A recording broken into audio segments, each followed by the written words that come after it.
thought from man. Thought from man. A thought from man. Thought from man. Thought from man. Thought from man. Thought from man. A thought from man. A thought from man. And now, a thought from man. Today's subject, Dawn of the Croods. Oh, it's 2016. Got some good shows on the way. And boys, there's not much to start off the year with. I mean, there's Dawn of the Croods. I mean, I remember the movie being pretty okay. It wasn't horrible, but at the same time, there wasn't too much to it. It was more like the Flintstones, but fully realized as cavemen. No dinosaurs, no special technology, or more or less prehistoric technology. It was just more, real cavemen stuff. Nothing horrible about that. It's just, there wasn't much to it. It's a nice movie, but I don't think it warranted a TV series. I don't see why DreamWorks is on this big kick where they start making TV shows based off the movies they've made. I mean, it's just like Disney back in the 90s when they made shows like Aladdin and Timon and Pumbaa and whatnot. I mean, those shows were okay and all, but I mean, those weren't the most remembered out of all of them. I guess DreamWorks is just kinda in a bit of a rut, I mean, a lot of their movies that they've been coming out with haven't been the greatest. They've been meh, or okay. I'm looking forward to Phantom 3, but the show really just feels like, the crew's just going through the motions, just shooting the shit most of the time. It's just them hanging out or, doing hunting or caveman-like stuff. I mean, it's okay. It's not horrible, but it's nothing fantastic. It's not something to really write home about. I just feel like this series it's not as good as like the How to Train Your Dragon series, That series, actually takes place between the movies and whatnot. Whereas with this, it's sort of before. It's actually a prequel to the original movie, and it doesn't work because, the original movie didn't have that many characters. It mainly just had, the family and that other guy named, ironically, Goth. And he's nowhere to be found here because this takes place before everything in the movie. So, really, this is kind of a pointless series. I mean, honestly, there's just not much to it. It's kind of mediocre. I blame you, brother. The characters are as great as you remember them. There's nothing special, nothing different, or anything. Most of them are just as great as you remember them from the movie. There's no big difference. Except, of course they couldn't get the original voice cast back. And, I mean, how could you? You had Nicolas Cage and Emma Stone. There was no way in hell you were gonna freaking get those people back, so I wasn't expecting that. But, I'll be honest, for the guy who plays Rug, he really sounds like he's trying to do a Nicolas Cage impression, and it kind of doesn't come off too well. Hold on, honey. Shouldn't we send Gran to a place more suited for someone of her advanced age? Some of the side characters, I mean, there's nothing really special about them. This one teacher that, the kids have, he's more of a mind over matter type guy and more of using the simpletons to do the work for him. And I wouldn't be too against it, but he kind of shows he does not give a crap what happens to his students. I mean... Ooh, a mother albatrossaurus. They're twice as tasty and twice as deadly. We are in for a treat. Well, except for you, new girl. Class, if anyone asks, the new girl was absent today. What the fuck? All in all, it's just kind of a pointless series. I mean, there's nothing special about it. Animation's nice, I definitely can say that. Granted, it's done in Flash, but they, give it a nice touch. It looks smooth enough to be able to, enjoy it. But I don't find myself wanting to sit down and watch it. It's just kind of bland. And it's just not a very good series. It's just very mediocre, especially from DreamWorks. But that's just a thought. A thought from man. A thought from man. A thought from man. A thought from man. A thought from man. A thought from man. A thought from man. A thought from man. A thought from man. And now, a thought from Mann. Today's subject, Border Town. Well, a new year, a new Fox series. And it's basically just another Family Guy show. And, I mean, it's definitely a little bit different from Family Guy, but it still feels like Family Guy. Amen, brother. It really uses a lot of offensive humor, but even then it feels like softcore offensive humor. Like, it doesn't feel like it wants to go that way, because if it does, it'll get kicked off the air or it'll just be looked at as Brickleberry. And, I mean, you might as well just go all out or don't do it at all. And hell, another problem is the offensive humor it's just offensive to be offensive. I mean, granted, that's how Family Guy always is, but it's the same shit. Like, why keep giving us the same shit? What a beautiful day. Right, bird suspended in the sky? Si, Senor Bud. You're my lucky bird. No immigrants cross when you're around. What in Custer's beard? Adios, you bastard!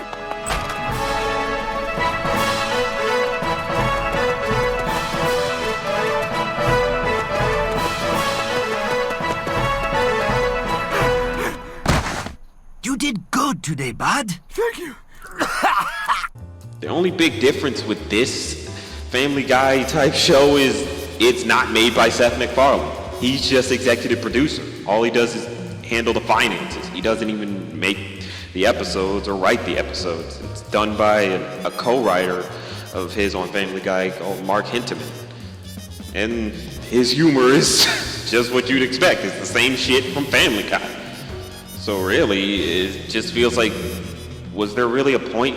Was there a necessity for this series? I don't know. One major problem I really have with it is always trying to tell a joke. I mean, the second you finish one joke, you'll get another joke. And it's like, well, wait, can I, enjoy that first joke? Why don't we just hop into the next joke already? And a lot of these jokes really don't connect to anything. I mean, I know that's how a lot of these Family Guy-esque shows work, but I mean, they just disconnect entirely. They're just thrown out there for the hell of it. Like, none of them make any sense. None of them really connect to anything going on in this plot or what's going on with the characters. They're just there. I don't get it. It's not that funny. It's okay. Well, no, it's not even really okay. It's kind of bad. It's pretty bad, even. I did it! Buckwald, we're going to Disneyland's less expensive alternative, Disney Room! This is just Goofy's rape room. Here he comes! Run!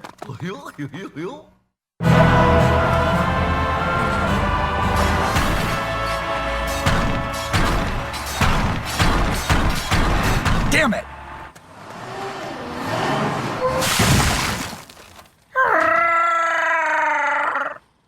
Citizens of Mexifornia, this border wall, now complete, will protect our beloved town for years to come. So everybody light up! Hey, I had to be a Samoan guy's mattress for that. The main character, Bud Buckwald, he's kind of that conservative jackass who's all like, oh, immigrants are taking our jobs, they're ruining this country, all that bullshit. And it's like, oh God, we kind of know who this character is, and he's not going to be funny, he's not going to be interesting, he's just a guy who hates immigrants and blames them for everything going wrong with it. And it's like, we've seen this before. It's just going to be, oh, I guess I was wrong a lot of the time, especially since that's how this character is throughout the series. It's just going to be him always getting proven wrong about immigrants and whatnot. It's like, come on, man. You guys could do better. You know you can do better. But that new immigration law, that's gonna fix things. Dad, how can you support that horrible law? If you get rid of all the immigrants, who's next? Let's cross that gay bridge when we come to it, huh? Oh, your father's just upset because a lot of our immigrant neighbors are doing better than us.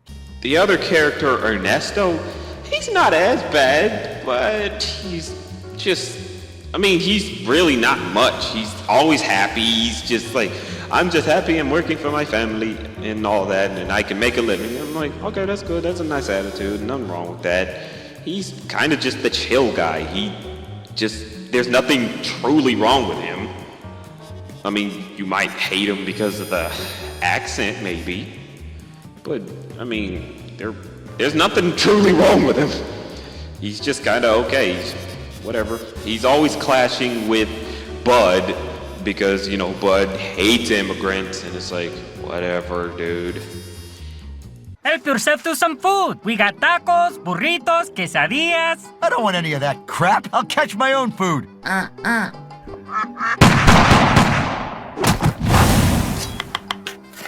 Everybody, Bud made duck tacos. There's also kind of this forbidden love aspect where Bud's daughter basically elopes with Ernesto's nephew. And, I mean, that's whatever. It just means, it's gonna be just a means of creating conflict. That's really all it's gonna be. In fact, the daughter and the nephew, they're basically the liberals of the group. And this nephew's the guy who just, it's like, you're the annoying liberal, like, oh God, shut up. Please, just shut up. You make us liberals look bad. That's what he is, the stereotypical straw man liberal. And it's like, just stop. How about a tip, pal? My tip for you is this. Look at me. I'm no better than you. Don't ever forget it. It's the working class that keeps Spaceship Earth running. I used to be president of Estonia. The main location is a place called Mexifornia, where it's a mixture of Mexico and California. I don't know. Somehow Mexico merged with the United States and decided we're gonna take over California and merge. And I'm like, okay, what? I don't know. This show really plays on the whole immigrants coming into America thing. The jokes all revolve around immigrants, smuggling, and all that. So really, there's just not much to get from this show. There's no real substance. It doesn't really open a dialogue. It's not very witty. It's not clever. It's just there for the sake of being there. I don't expect this to last. I expect maybe like 13 episodes, and then after that we don't see it again. Cause yeah, there's really nothing to it. It's just basically all it's gonna be is just constant immigration jokes. And it's like, come on, man. Just chill. Also, those voices, they can get very, very annoying. Ernesto's can be a little okay, but Bud's, it's like, dude, I think he just sounds mentally retarded. I don't know. He just sounds like he's retarded. I don't know why they would go with that choice. I really don't. Why would you go on the air right after taking a face-down nap? JC!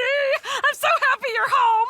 Those guys think they can just show up drunk anytime they want and get a cheap anal probe. You're right. That's unfair of me. You should wait until all the problems of the world are solved. Hi, Becky! I got you something!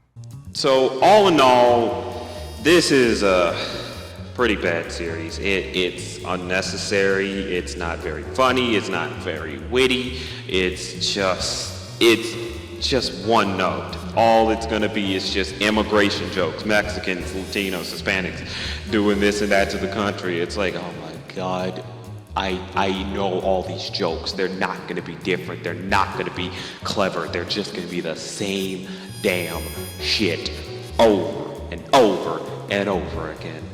So I kind of say avoid it. It's not worth your time. it's pretty stupid. But that's just a thought. And now, a thought from Mann. Today's subject, the season 10 premiere of Fairly Odd Parents. You know, with Fairly Odd Parents now celebrating their 15-year anniversary and whatnot, I gotta say, the season 10 premiere was, it was okay. Not great, not awful, I guess, but definitely meh. I feel like with this one, it should have been an hour-long premiere, because you're introducing a whole new character with a whole new dynamic to the show. So you definitely got to flesh that out and make us get used to it, or let us get used to it. I mean, it's so short, since it's only 30 minutes long, there's not enough time to really get to know the new character. She doesn't even get to know the character she's going to be interacting with a lot for too long. So yeah, it definitely should have been an hour long, and they definitely should have tried to flesh out this new character. She really should have interacted with Wanda and Cosmo and Timmy, of course. I mean, she's sharing her fairies with Timmy, so yeah, she really needed a lot more fleshing out. I do gotta say this, I love the hyperactivity of Chloe.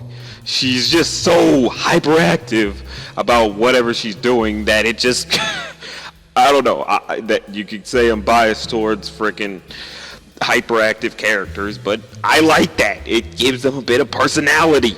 Really? Excuse me, I need a moment alone.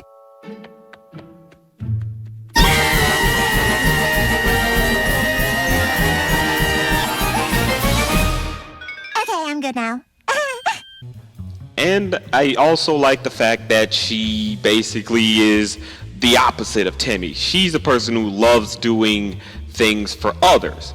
But the problem with her is she kind of does it to the point it becomes a problem. It can annoy people. It can end up making something bad happen when what she really wanted was for something good to happen. I like that.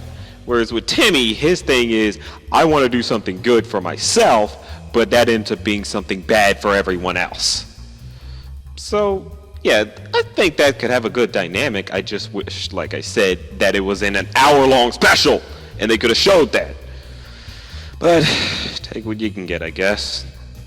The whole reason that Timmy even has to share his fairies, that's way too rushed. I mean, it's just Jordan comes in and says, hey, there's a shortage of fairies because of high demand. Like, wait, what? What do you mean high demand? That many children of that? I mean, well, then again, no. Like, there are miserable children in the world. That makes sense, I guess. But it's still kind of just thrown at you. It's like, can we kind of get a little bit more context here? And then another kind of silly reason is also thrown in there. Some of them become models for candles. I'm like, candles? What the fuck? I don't know. Due to overwhelming demand and fairies taking on better paying jobs in the fancy candle industry, there is a fairy godparent shortage. So they definitely could have fleshed that out even more, because, like I said, this should have been an hour-long thing. I have to say, the reason why she needs fairies, it's nowhere near as good as Tammy's. I mean, for one thing, you don't even see Chloe's parents. Not at all. So you're already kind of asking, well, are her parents neglectful or anything?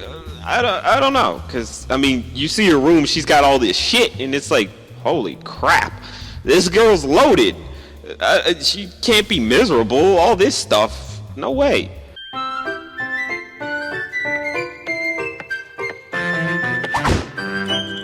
So, that is kind of the problem with this. You don't really get why she needs fairies.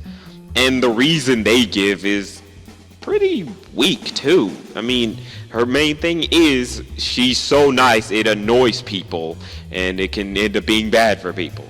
Like, okay, that's okay, I'm fine with that. It's just the way you did it wasn't right, because for one thing, she ends up having friends when she comes to Dimsdale. Everyone likes her because she's so nice, and it's like, well, I don't get it. I don't get it. She made friends. it wasn't that difficult for her to make friends. It was pretty easy. So I don't get it. I don't understand how she just have that many friends or anything. She's very nice and people like her. So yeah, there's no reason for her to actually have fairies.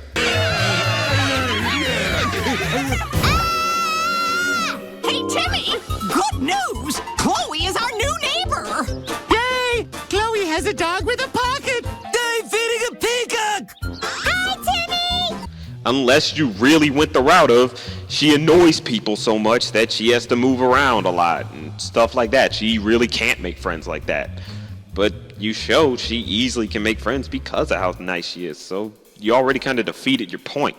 Hell, she even becomes friends with the frickin' president. I mean, come on. The president. There's no reason for her to be miserable. That's a pretty frickin' awesome life. I don't get it. I don't get it. It makes no sense. I'm sorry, Mr. President. I'm in class and I can't talk right now. Oh, don't cry. I'll call you during nutrition break. I don't see why they really tried to use pop culture references now, because the main joke they kept playing over and over again was the duck face thing, and I'm just like, why? You know people don't like those. Those are the most hated ways of taking a picture. They look stupid. So I don't know why. And in fact, it's pretty dated. No one really does the duck face anymore. Because we all realize it looks stupid. So really, there was no point to it. It was useless. And the jokes just don't land that well. So yeah. Selfie! Duck lips! Selfie with the mole people! Duck lips! BFF selfie! Duck lips! Photobomb! Quack! Oh, and the intro.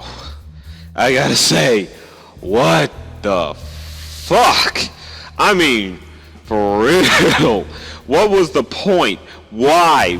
There was no reason to change the intro. I mean, I know you want to add Chloe in there, but this intro, it's not as good. It's like, what the fuck? You could have left it alone. There was no reason to. I get it, new dynamic and whatnot, but I don't know, if you were going to have a new intro, then it can't sound like the old intro, because then we're just going to always compare it to the old intro. You might as well just go the full length and just make a new intro entirely that doesn't sound anything like the old intro. Timmy's still an average kid that no one understands. Chloe's his new neighbor and she's ruining all his plans. All the wishes in the world, so why should he care? Jordan has reported there's a fairy shortage, so Timmy has to share. So all in all, I could say it didn't leave a good impression as a season premiere. I do want to see more of Chloe, because I do like the fact that she's very hyperactive, but I just don't feel like they're going to flesh out this dynamic that well. And then another problem is, you've already shown us what the future holds with those little dumbass live action movies, and we see Chloe is nowhere to be found. So yeah, there just wasn't any point to it. I really do want to see more of Chloe and how Timmy's gonna adjust to this and how everything's gonna go. I am looking a little forward to the rest of season 10. I just wish the premiere could have been a lot stronger. But that's just a thought. And where the fuck was Sparky and Poof in all this? They were like nowhere to be found at all. What the fuck? And now, a thought from Mann. Today's subject, King Ramses from Courage the Cowardly Dog. When I look back at Courage the Cowardly Dog, I really gotta say, they did pretty good in making sure those monsters were something you could definitely be creeped out by. I mean, the most notable is King Ramses, because he was just so outer-worldly. He looked nothing like something we'd seen before. Return the slab, or suffer my curse. I think that's why he just works so well as a very creepy creature that Courage had to go against. Hell, I think he was probably the scariest creature out of them all. Now, of course, he's not as scary as he was back then, because I'm older now, but he definitely still looks a little creepy when I think about it. And it mainly has to do with how he's animated. I mean, Courage and Eustace and Muriel, of course, are animated in 2D, whereas with Ramsey, he's animated in more low-tech CGI. I think that worked a lot better than they were expecting, because, I mean, looking back at it now, it looks like pretty cheap CGI, but before then, it was kind of CGI you hadn't seen before, especially blended with 2D animation. I mean, it worked so well in the sense of he looked outer worldly. He didn't look like he was part of this world, like he was just something of the unknown. Hell, his movements were just crazy and weird. Oh, come on. Another way they really took advantage of him was that they shot him from afar. Like, every time he's on screen, they shoot from the same faraway angle. And that works very well because you barely can make him out. You can't get that close up to him. Like, in a horror movie, if you get too close to the monster or the person wearing this, makeup like Freddy or Jason or whatnot, if you got up close and examined it, you'd think, okay, that looks fake. But with him, it's always kept from afar, so you never get a chance to really examine him. It's almost like a magician show or those magic shows where, the audience can't get that close. Otherwise, you'll see the smoke and mirrors. You'll see all the illusions. You see how they did it. So they really shot this very uniquely. Return the slab, or suffer my curse. This night you will be visited by 3 plagues, each worse than the last. Return the slab. Courage in its entirety, they knew what they were doing with those monsters. I mean, the scariest ones obviously had to be the ones that just were completely out of place. Like the giant white head with black eyes, that looked completely unnatural. That looked like this sure as hell does not belong in this show at all. It's freaky looking, it's weird, but damn it, that was effective.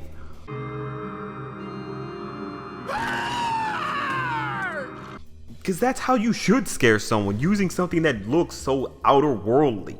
Something that just looks like it should not be in the same place as I am. And that's just effective. That's very effective. They even used it for just one small little scare with this little girl. And I gotta admit, that actually kind of fucked me up a little as a kid. I just know something bad is going to happen.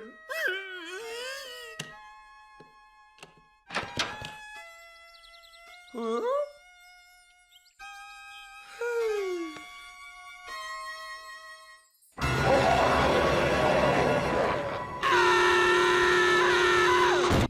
So all in all, Courage the Cowardly Dog was definitely very unique in how it managed to scare you as a kid. I mean, they just knew how to just come up with something completely outer worldly that doesn't look like anything else. And just, they knew how to shoot it very well too, so that way you can't get too close up. And it's very effective, and that's why I really gotta say that Courage the Cowardly Dog was definitely a hidden gem. It was definitely something you could look back and think, yeah, right now it doesn't seem as scary, but back then it was definitely effective. But that's just a thought.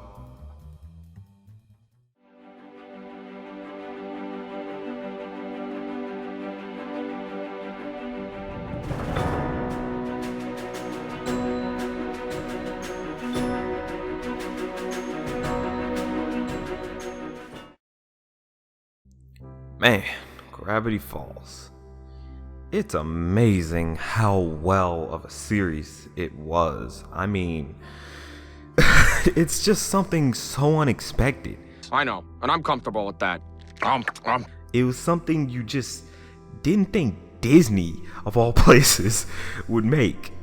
I mean, the humor alone was so good. The characters were just amazing. It's just surprising that this came from Disney. I mean, you sort of would expect it maybe from Cartoon Network even, but Disney, that was definitely something that just caught everyone by surprise. But thank goodness Disney did make this, because this has to be one of my all-time favorite animated shows. What is happening here? It's just so amazing. It's so good. It works so well in so many different aspects. There's no way to not love it. It just turned out perfectly well. The main thing that worked out so well for the series was definitely the characters. They were characters that were just relatable in what they did, and basically written so well that you could put them in whatever situation you wanted to, and it would still work because those characters are just so strong. Basically, if you wanted to create a spin-off series, which I would highly enjoy, it would still work regardless of what situation Dipper or Mabel or Grunkle Stan or any of those characters are put in, because they work so well. They're just written perfectly that it just doesn't matter what type of dilemma they're in, it just would turn out perfectly right, because we fell in love with such strong, great characters. Another great thing about this series was the humor. I mean, the type of jokes they told in this, it was something both kids and adults can enjoy. Some jokes being stuff that obviously would go over a kid's head, but that's what really works so well with this series. It appeals to both kids and adults alike. Mabel? The future is in the past. Onward, Sail Shuma!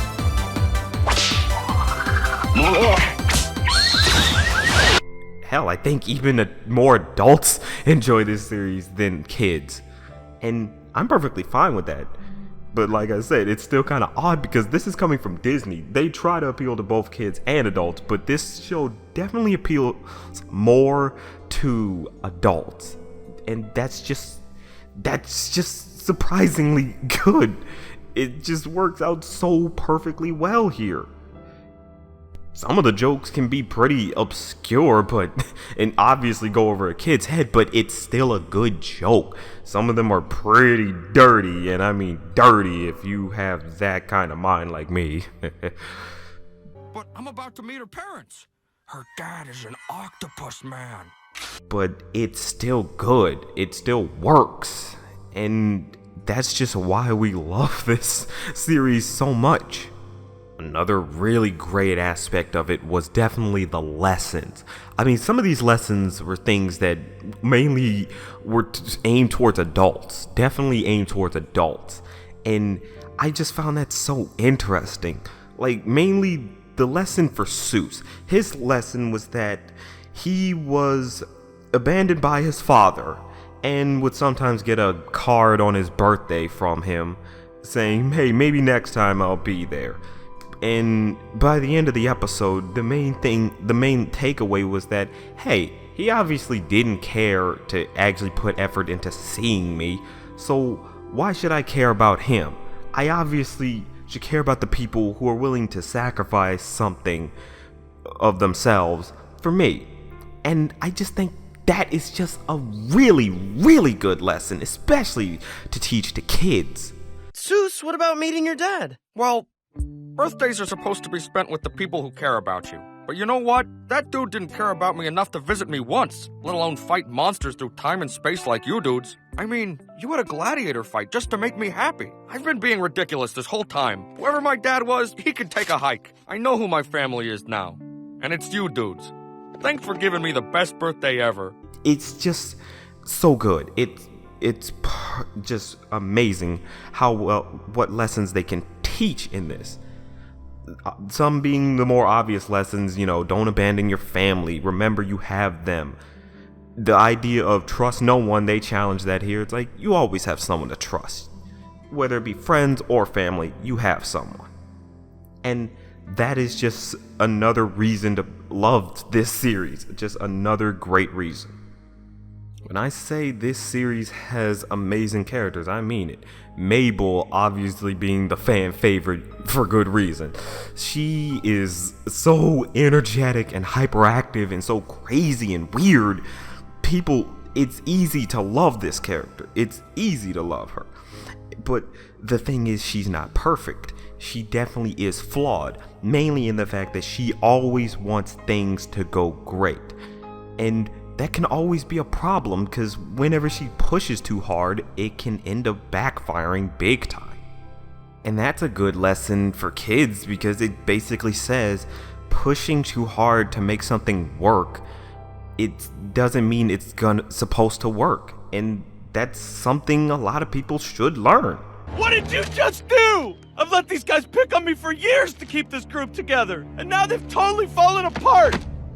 We were all starting to finally hang out together. I was one of the gang. Well, unless you can break up Robbie and Tambry immediately, there is no gang. I have no more friends, and neither do you. I'm gonna eat this.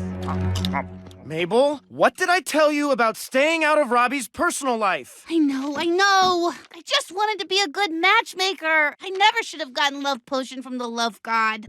Of course, we don't just love Mabel because she's a flawed character. No, it's obvious she's energetic, she's crazy, it's her wild nature. That's what we love about her.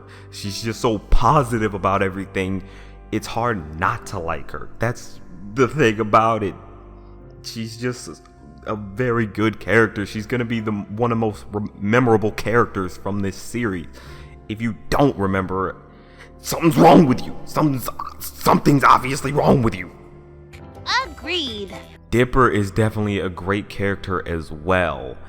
He's definitely a polar opposite to Mabel. Like, he's basically the method to Mabel's madness. That's basically it. He's the guy who, he can have fun. He's not a stick in the mud all the time. He's a fun-loving guy. He can be a little overzealous about trying to reach his goals as well. Like, he's obviously very obsessed with the unknown, the mystery behind Gravity Falls. And sometimes that can kind of backfire on him. Sometimes that gets him to the point where he might put himself over his own sister's happiness. What is wrong? We messed up the timeline. Pacifica saw the flyer and went Waddles before I did. She took Waddles, Dipper! Oh, Mabel, I'm sorry. It's okay. We just need to go back and do things differently. Mabel, wait. Look, I did the math. In any other timeline, Wendy ends up going out with Robbie. I can't mess this day up again. But if we don't go, then I'll lose Waddles forever! And it obviously backfires on him. But he learns his lesson. He understands, I can't be selfish on this. I truly can't. And that's just an amazing way to write a kid character. Someone who's like, I'm not gonna just be selfish. They really know how to play up the sibling rivalry for this series. It does very well for both characters. They both play off each other so great. They both are willing to sacrifice something for the other. Dipper sometimes sacrifices a little more for Mabel, but they still are willing to sacrifice for each other's sake. And that's just something that shows they are just a great dynamic duo. They just work perfectly off of each other, and they are just a very memorable twins. They're very memorable twins, and we will never forget them. Thanks, man. Grunkle Stan, he's definitely an outright jerk. Like, you cannot deny Grunkle Stan is a full-blown jerk. But damn it, he's that lovable type of jerk. He's the type who definitely has a hard exterior, but definitely has a heart of gold on the inside. He is a guy who says, I love my family. I would do everything to protect my family. And that's something that just knocks him out from being just an absolute jerk. He's the type of jerk you can easily love because of who he is truly. As being someone who just says that family is basically the most important. I wanted to say that you're gonna hear some bad things about me, and some of them are true. But trust me, everything I've worked for, everything I care about, it's all for this family. Mabel, what if he's lying? This thing could destroy the universe. Listen to your head. Look into my eyes, Mabel. You really think I'm a bad guy? And that is also another good lesson. It's just something that adds very well to his character. My greatest achievement. Probably should have worn pants. Seuss. He's definitely one of those lovable idiots. He's just one of those guys who definitely doesn't get it a lot of the times.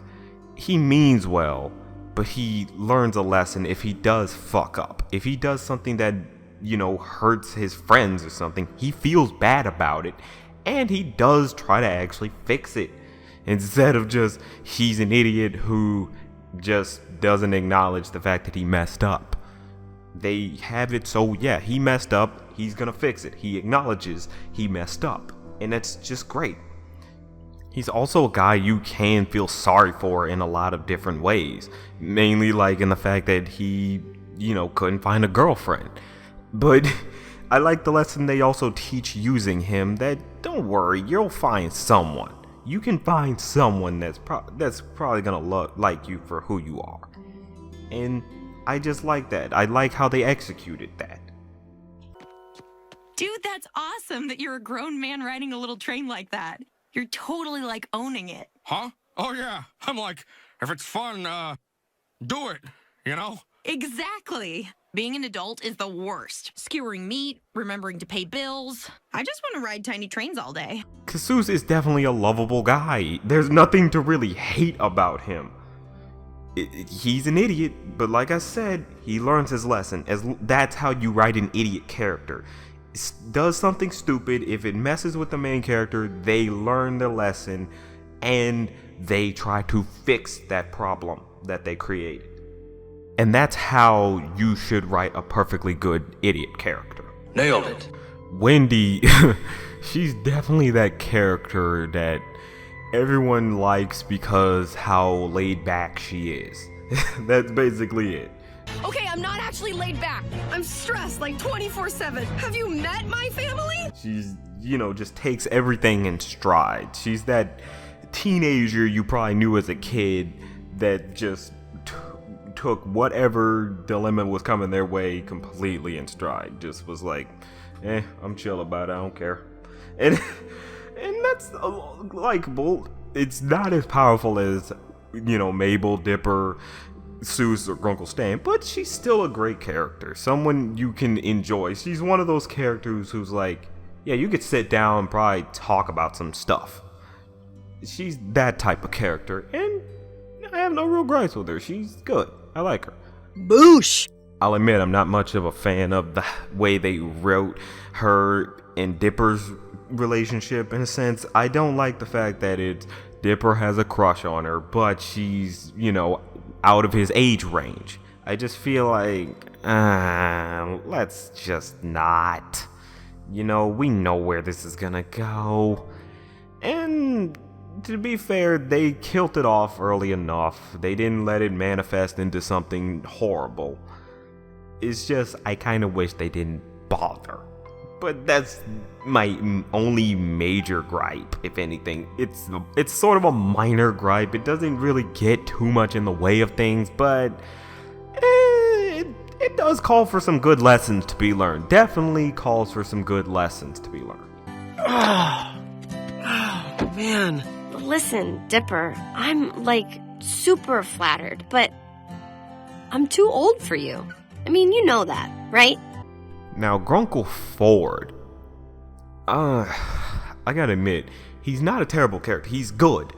It's just, I can't get too much of a feed off him. He's one of those guys who, takes his job so seriously that he neglects his family. And as we see from Grunkle Stan, he teaches you need to always be there for family. Family is important. And I guess that's good in the sense because, you know, they're twins. So they're supposed to have some type of offset of each other. And, I mean, yeah, that does work in a good contrast. You know, Ford is one of those, I don't really care too much for family. It can be kind of suffocating. He even sort of tries to teach that to Dipper. There's also Mabel. She'd be all alone in California. Mabel will be fine on her own. She has a magnetic personality. I watched her become pen pals with the pizza delivery man in the 60 seconds he was at the door. Gosh, we've never really been apart before. And isn't it suffocating? Dipper, can you honestly tell me you never felt like you were meant for something more? I don't know. But sometimes he operates more on logic, you know? It's understandable. It's the emotion versus logic debate, if anything. And he definitely he's just more of those characters that, you know, puts his job over his family. But even still, he learns a lesson that, you know, you gotta keep some of your family by. You can't just abandon them just because they don't share the similar interests. Bill Cipher. Talk about your unusual villains. I mean, he's just outright original. I mean, that's all I can say. He's just original. Different. So different from anything you've ever seen. He's just demented, but in a very weird sense. He's not like Joker or anything. He's one of those will change things in very weird aspects, and you don't know why. That's what makes him fascinating. You don't know why he's so crazy. You don't know why he does a lot of the things he does. He just does it. It's just like, wow. You deserve a prize. Here, have a head that's always screaming.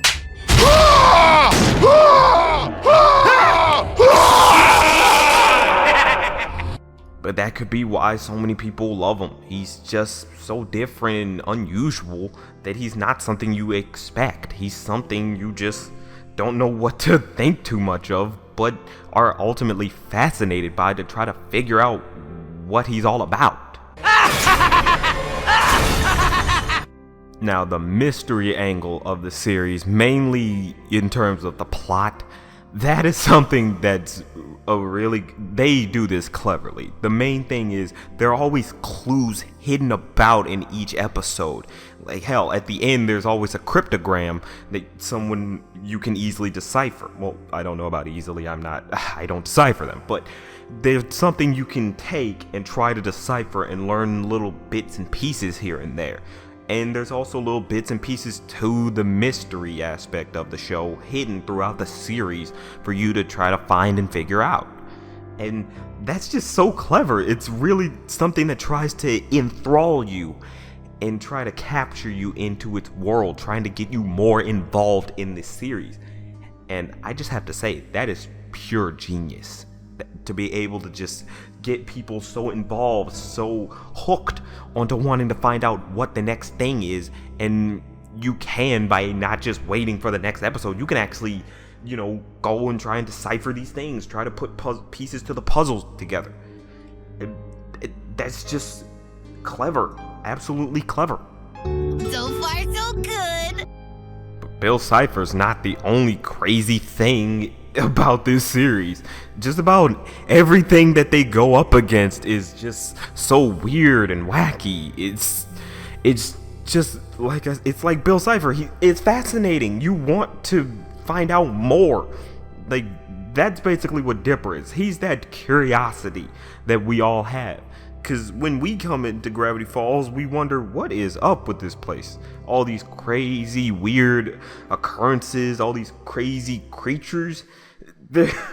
It's just something that fascinates us because we want to find out what is going on with this series.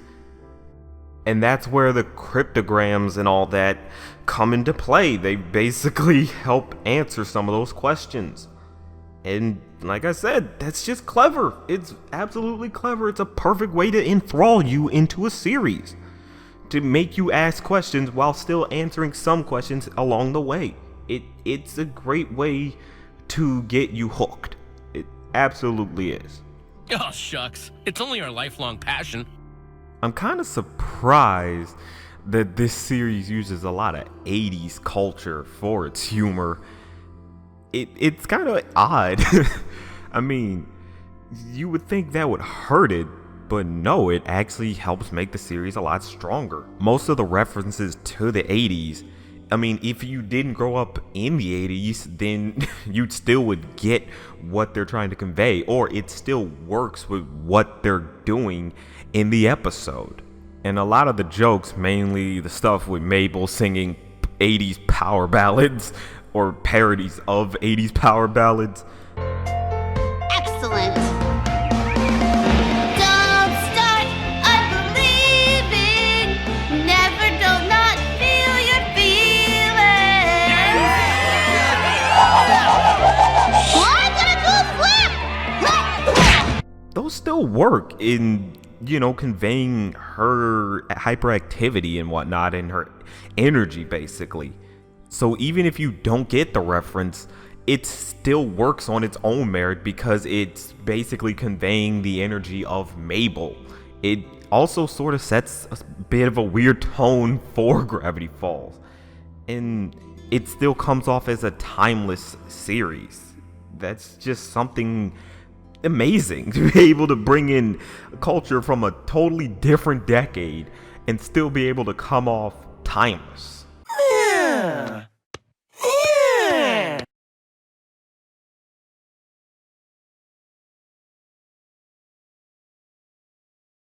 Weirdmageddon. Man, this is the big finish, the big finale for all of this. 2 seasons, and this is what it all led up to. This is one of the most unique post-apocalypses ever. I mean, everything that happens in this is just so crazy and weird, but it makes so much sense for this series. All this craziness, all this wackiness, it just perfectly fits. Bill basically wins by taking over all of Gravity Falls, and now plans to spread his weirdness across the galaxy and whatnot. In terms of end-all plans, I gotta say that's a good plan. It fits with what Bill Cipher is. He's this crazy guy who just wants to basically watch the world burn, who just wants to destroy shit because it's fun for him. That goes perfectly with his character, so everything that this led up to, it pays off greatly. But it's not all about Bill Cipher. They even answer some questions regarding Dipper and Mabel, like what was life like for them back home? And they answered that perfectly by showing it wasn't all that great. And how do you like my new pigtails? Have fun, brat! Oh, you ruined my hair! Dipper, what do I do? I don't know. Mabel! But they had each other. That's why they persevered through all that. It was mainly because they were just that strong together, that they had a good bond. It even taught Mabel a good lesson that yes, growing up can be bad, it can be scary, but just remember, you have people there for you to support you through all of it. And I just think that's a good lesson for kids. We've always been there for each other.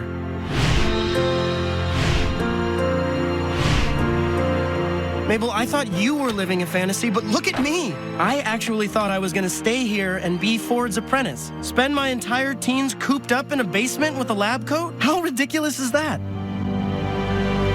I don't know what's going to happen in the future, but whatever it is, you don't have to fear because we'll do it together. I'm not taking Ford's apprenticeship. We've traveled to heck and back to get you, and we're going back together. Now, it was mainly split up into 3 parts. Part 1 being all of it starting and them trying to figure out the game plan of what to do. And they do basically do that. It's mainly them figuring out what's next. Mabel's been captured, now they have to go rescue her, and that's where part 2 comes in. So, and that's where they start to learn the lesson and we figure out more about Dipper and Mabel. And it's great, it's executed perfectly. Part 3, that is where everything completely comes together. At the end of part 2, that's when we find out where everyone basically is, where Grunkle Stan is even. And we come to find out that basically the Mystery Shack has been turned into a shelter because of the unicorn hairs that Ford used to protect the shack from Bill. So when Dipper and Mabel and Seuss and Wendy show up at the shack, everyone basically that they know is there, except, of course, not a lot of the townspeople are there. They've been captured by Bill and turned into a giant throne. But a lot of the mystical creatures are still there. Hell, even Rumble McSkirmish is there. Rumble McSkirmish? Do not be afraid. Weird Mageddon has taught me there are some battles I cannot win. I am now Humble McSkirmish. And the several times boy band, though they're, of course, beaten and battered. But basically, everyone that we know is now in this finale. They made sure everyone from previous episodes show up. The Lilliputians show up, the gnomes show up. Everyone's basically there. Or at least all the mysterious creatures are there. And so basically they come up with a plan to fight Bill. And that plan involves building a giant fighting robot, which was just absolutely awesome. And the fight was awesome. But they basically have their raid on Bill's castle, and they get their friends back, but now they need to figure out, how do we get rid of Bill? So this is where the cipher wheel comes into play, the thing that we've all been seeing throughout the series and whatnot, and wondering what's it all about. I have to admit, it was kind of a type of thing. The way they did it, it didn't really live up to much. It just turned, we don't even know what it ultimately would have done had they succeeded with using it, because Bill actually stopped them before officially using it. You've brought every threat to my power together in one easy-to-destroy circle! Oh no! So in that aspect, it could have been done a little better. It could have been used as the be-all end-all. But for what they did do, they had to go with a sacrifice. And what they did was basically, they had to trick Bill into getting into one of their minds. Ford couldn't do it because he had a metal plate in his head. And that wouldn't work with what their plan was, which was to erase the memories of the person Bill's in. And that would erase Bill. But Ford had the plate in his head. So Grunkle Stan decides he'll do it. He sacrificed himself. And the way they did it, it was great. It was sad for the moment, but it didn't have as much emotional impact as it could have, mainly because by the end of it, he gets his memory back. I wish they had gone the route of Ford just helps Stan get his memory back over time. I would have been okay with that. That would have been a bit more okay, but it's a kid's show. You kind of have to have some type of happy ending. I just wish in terms of sacrifices they would have stuck with that, but what can you do? I do feel like this should have been an hour and 30 minutes. Like part 3 should have been an hour and 30 minutes. That way they can actually flesh out the characters a bit more, mainly the side characters. We could have gotten more interactions, mainly stuff like with Dipper and Pacifica. Would have been happy there, or Dipper and Mabel, some more interactions with Pacifica with the twins. I would have appreciated that a bit more. I'm suing all of you. But for what we got, this is a great finale, and it does leave you open to more questions. It does leave you open to maybe it could get a spinoff, because like I said, this could work as a spinoff. It could, because these are great characters. If you wanted to put them in a different situation, you can put them in a different situation, because the main reason why we kept coming back was for these characters. It did leave me wanting more, but I do have to say it's better than them leaving me absolutely disappointed. That I can say, as long as I'm not disappointed, I am satisfied with this ending. It is a great ending. It's better than them just outright coming up with something terrible and I'm just pissed off that they gave me something terrible. And I'm glad some things kind of got cleared up, mainly like Durlin and Blubs. They basically confirmed, yes, they are together. Basically, they couldn't go the full route. It's, I don't know, standards and practices, some crap. Zap, zap! We're mad with power! And love! But they did basically confirm, yes, Durlin and Blubs are together. And I'm happy Disney's at least trying to be a bit more progressive on that case. I do have to say, I am going to miss this series absolutely. I'm going to miss Dipper, I'm going to miss Mabel, I'm going to miss Grunkle Stan, Ford, Seuss, Wendy, everybody that we came across in this series I'm going to miss. I'm going to miss all the 80s culture they kept using. I'm going to miss the unique lessons that we learned on this journey, from dealing with growing up to always being there for your family to appreciating the people that are around you. I'm going to miss that. This is such a timeless series with timeless characters, with timeless adventures. And Alex Hirsch, thank you so much for creating this. Thank you. This is just a one-of-a-kind thing that can never be copied. This is something that can never be done again. It was lightning in a bottle, basically. That's what it was. A 1 in a million chance that it would work. And I truly mean it. Thank you, Alex Hirsch, for giving us these stories and these characters and these feelings. Thank you. Someday, I hope we do return to Gravity Falls.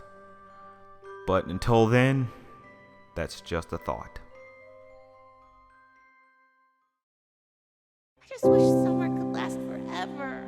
This is a huge opportunity for me. I'm getting older. There's not that many Halloweens left. Awkward sibling hug? Awkward sibling hug. Pat, pat. My ex-wife still misses me, but her aim is getting better. I'd fire all of you if I could. The kid's a loser. He's weak. He's an utter embarrassment.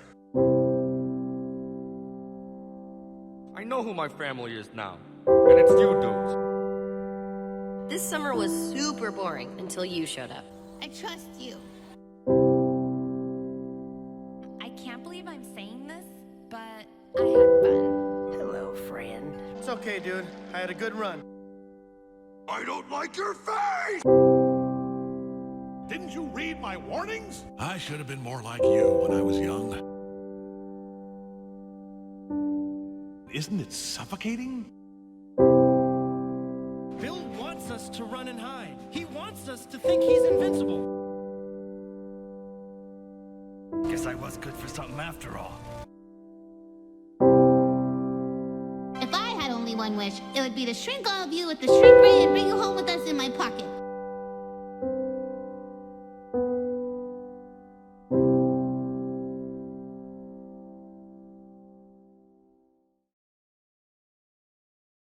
And now, a thought from Mann.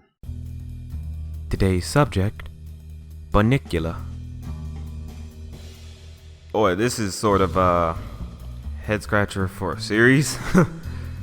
I mean, it's just kind of a odd series, Bunnicula. I mean, it's made by the same guy, Maxwell Adams, who made Grim Adventures of Billy and Mandy, and it's kind of odd to place this series. I mean, it's just kind of odd.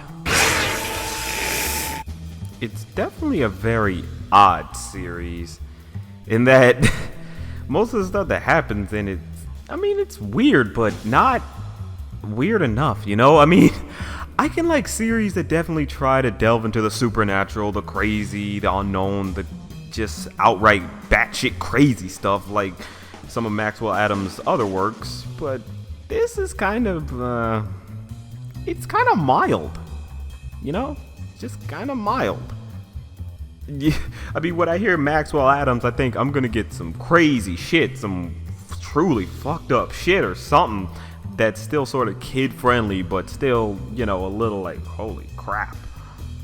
But here it's just kind of, it's tame. Just feels tame.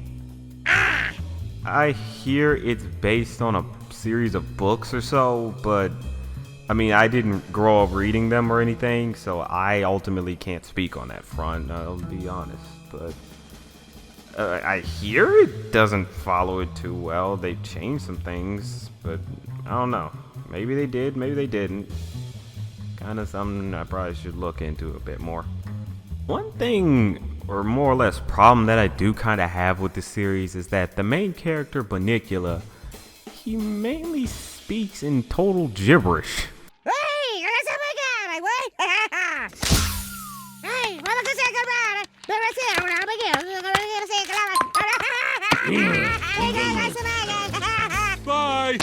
And I'm just like, why? I mean, I don't get it. I feel like him speaking in gibberish just feels unnecessary. I mean, if you want to make him completely silent, that'd be okay, but then it'd be kind of inconsistent because the dog and the cat can talk, so why can't the bunny? And even still, it's pretty inconsistent because the dog and the cat can talk, so why can't Bunnicula talk? It's just kind of offsetting and inconsistent. And another problem with the fact that he can't talk is some of the problems that they have seem like they could just be solved if he could just talk. Oh, hello, my name is Bunnicula. Here, take my evil storybook and read it to your sick friend. Oh, thanks, Bunnicula. I'll do that right now Because nothing you ever say goes wrong and tries to eat everyone! Would they not have sarcasm in Vampire Rabbit Land? Yes, I get it. You want me to keep reading the book that the eight-legged monster sheep came out of.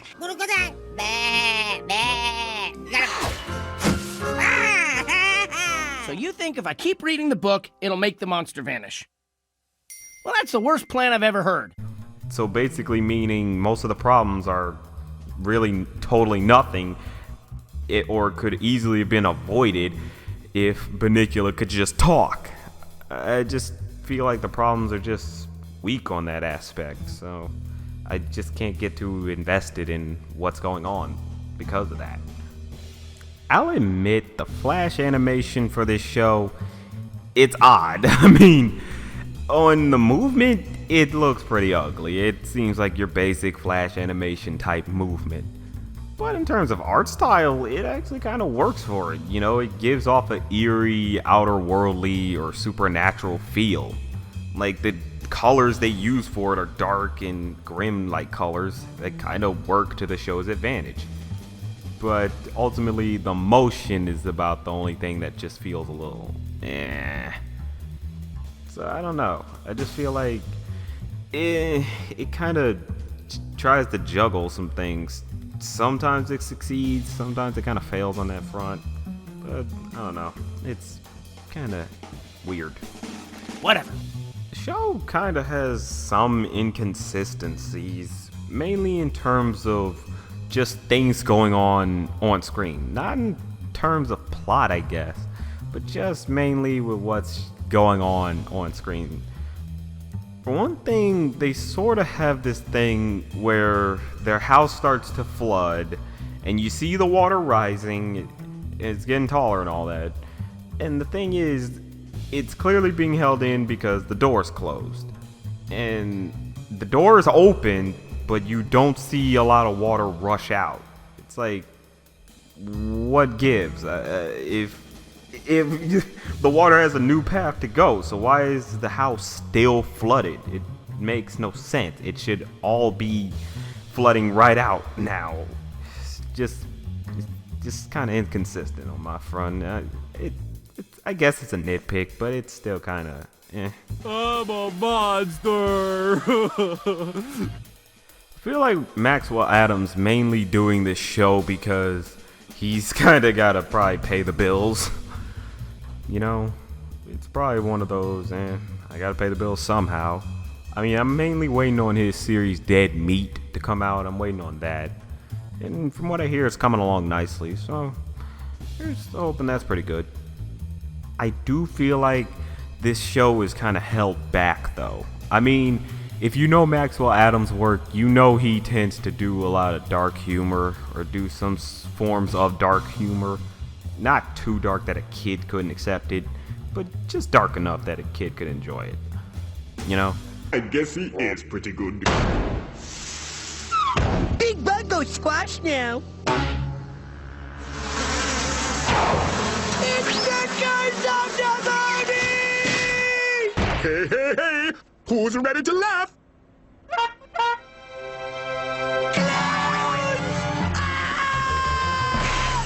But here, it just feels like he doesn't go all out, you know? It just feels like it's restricted. It just feels restricted. Like, sometimes they'll do something a little horrific, like Bunnicula peels back his skin off his head and you see just a skeleton. I'm like, see, that could look a little more scary had there been like some brains or veins or something on him to make it a little bit more grotesque if it wasn't just a skull, you know? But here it's just a skull, so it's like, oh great, that's kind of creepy, but it's just kind of small time, just pretty small time. So all in all, it's not a bad show, but it's not a great show. It's sort of that okay, not horribly mediocre even, it's just kind of that middle ground, I guess. It's just kind of, it's acquired taste, I guess you could say. You'd have to probably watch it and try to like it. That probably would be it. You have to watch it and try to like it. For me, I may watch a couple here and there, maybe, but I'm probably not gonna follow this too much. Definitely one of those shows that's just kind of there to be there, and no problems with that. If that's it, I'd rather we have shows that just meet the middle ground between being bad and being good, you know, versus all around bad, you know. But that's just a thought.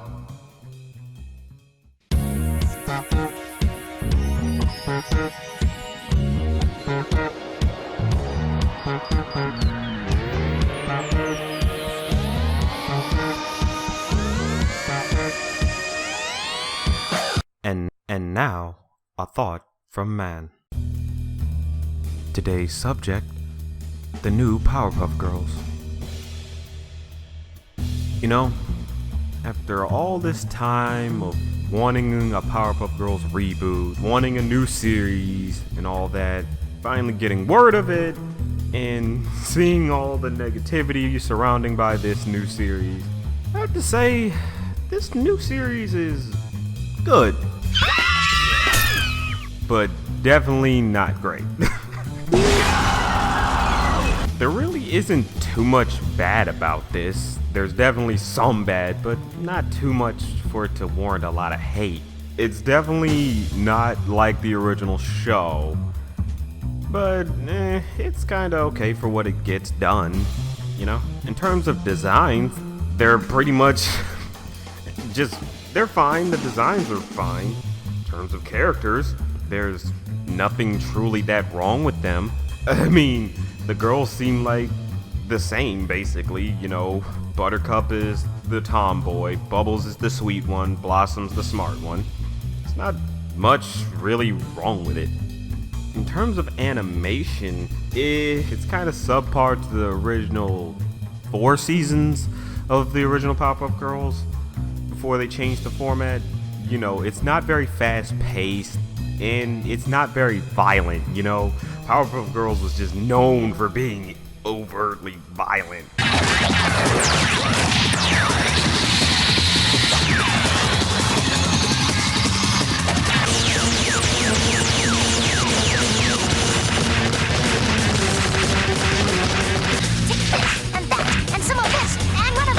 But sadly, in this new day and age, it's kind of become more of a rarity to see that type of violence on cartoons nowadays. It sucks, but what can you do? That's just kind of how it is nowadays. Ugh, I hate this place. The main problem is mostly the voices. That big controversy of the fact that you got new voice actresses for the girls just makes no sense. It's just like, why? What was wrong with the original cast? What was wrong with Kathleen Cavadini, Elizabeth Daly, and Tara Strong? They were basically the definitive Powerpuff Girls. So really, there was no point in changing them. They were perfect as the Powerpuff Girls, so getting a new cast just makes no sense. I could sort of play devil's advocate and say, with the new voices, they kind of grow on you as you watch, but ultimately, you're still remembering there's no point to them. There's just no point. Maybe if you were going in like a totally different direction with the show, like I don't know, you age the girls up or something like that, but here it's just like you're kind of just doing, you know, normal one-off adventures like the original show. So unless you're gonna try to add a story to it and add some major depth to it, there's no real reason for all these big changes.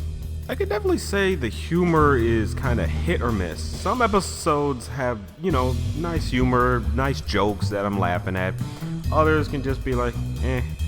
I mean, it won't get much of a laugh out of me, but it won't really get me angry. So that's something nice for it, you know. The humor's just, sometimes you got me, other times I'm just feeling like, maybe you could have done a little better there, but no show's perfect with their jokes, so,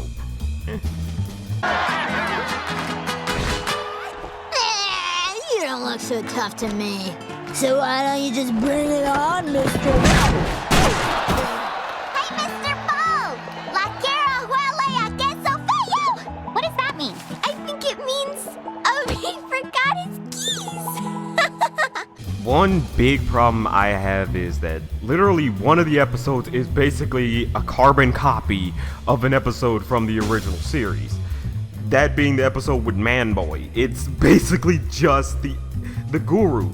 The episode Make Zen to Me is, you know, the solution is Buttercup needs to channel her anger, she needs to control herself and all that, and she goes to some type of guru that teaches her how to control herself and not get angry at things.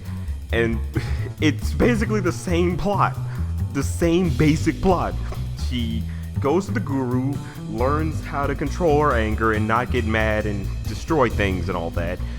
But that backfires on her because she still needs to kick the villain's butt. And the guru basically says, I'm not saying you don't have to kick the villain's butt. It's just control yourself when you do it. That's the same lesson from the original series. It's like, really? You just copied the original series. I just don't get that. I really don't. I tried being angry, fail. I tried being nice, double fail. Hit me. That's not my thing anymore. Fire. What are you? Fire. Hey! Fire. All right, you asked for it, Captain Wiggles. Water. And fire. Water. And fire. You see, fire and water, you must be both. Suck a monkey punch!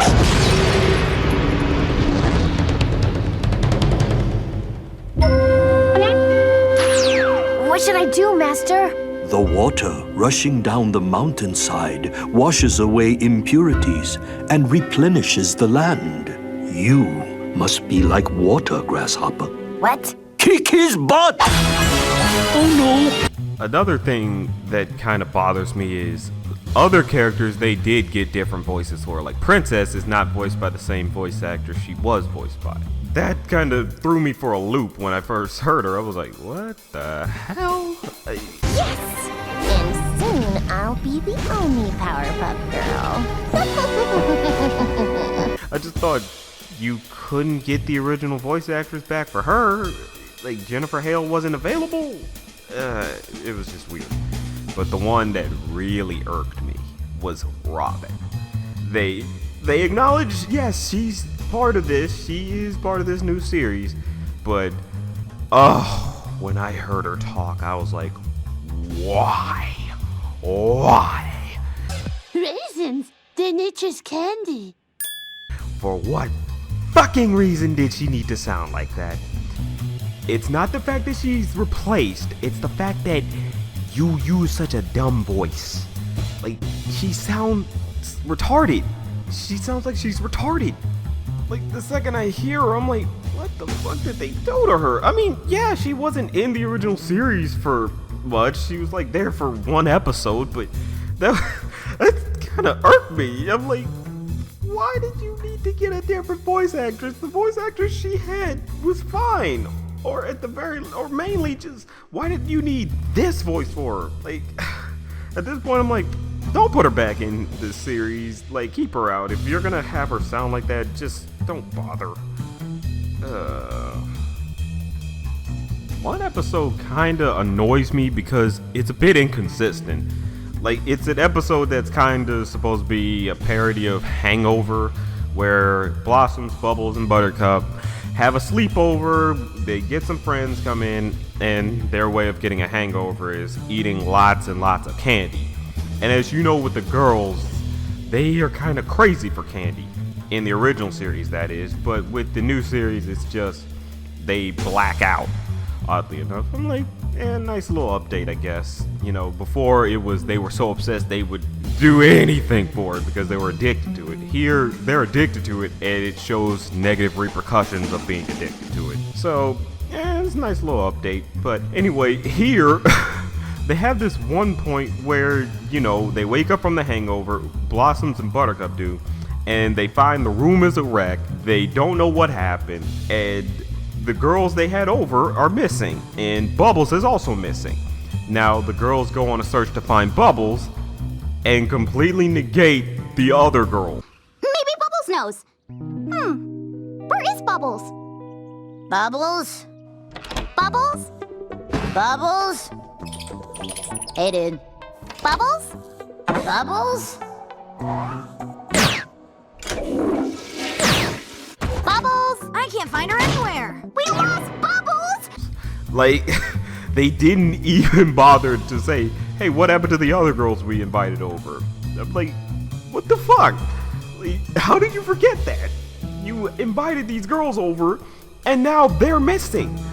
You didn't say, oh, they just went home. No, it's like, they're clearly missing, because you guys clearly went to sleep. You had this party, you went to sleep, and then all the other girls are gone, and you're only focusing on Bubbles. What about the other girls? Their parents are gonna be fucking pissed. But that's really just one minor nitpick of that one episode that I have. It does have some nice jokes to it, so that's just one minor nitpick in terms of the story for that episode. Oh, come on! So, all in all, this is a good show, but it's definitely not as good as the original. I cannot say it's better than the original in any way, shape, or form. But it's good. Nothing horrible about it that just makes you say, oh, they killed my childhood! They didn't do that with this series. It's fine for what it is.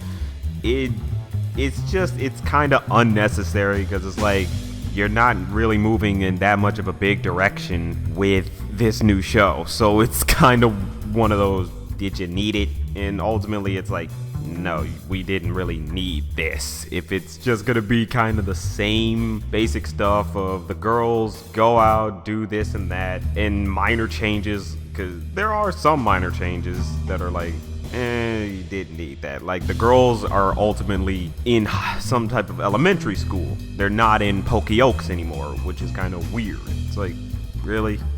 I don't get that. It was kind of obvious the girls are like 5 years old, but now you got them actually sitting at desks, and it's like, I don't know, I guess first grade they upgraded, but it's nothing truly horrible. When you see shows like Pickle and Peanut, you realize, oh, it could be much worse. It could be much, much, much worse. Woo! Come on, get it! Make it bounce! But it's a good series. Not better than the original. Just fine for what it gets done. Just still kind of, you didn't need to make it, but for what we got, it's good. But that's just a thought.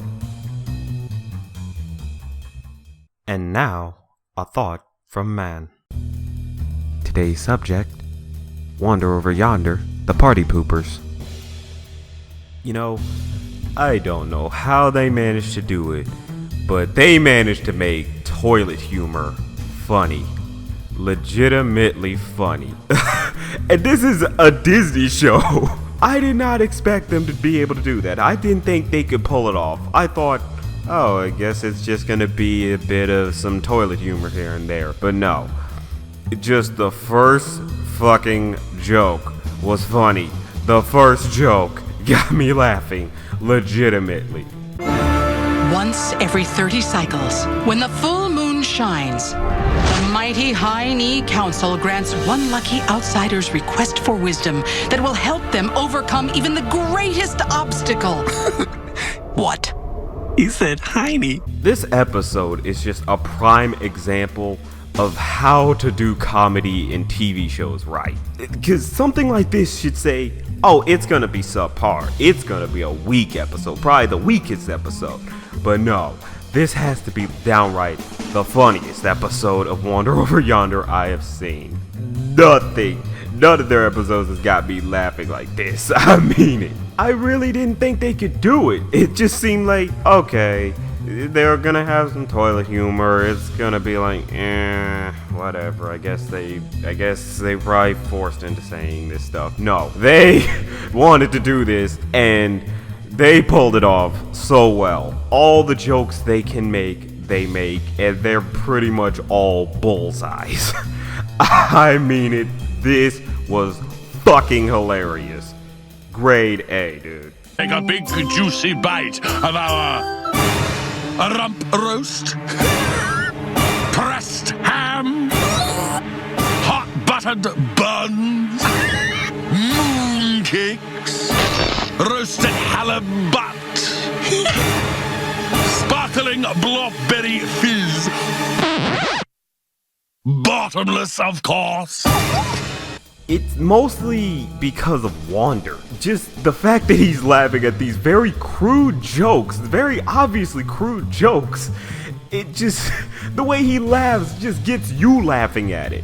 It's like when you have a friend who might tell a joke, and it's kind of a whatever type of joke, just kind of but when they laugh, it gets you laughing with it. Like, you just might have thought, it was an okay joke, but them laughing just gets you in a good mood, and you're just laughing with them. That's what it feels like with this episode. Just, because he's just genuinely having fun with this concept. And I just think, wow, how do you do that? Like, you got me laughing because the character's laughing. I'm legitimately having fun because the character is having fun. And I just really appreciate that about this episode. It's just very amazing. Our galaxy famous poo-poo platter.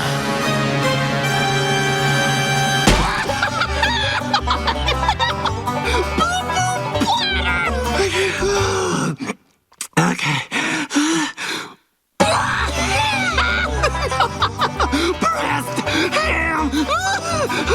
Buttered buns.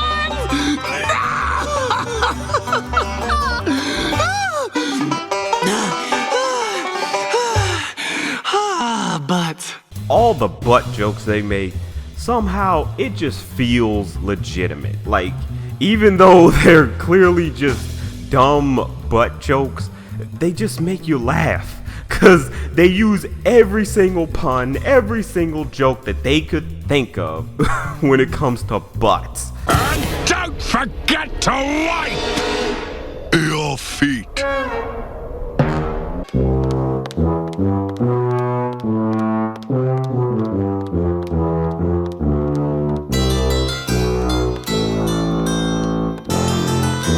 Rear Admiral Keistamon derriere, Grand Vizier Boohooty, Shakely Rump, the Merrymaker, the twins Badonk and Adonk, and last but not least, Princess Butt for the Face. It's not just some crappy gross out humor, because they don't show any poop or anything like that. They mainly just use their words. And I just feel like, yes, you somehow managed to make gross out humor without the gross out. I'm just laughing because you're saying these things. You're just saying these jokes, and I'm legitimately getting a good laugh out of it. I just really like that. I like the fact that you didn't have to show their faces. Even though their faces are pretty much, from the shadows, it's obvious what they look like. Oh, you have got to be kidding me. But, I mean, they are legitimately funny in this episode. All those jokes pretty much hit bullseyes. The build up for all of them are just great. Wander is just funny. This whole episode is just funny. Even the message is a legit message, and damn it, it's genuine. It feels like, yes, this is a legit message. I love it. I love it. Lighten up!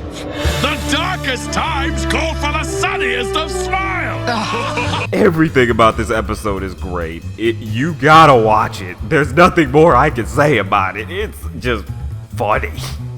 Just legit funny. And Disney, you are wrong for not renewing this show for a third season. It deserves it. Especially after this episode.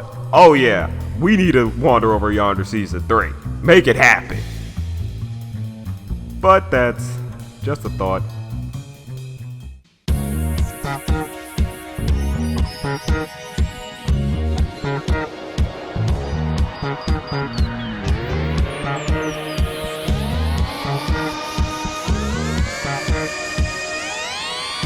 And now, a thought from Mann.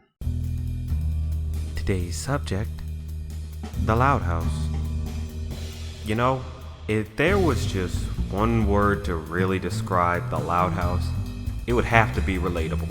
This should be fascinating. I mean, that's this main show. The main thing about it is it's just plain relatable.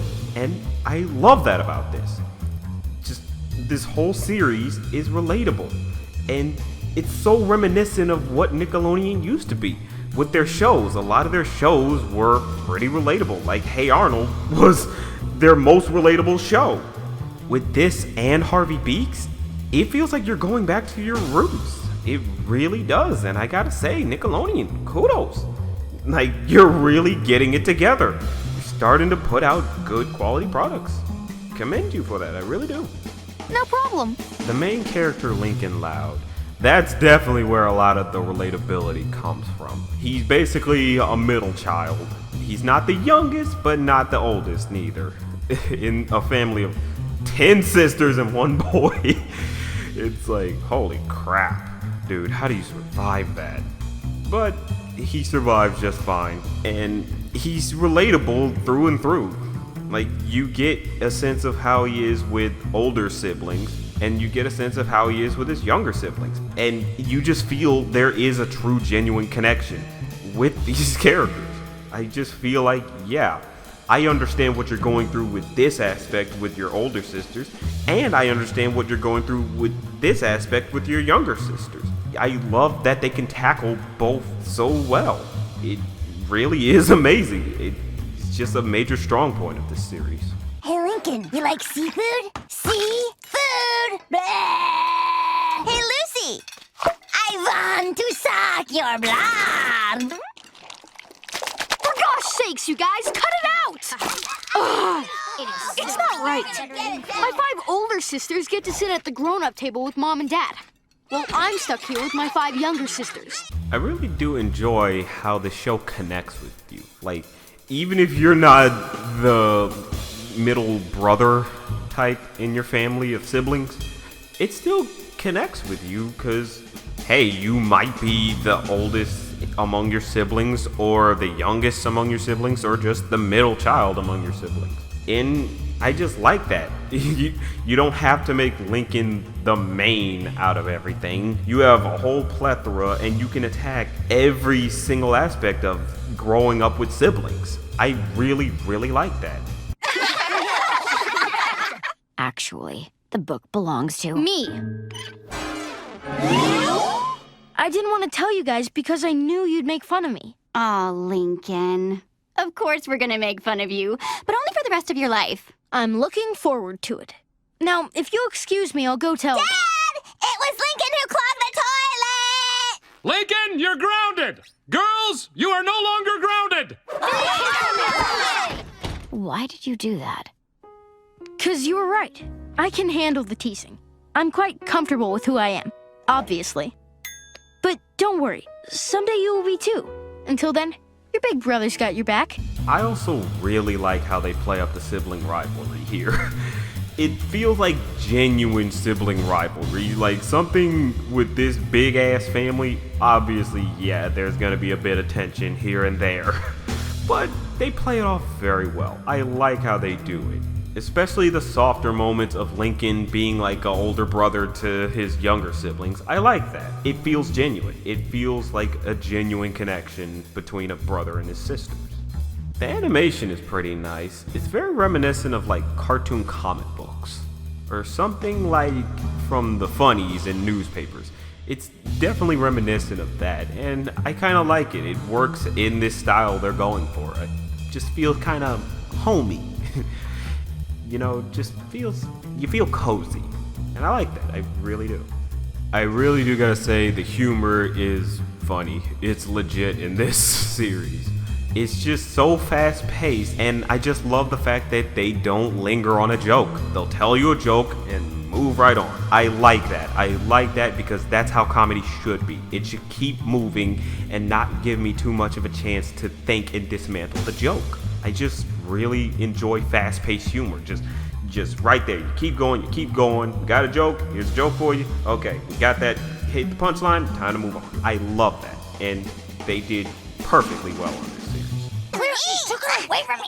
Lola, Lana, what's going on? Don't worry, Dad. I got this. Now, children, if you can't share the jump rope, then neither of you gets to use it. Huh, kids. They just don't get it, huh, Dad? Nothing like a nice, smooth face to start the day. Yep. Maybe I shouldn't have used the razor Mom shaves her legs with.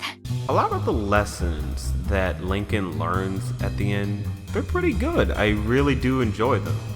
You know, they're just those nice, simple little lessons about growing up with your family, appreciating them, being there for them. They're just those nice little lessons that just kind of warms your heart. You just feel good when you hear it.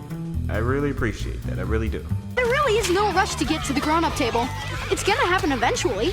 So in the meantime, might as well enjoy being a kid. I also like what they do with the gross out jokes. Now, I'm not a fan of it. I don't like poop jokes. I don't like vomiting. It's just like, But I like how they do it here. They don't show it. It's more implied.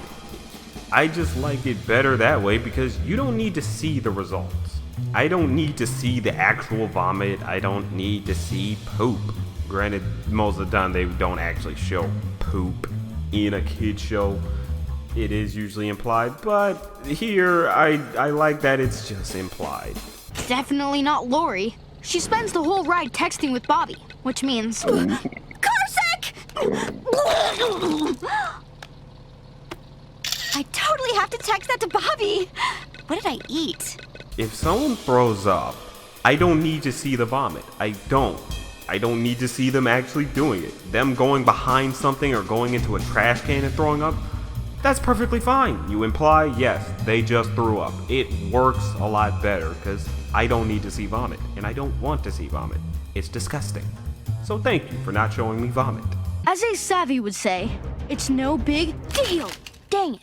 So all in all, this is a great series. It's definitely a nice return to form for Nickelodeon. Just nice relatability, good humor, nice characters. I just really like where Nickelodeon is going. You got 3 good series now. You got Teenage Mutant Ninja Turtles, you got Harvey Beaks, and now you got The Loud House. Keep it coming, Nickelodeon. And I'm rooting for you. I truly am. Because this is just superb. I love this series. It's a new favorite of mine. Really. And I just love that where you're going with yourselves on this. Keep it up. Keep up the good work. Just show that we don't need to keep getting live action comedy series. You can do animated stuff and you can get away with a lot more in animation. So keep up the good work. But that's just a thought. And now, a thought from Mann. Today's subject, Camp WWE. You know, I really don't see what's the point of Camp WWE. It's just animated wrestling without the wrestling.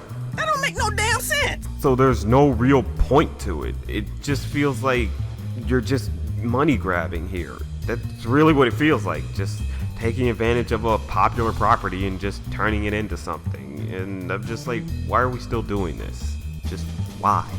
A big problem with the show is that it looks like it's supposed to be for kids, but it's definitely not for kids because they have some adult humor. So I really don't get what the appeal is here. I don't know who they're trying to appeal to. Like, are you trying to appeal to kids? Or are you trying to appeal to adults? Because you're not finding that good middle ground here, because you have a lot of cursing, you have some sexual innuendo, and it's very clear sexual innuendo. Marion promises Billy if he takes her to Camp WWE, he can look at those cans all night long. Oh, baby, those are some sweet, sweet cans. So there's really nothing. I don't know who you're trying to appeal to. And to kids, it just feels stupid. It just looks like a kid would look at this and be like, why are they calling these kids my favorite wrestlers like The Undertaker or John Cena and Triple H and whatnot? I just don't see what you're going with here. Say what? A lot of the jokes fall flat because you don't even have the actual wrestlers doing the voices. You have other voice actors and actresses playing these characters. So I don't get what the jokes are. If it was supposed to be, hey, the wrestlers as kids, then get the actual wrestlers. Get John Cena actually voicing a kid. That probably could have had more effect. But here, I don't feel like I'm gonna laugh. I just feel like you were supposed to tell a joke here, but it doesn't work because you don't have the actual wrestler. Like, hey, we have the names of wrestlers. That's exciting, right? It just feels like you're not trying here.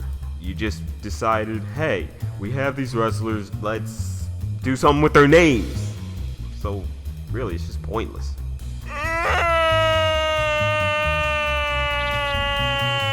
A lot of the humor is just so childish. I mean, this is stuff you'd see in like a low-grade kid show, and yet this is supposed to be an adult series.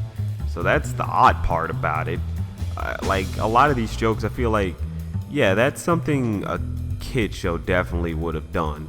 My mom was supposed to mail me a care package, but I ain't seen nothing. How am I supposed to have fun without my Who Shot Kennedy coloring books? My parents were supposed to mail me more underwear because I lost my other pair. I've been using a sock. The way they do everything in this show, it doesn't feel like an adult series. It feels very much like a kid series, but they just have some adult jokes. Mainly just cursing and some titties here and there. That's about as far as it goes. So I just don't get it. I really don't. Not one bit. Animation, it's very weak. It's clearly done in Flash, and I have nothing against Flash animation. It can definitely look nice. It's just here, it's clear cut. You were just cutting corners, You weren't trying, you weren't doing anything with it. Nothing special. You're just like, we need to make it an animated show just for the hell of it, so why not? And I'm just like, come on, man. You gotta try a lot harder. This is weak. Very weak. Shit. The show really feels like it wants to be raunchy, but it just doesn't even go that far. Hell, they're rated TVMA, but they're afraid to say the F word. They'll say shit, they'll say ass, they'll say all these other words, but fuck is the one thing. It's like, nope, we can't even do that. Hell, they don't even do beeped curse words. So I'm just like, yeah, what's the point of the MA? You guys have yet to do anything that warrants that rating. Like, nothing in here says this is TVMA. At best, you're probably TV 14. That's really at best. Because there's nothing here that warrants this rating, and there's nothing here that says we're an adult show. Just the fact that you have cursing and a little bit of sexual innuendo. That's about as far as you go. So there's nothing here. There's absolutely nothing here. So all in all, this is a dumb show. It feels like it's trying to be for kids while at the same time being something adults can watch, and it fails on that aspect in its entirety. I don't want to watch this as an adult, and I damn sure wouldn't want to watch it as a kid because it's dull, it's boring, the jokes are weak as shit.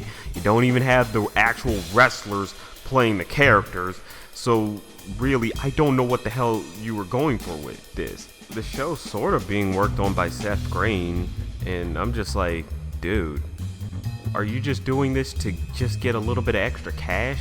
Because there's really nothing here, and putting your name on this is bad for you. You should know that, because we know you can be funny. Robot Chicken is always funny, so it's pretty disappointing. It's actually really disappointing. So, yeah, I really just can't enjoy this show. It's too stupid, and it clearly can't find a good identity. But that's just a thought. And now, a thought from Mann. Today's subject, Peanuts minisodes. You know, this new Peanuts minisode series, I really like it. Boy, what a sound! It's very reminiscent of the original comic strips. In fact, I think the episodes are mostly based on the original comic strips. And I kind of like that. That basically means we have a series running for as long as the comic strips kept running. And I just like that. It's just a nice, very well-grounded series that is a nice callback to Charlie Brown. And it's just good. Really good. The animation can be kind of awkward for it. It's mostly animated in Flash, obviously, but I don't know, just the way they move can be a little off-putting. I mean, that's about it. Art style-wise, it's very much just Peanuts. It's exactly how you've seen the Peanuts game. And I like how it looks, especially even the backgrounds feel very much like an old-time comic strip. Since the series definitely supposed to be more based on the original comic strips, I just think the art style, fits this show very well. It's just very nice. The format for the show is sort of this, 7-minute mini-sodes, and I think that's more effective here because, like I said, it's trying to be like the original comic strips, and since the comic strips were comic strips, it makes sense that they try to keep it short. Like, they would be doing one comic strip and then just transition into a totally different one that had nothing to do with the previous one. And kind of like that, it's still keeping the original tone of Charlie Brown, which was basically just these kids contemplating life or just shooting the shit. So, yeah, I do like that. That it's just these sort of small mini-sodes. Now, granted, if you wanted to see them, I don't know how you would see them. They're on Boomerang, I know that much, but they don't advertise this.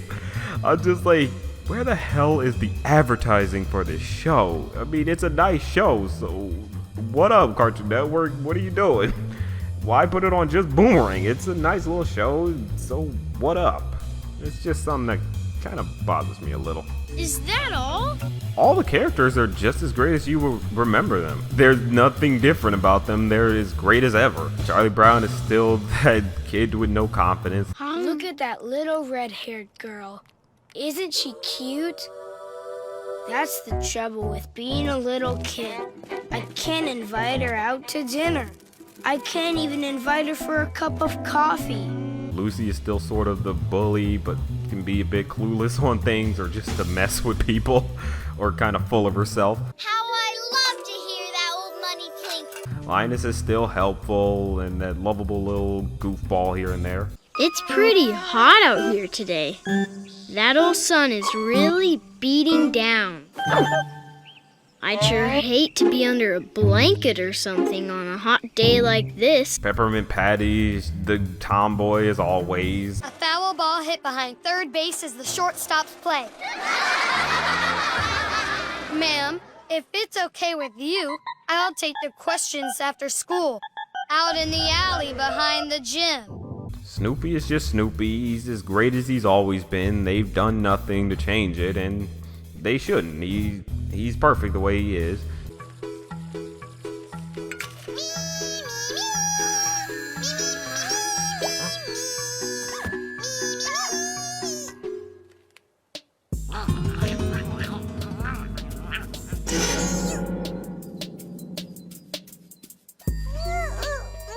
And Schroeder's still sidestepping Lucy as always.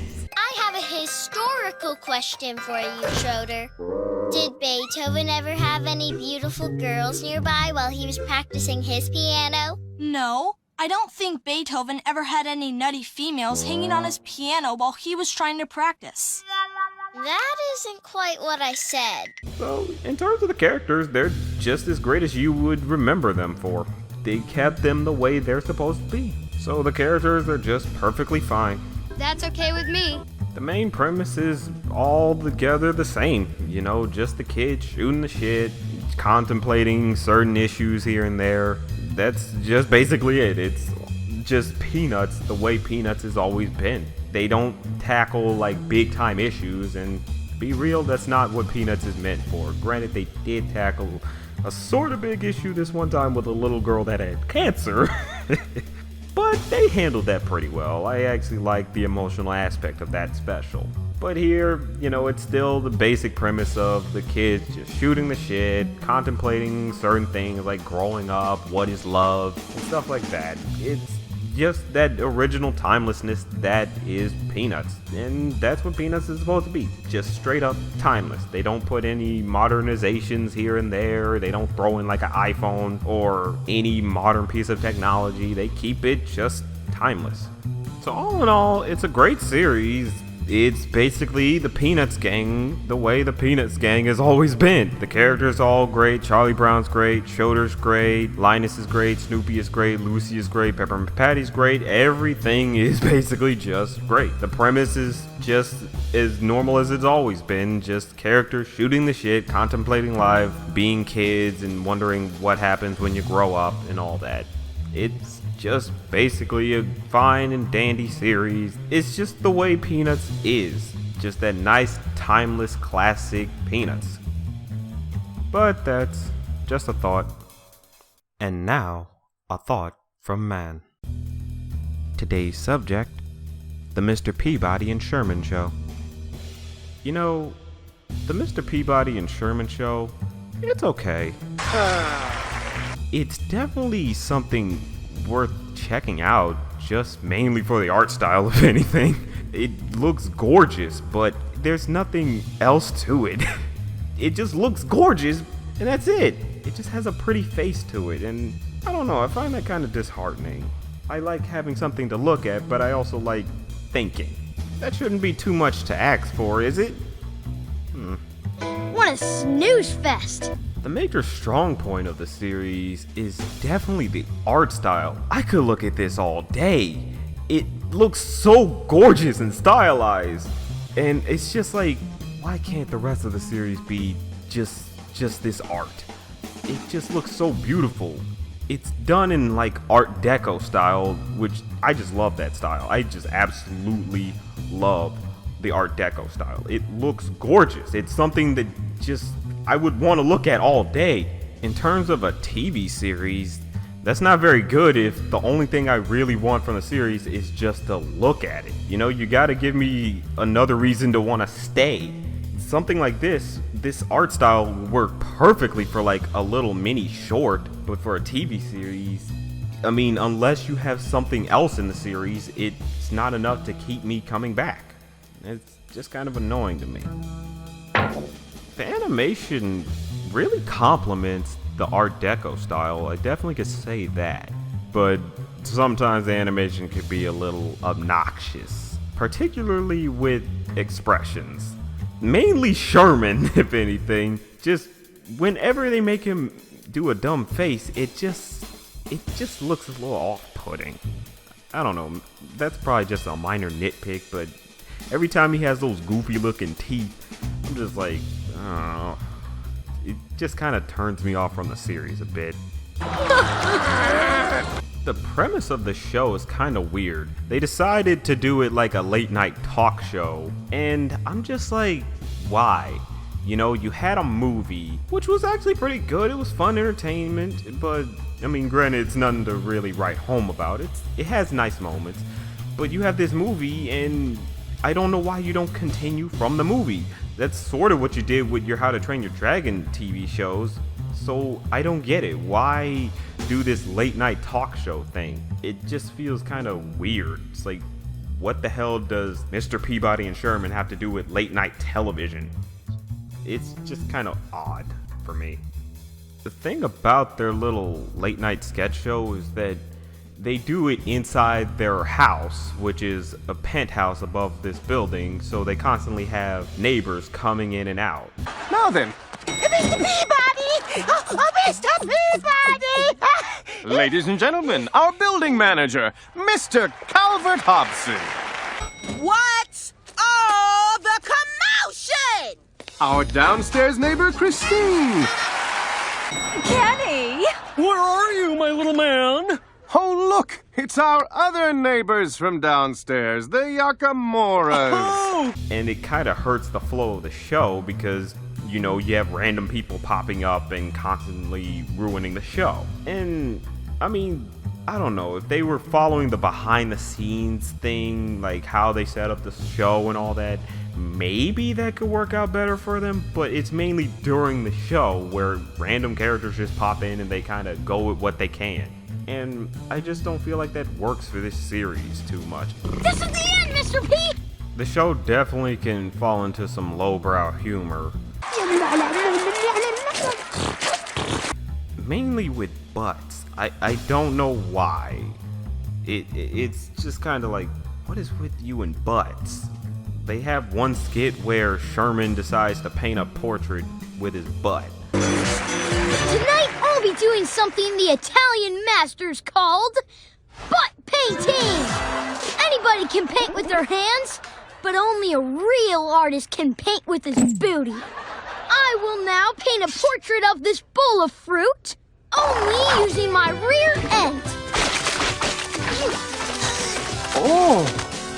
Who needs a brush when you've got a tush? Or they have Mozart play his symphonies with his butt. I'm Ludwig van Beethoven! And I'm just thinking, why? This just isn't funny. It's butts. That's it. Butts. You're not really doing anything clever. That's just what hurts this series so much. So all in all, it's an meh of a series.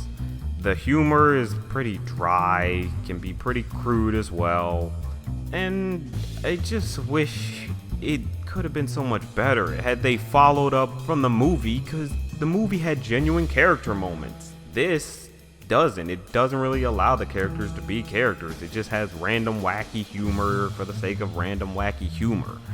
I don't know. And it's so disappointing because I love looking at it. It looks absolutely gorgeous. It's definitely a style over substance series though, and that's what's annoying. I'm like, if you had good, clever writing, this would be a good series. But, I can't say that. I can't by any measure of the word. It's like, but I want to look at it. I really, really just want to look at it. It's just disappointing. That's really all it is, just disappointing. But that's just a thought. And now, a thought from Mann. Today's subject, cancellations. I really don't get why certain shows get canceled. Like most recently, they canceled the 7D on Disney XD. I don't know why, it's actually a pretty good show. Definitely better than fucking Pickle and Peanut. So I really don't get it. It's a great show, it's funny, it brings back basically the humor of like Animaniacs or Tiny Toons. It's just a good show, but sadly they canceled it. I mean, I sorta get it when it comes to like ratings, but I'm pretty sure 7D had a decent enough fan base to warrant at least a third season. Come on, it was pretty funny, a lot of the jokes were good. I just don't get it. We know a quaint little chicken chalet high atop Mount Jollywood, where Jollywood Jane is hard at work, making from scratch her savory chicken noodle soup. Her husband, Jollywood Joe, lovingly adds noodles as Jane soaks in her own juices for 7 years until the savory broth is aged to perfection. Jollywood Jane's chicken noodle soup. Is it delicious? Yes, always. Another show from them that got canceled was Wander Over Yonder, and I just don't see why. It was a good show. It's one of your best shows, actually. It really makes no sense. It had a good fan base, ratings were decent, but they end up saying, we're just not going to renew you for a third season. I'm like, why? It was a good show. People were watching it. It really makes absolutely no sense. People are watching the show. Why cancel it? It's just very odd. Are you trying to make way for newer shows? Well, let me tell you this. Most of the shows you put on there are crap. That's just the bottom line. A lot of the shows you end up putting there are crap or something from another country like Yokai Watch. I just don't see why cancel good shows just to put on crap. It's just weird. There are really a lot of really good shows that get canned, and I don't see why. Tron Uprising got canned, and it's like, why? This was really good. It was a nice action show, and we don't have that anymore. We don't really have action shows. I don't get that. We had Tron Uprising, we had Motor City, we had Thundercats. Those were all great shows. Hell, we had Young Justice even. But sadly, they decide, well, it's not selling to young boys, so we're just gonna cancel it. Why don't you try stop selling to young boys? As long as you got an audience, you have people watching, that should be enough. You have a decent number of fans watching, whether they be kids or adults. Just have the show. There's no point in canceling it. Symbionic Titan got canceled because, well, we couldn't really get a toy deal going. I'm like, why does it matter? It was a good show. People watched it. It was fun and enjoyable. But you're like, nah, let's just cancel it. Even though people are watching, let's cancel it. Like, stop doing shows based off of merchandise. That's the worst way to do a show. Especially in this day and age, a lot of people don't like buying merchandise. It's just annoying. One thing is, I feel like they try to make sure a lot of shows get canceled. Cause some shows they decide to move around the time slots. Thundercats, they end up airing at like freaking 9 a.m. or 8 a.m. on a Saturday morning. I'm just like, why? No one wants to wake up that early to watch a fucking cartoon. Don't get me wrong, it's a fabulous show, it's awesome. But I damn sure am not gonna ruin my day off to watch a cartoon. At this point in time, no one feels like waking up that early on a Saturday morning. Most of the time it's like, yeah, I want to sleep in. If you show it at like 11 or 10, I mean, sure, maybe then. Lots of people don't like sleeping that late on a Saturday morning. But at 9, 8, 6, and 7, no, you're going too far. No one wants to wake up that early. A lot of these shows were more or less primetime TV shows, so really putting them early in the morning was like, really? And then another thing is they move it around the schedule, like Motor City and Tron Uprising, they just could not find a good time slot. They constantly move it around. At one point they're like, okay, it'll air on weekdays at 7 o'clock and whatnot, but then they're like, let's move it to 12 a.m. in the morning. I'm like, why? You would have more people watching the show if you kept it at like 7, 8, or 9 even. At freaking 12 in the morning, like, dude, you're not Adult Swim. These are great shows that more adults would like, of course, but at 12 a.m. in the morning, nah, I don't think you're gonna get too many people to want to watch that. All in all, I wish they would just stop canceling good shows. There's no good reason for it. You have a decent fan base, you have that following. There's just no reason for it. Advertise the show, let people know, hey, we got some good quality shit. Like, I don't know why you keep advertising shit like Pickle and Peanut. That doesn't need to be out there. No one wants to see that crap. Or fucking Breadwinners. No one wants this crap. But you keep advertising the hell out of that stuff. I just don't get it. You have good quality shows. Why not advertise your excellence? Why do you want to give out crap more? It's just stupid. It's absolutely stupid. But that's just a thought. And now, a thought from Mann.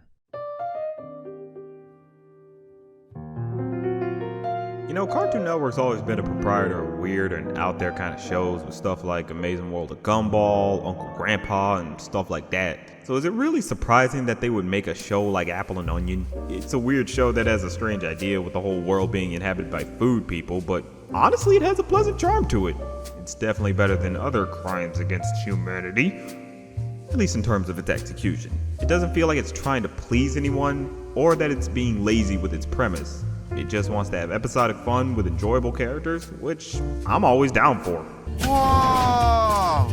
The show is created by George Gendy, who worked on Sanjay and Craig.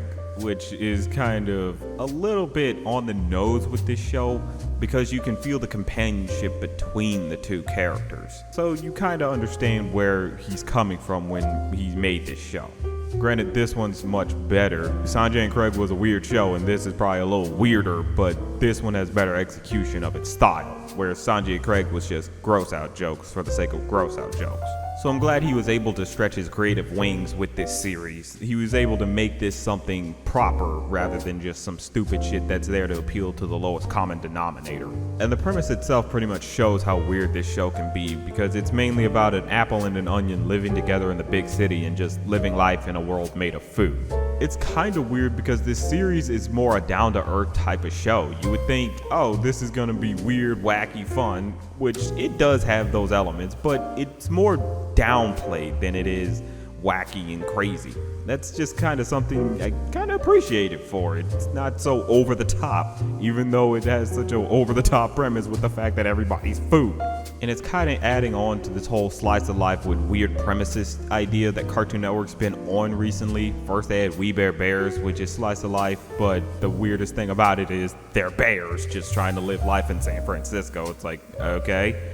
And then they had Powerpuff Girls reboot, which was sort of slice of life, or tried to be and failed miserably at it, but they at least tried. And now you got this where it's just everybody is food and they just live life normally. It's like, okay, the way they do this show, it just all manages to work. They manage to execute a lot of their jokes and everything perfectly. So it's just something that has a nice pleasantness to it. That's something I really enjoy about this series. It's weird, but at the same time, you still accept it pretty easily for what it's trying to be. And you're welcome.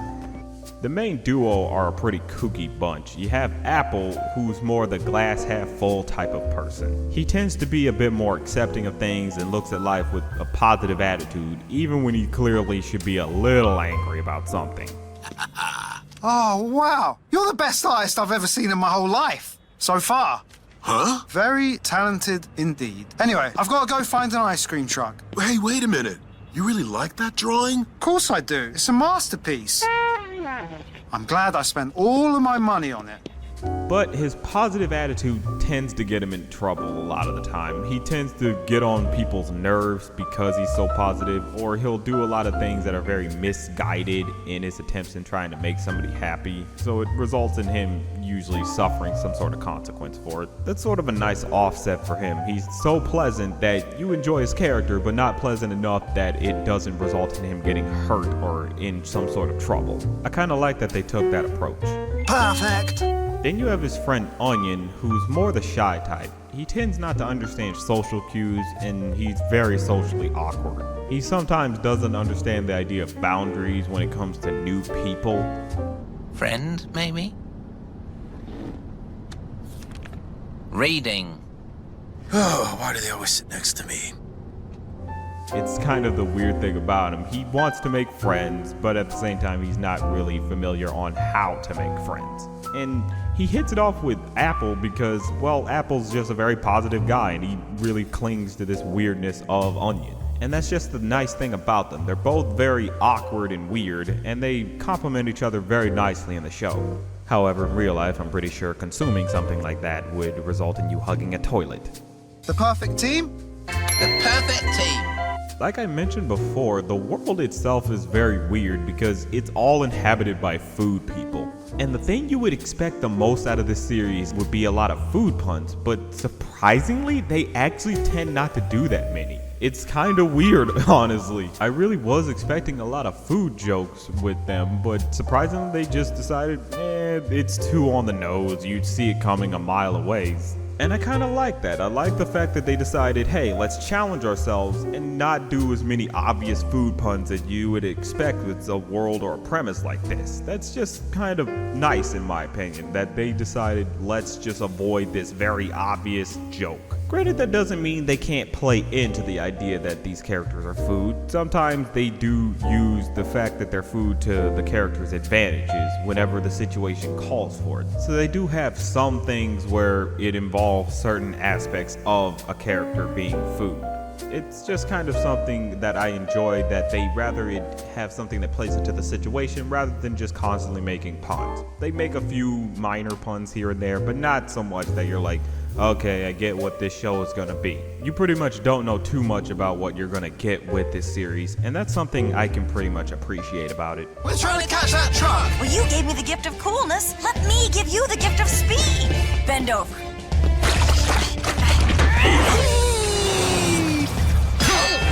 The humor of the show is very wacky and random, but it's well executed.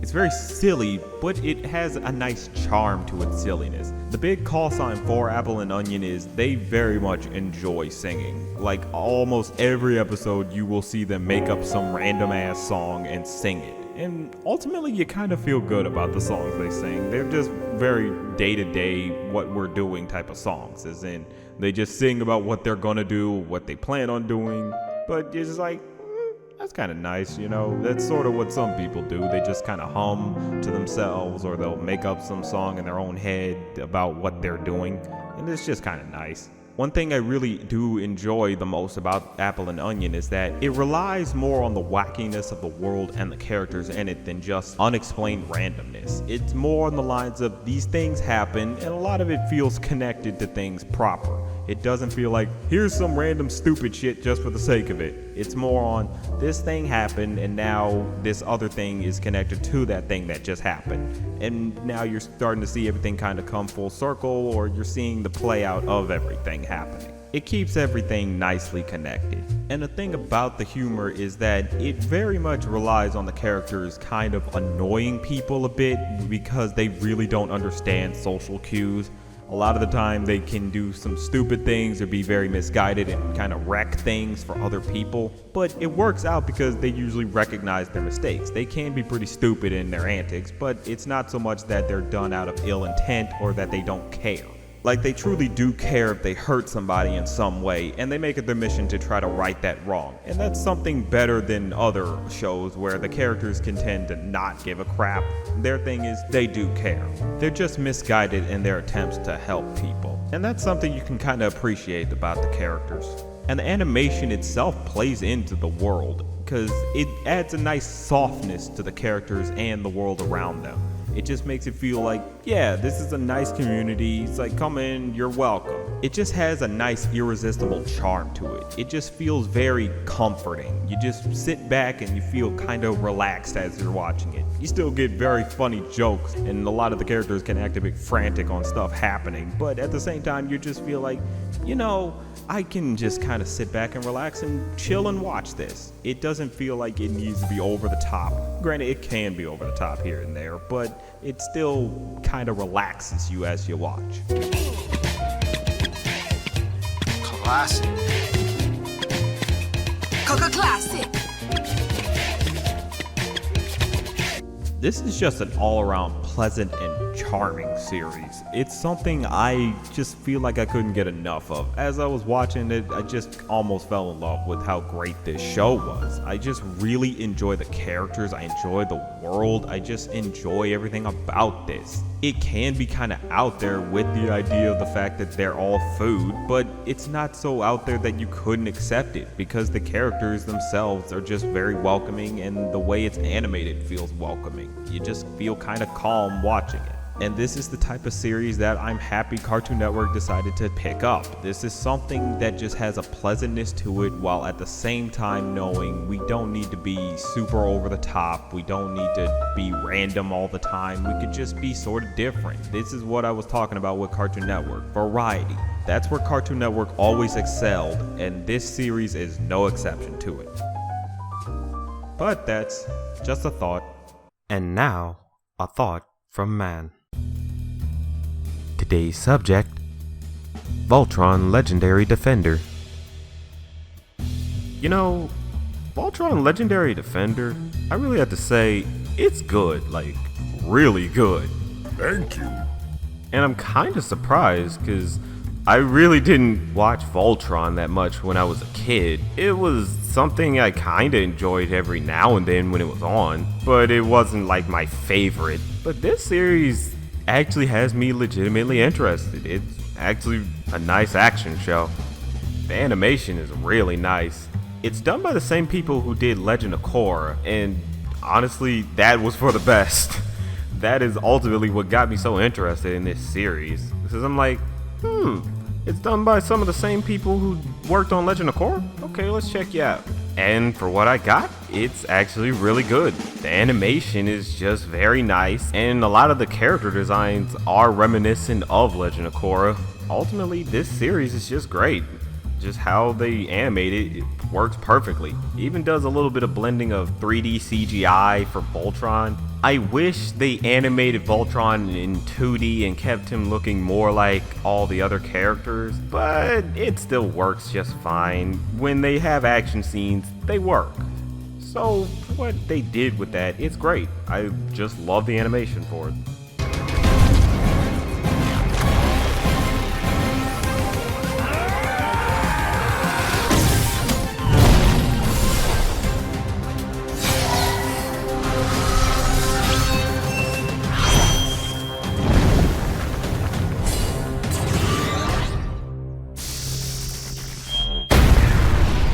The humor itself is very reminiscent of Legend of Korra. A lot of the characters kind of act like characters from Legend of Korra. That might be a bad thing, but I feel like it actually works for them because the way they have the characters, they may feel like they belong in Legend of Korra, but ultimately they are their own characters and they fit within this universe. The Green Lion has an inquisitive personality and needs a pilot of intellect and daring.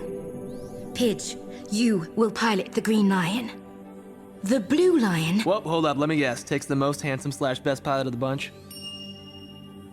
So, yeah, I feel ultimately it's great that it has that familiarity, but it still has its own identity in terms of character and humor. And I just like that. Thanks. The villains seem kind of okay, but I don't feel like they have much personality. There's nothing that really draws me to them. It seems like their motivation is mainly take over the galaxy, and that's it. I'm just like, can't we kind of puff this up a bit? I don't know, give them like a crazy ideology that kind of gets you questioning yourself and whatnot, or questioning your beliefs. Here it's just simple, take over the world, take over the galaxy, end of story. That's all we want to do.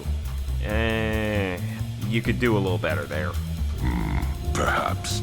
The main team for Voltron is very nice. I like how each one have their own unique, special personalities and whatnot, and they have to work together and put their differences aside to make this whole thing work. I like how different a lot of them are. Shiro being the strong leader type, Lance being the goofball of the crew, Hunk being more the fat guy of the crew and sort of the lazy guy, but he knows how to put his laziness aside to help his friends.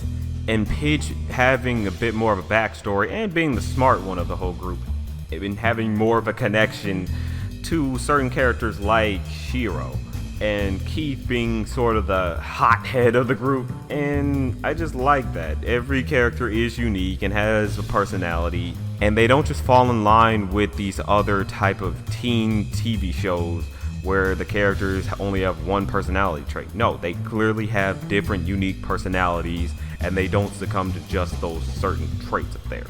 I like that. And Allura, I like, is someone who tries to keep them in line and keep them in check. They definitely need that, the way they act. And she even finds unique ways to get them to work together. I like that. It's really enjoyable. Oh, it's on now.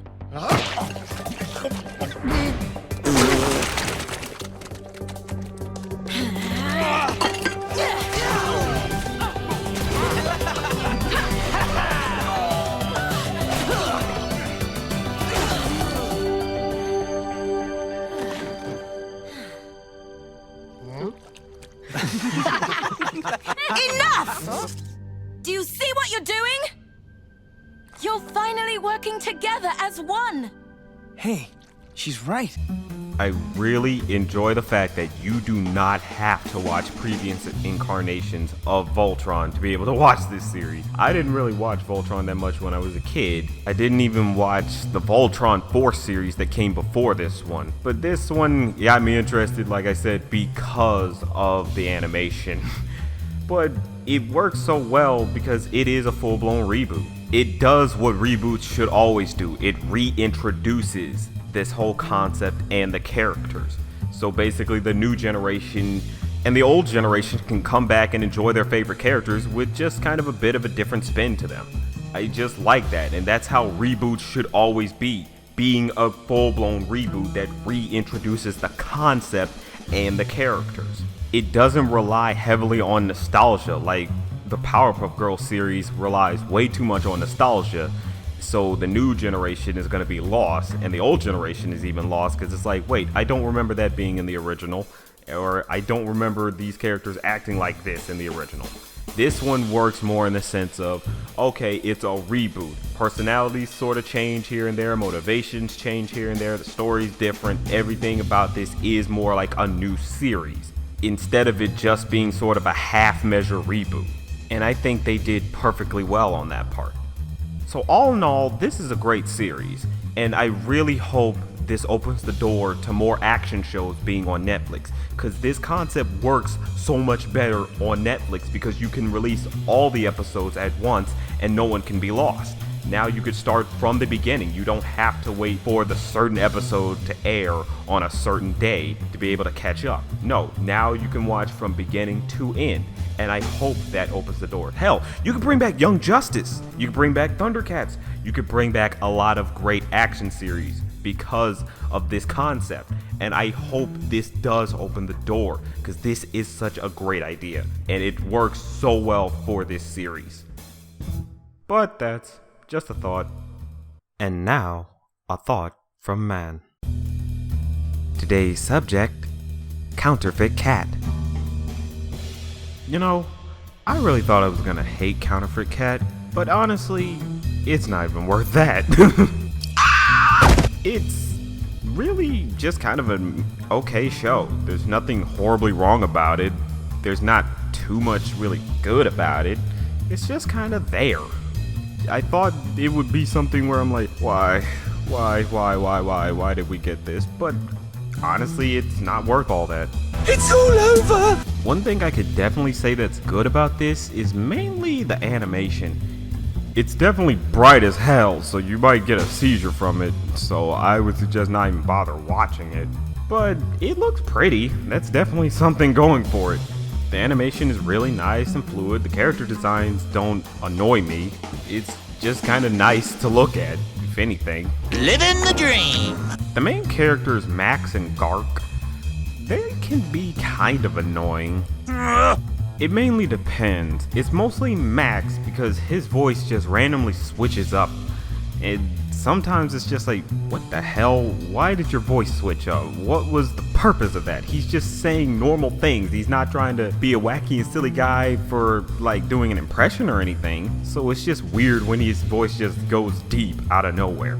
What's the deal, Ransford? Scoot over and let me suck up some of that fine sunshine! Ultimately, there's not much wrong with them. They just kinda act a little annoying in their antics. That's just about it. They don't really do too much to piss you off and tell you, yeah, you are gonna have a horrible time watching this. They just kinda are there and they get into crazy, wacky adventures. That's just about it.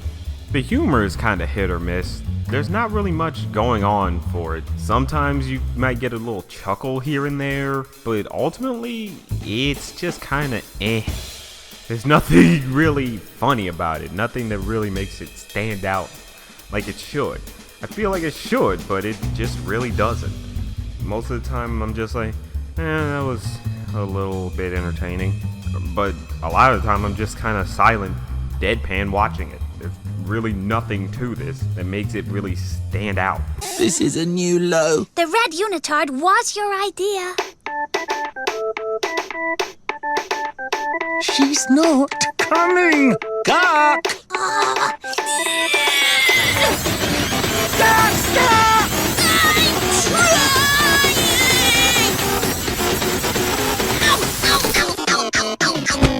It's pointless! The main character, Max, he's kinda selfish, I definitely can say that. But most of the time, he definitely cares for others. He's not just, oh, it's all about me, me, me. He learns a lesson that says, yeah, I do need to care for others as well. So I can't even hate him. There's really nothing to hate about him. He's selfish at one point, but he does truly care for his friend Gark. So ultimately, I don't know, it's just kind of, I really thought I could hate this, but there really is not much to hate. But what about Gark? Gark will be disposed of. What? Not fair! I took the blame. Don't take out on Gark. Take me! Please make it quick, please make it quick. Be gentle. You made me change your kitty litter! What? Are you saying that if I never ask you, Gark, to change my kitty litter again, then we're cool? I guess so. If I really had to give this a negative criticism, it's mainly it does not set up the premise. There is no opening episode that tells you about the idea. The main plot is about this alien coming down to Earth, and Max finds him and wants to protect him and keep him hidden, so he puts him in a little cat suit, and now he's just parading around like a cat, and that's really it. That's all I could really tell from just the first 2 episodes. There's not really anything setting this up. I really don't know why Gark even came to the planet. Was it by accident? Was he sent on a mission to destroy Earth? I really don't know. He's just here. There's really no explanation why he's on Earth or why he needs to parade around like a cat. I mean, aside from the fact that he's an alien, but really, I don't know why he's on Earth. It's confusing, and I just feel like that's a real negative part of this whole series. No, not really all that funny. So all in all, this is just kind of a mediocre show. It's just there. If you want to watch it, there's really nothing harmful about it, but it's definitely nothing special. Ultimately, you're just gonna get nothing from watching it. The characters are meh, there's nothing truly wrong with them, but there's not much really right with them to really suck you in. So yeah, a lot of the situations are random, and I'll admit some of the imagery can be a bit disturbing. That's wonderful, Max! I had a little problem, but I'll be okay. My brain came out of my body, that's all. But that's ultimately it. There's nothing truly spectacular or great about this aside from the animation. So I guess if you want to watch it just for the sake of looking at some pretty imagery, that's fine and dandy. But ultimately, it's nothing. It's really just nothing of a series. But that's just a thought. And now, a thought from Mann. Today's subject: the violence of Johnny Bravo. You know, cartoons today just don't have the right type of violence like they used to. And I mean seriously, nowadays they just don't do much in terms of violence for comedy. And I love slapstick, it's just funny to watch. Looney Tunes is what I grew up on. But one show I really enjoyed when it came to slapstick was Johnny Bravo. That show always had me dying every time he got his ass kicked.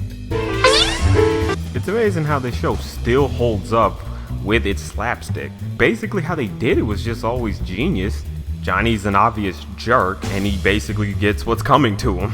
It was always funny. They set it up where he hits on a woman in some insulting or stupid way, and then she just fucking pulls out a taser and completely lights him up. It was always funny, just how they did that. And it sucks because nowadays you can't really show hardcore violence for the sake of comedy. A lot of time it has to be for a serious moment and whatnot. I just like to see some more old school slapstick brought back. How about a kiss there, Missy? Well, now that we know each other a little better. Eat this! Baby. Oh, mama. The way they wrote Johnny was kind of genius. He's clearly a jerk, but he's not unlikable. He's just more of an idiot. They knew not to make him an outright asshole to women. It's just he needs to stop objectifying them, obviously. And when he does objectify them, something bad happens to him. And every time is pretty much warranted. They knew the best way to write him is to make sure, yeah, he can be a jerk and he can do bad things, but when he does those bad things, a consequence must happen to him. That's how a lot of jerk characters have to be. When they clearly do something wrong, that has to come back to bite them in the ass. And that was always funny. Every time he got injured, it was just funny because it's like, yes, this jerk is getting his comeuppance. I just really like how they wrote him in the show. You got that right, mister. Hey there, Spanish senorita. Sprechen love. It's her, isn't it? It's not me, it's her, right?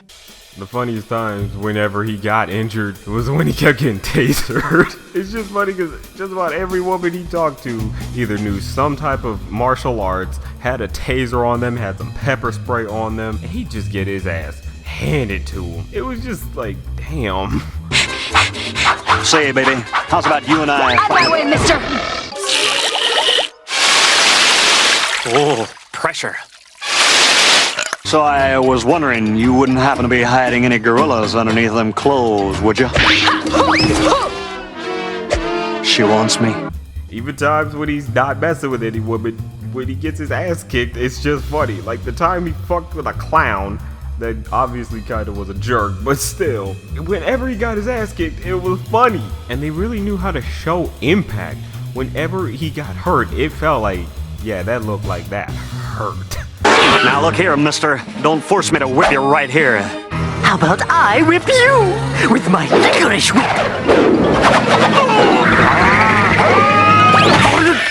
Oh, good golly. Whenever he got tased, it's like, damn. If he got pummeled, it looked like it hurt. When he gets completely stomped on by a bunch of bulls, it's just funny how bad it looked like it hurt. Excuse me while I make a wish. Buffalo.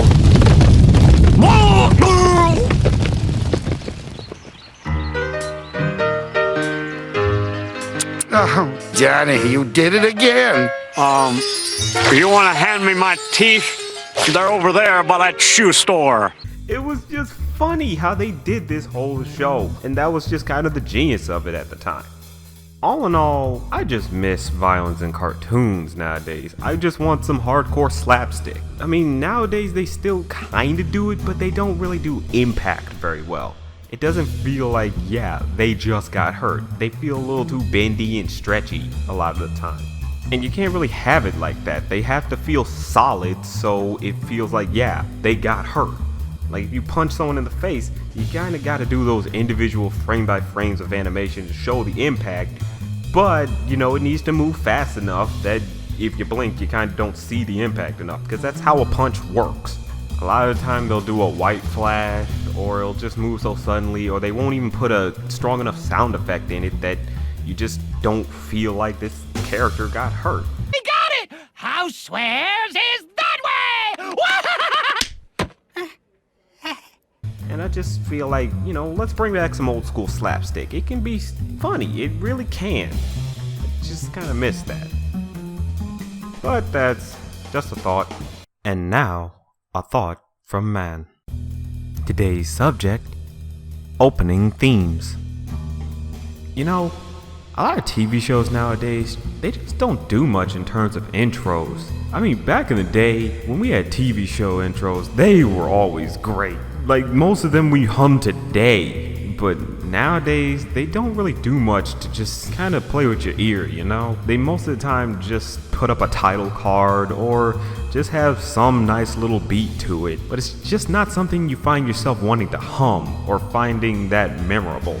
TV shows back then, they used to do a lot with their intros. I mean, they knew how to catch your eye. Some TV show intros would tell you about what's gonna happen or basically just why certain things are a certain way. Like Fresh Prince basically just tells you about why Will Smith is in Bel-Air in the first place, and it's catchy as hell. In West Philadelphia, born and raised on the playground is where I spend most of my days. Chilling out, maxing, relaxing, all cool and all, shooting some b-ball outside of the school. When a couple of guys who were up to no good started making trouble in my neighborhood. I got in one little fight and my mom got scared and said, "You're moving with your auntie and uncle in Bel-Air." Or even Powerpuff Girls. They knew how to basically tell you about the entire premise of the show with not much. They basically just had the narrator tell you how the girls came to be and what they want to do. But there were subtle little touches that told you about the girls. basically in the intro they have these little instrumentals that play over the girls as they appear on screen, and each instrumental was pretty much unique to the girls. Each one basically told you a little bit about the girls. Like for Blossoms, it's this triumphant theme that indicates, okay, she's sort of the strong leader type. For Bubbles, it's this cute little twinkling noise that indicates, okay, she's the sweet innocent one. And for Buttercup, it's this hardcore guitar riff that indicates, okay, yeah, this is the tough, strong one. And that was just so unique and subtle. It tells you about the show and you basically get invested without them having to tell you too much. And I just think we don't do that much in terms of opening themes nowadays.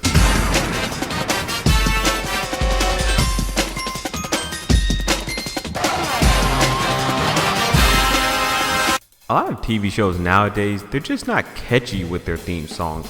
Sometimes they'll just throw up a title card just being like, hey, here's this show, whatever. Or sometimes they'll have a nice little beat to it that's okay, but it doesn't really do much to get you hyped up for the show. I remember shows like Thundercats, while granted the intro was awesome as hell, the TV show was pretty underwhelming. But that intro was fucking awesome. It got you ready, it got you hyped. Thundercats are on the move.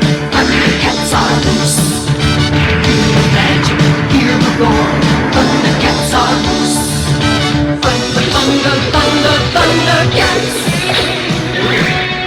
Thunder, thunder, thunder, Thundercats. Thunder, thunder, Thundercats.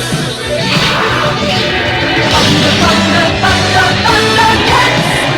But nowadays, they just don't do much. Hell, even with the Thundercats 2011 reboot, all they did was put up a title card with an instrumental from the original theme for like 5 seconds, and that's it.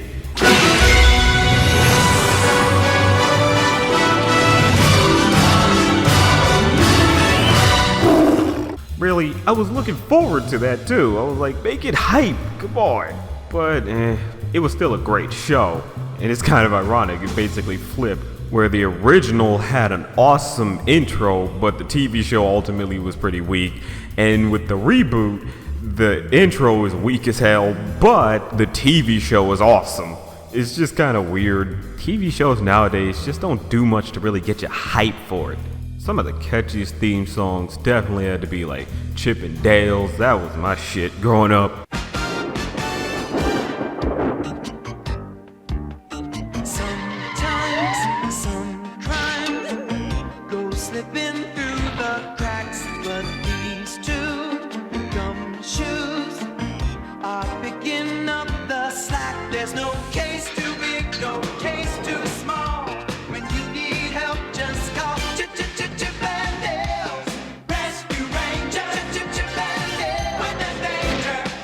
Or Power Rangers, that always got me hyped. Every time I hear that freaking guitar riff, I was like, oh man, it's Power Rangers. Oh man.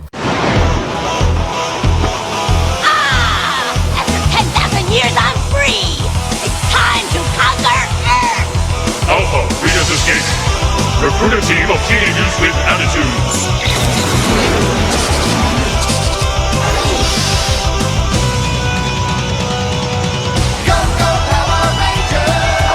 Fresh Prince, that was always a good one. I didn't watch Goof Troop much, but I always loved that intro. I definitely liked that intro.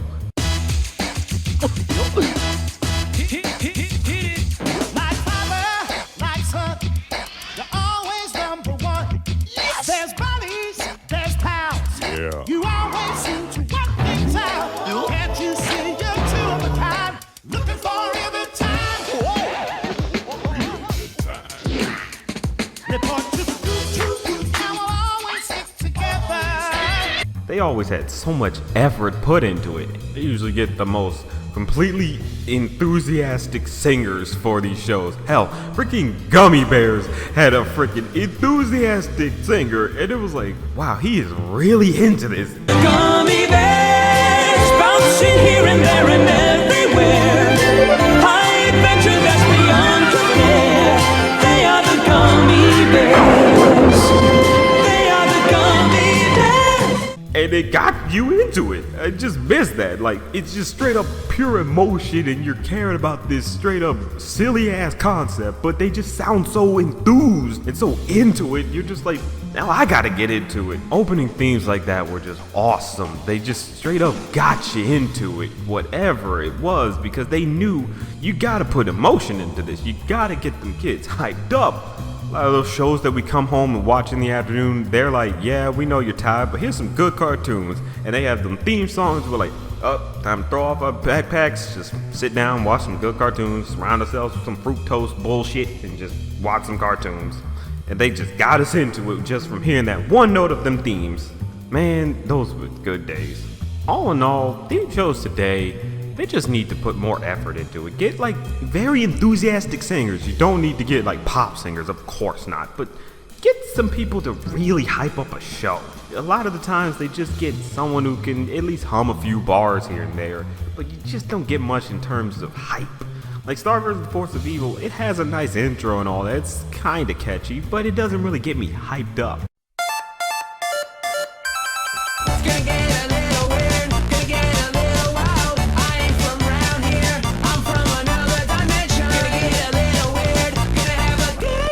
Gravity Falls, it has a nice intro that tells you a little bit through just instrumental and good imagery, but it doesn't really get me hyped.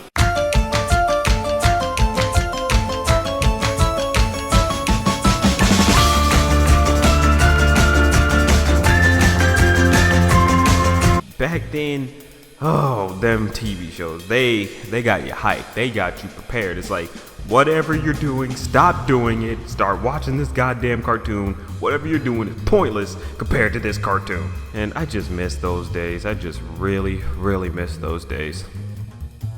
But that's just a thought. What was it about Kids Next Door that drew us to it so much? Was it the uniqueness of the characters? The individuality of each character? Or was it such a strange concept you just couldn't find yourself resisting? No, I don't think so. Was it the nice humor that kept bringing us back to the show? Or was it the creativity it gave you from such a simple concept? I don't know. Or were we just dumb kids hyped up on crazy colorful cartoons? Either way, it deserves some deep thoughts.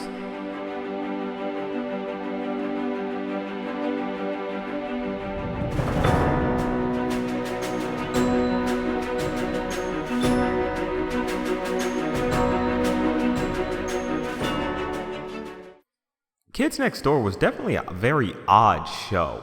It wasn't odder than anything else on Cartoon Network in the 2000s, but still, it had its own unique brand of odd.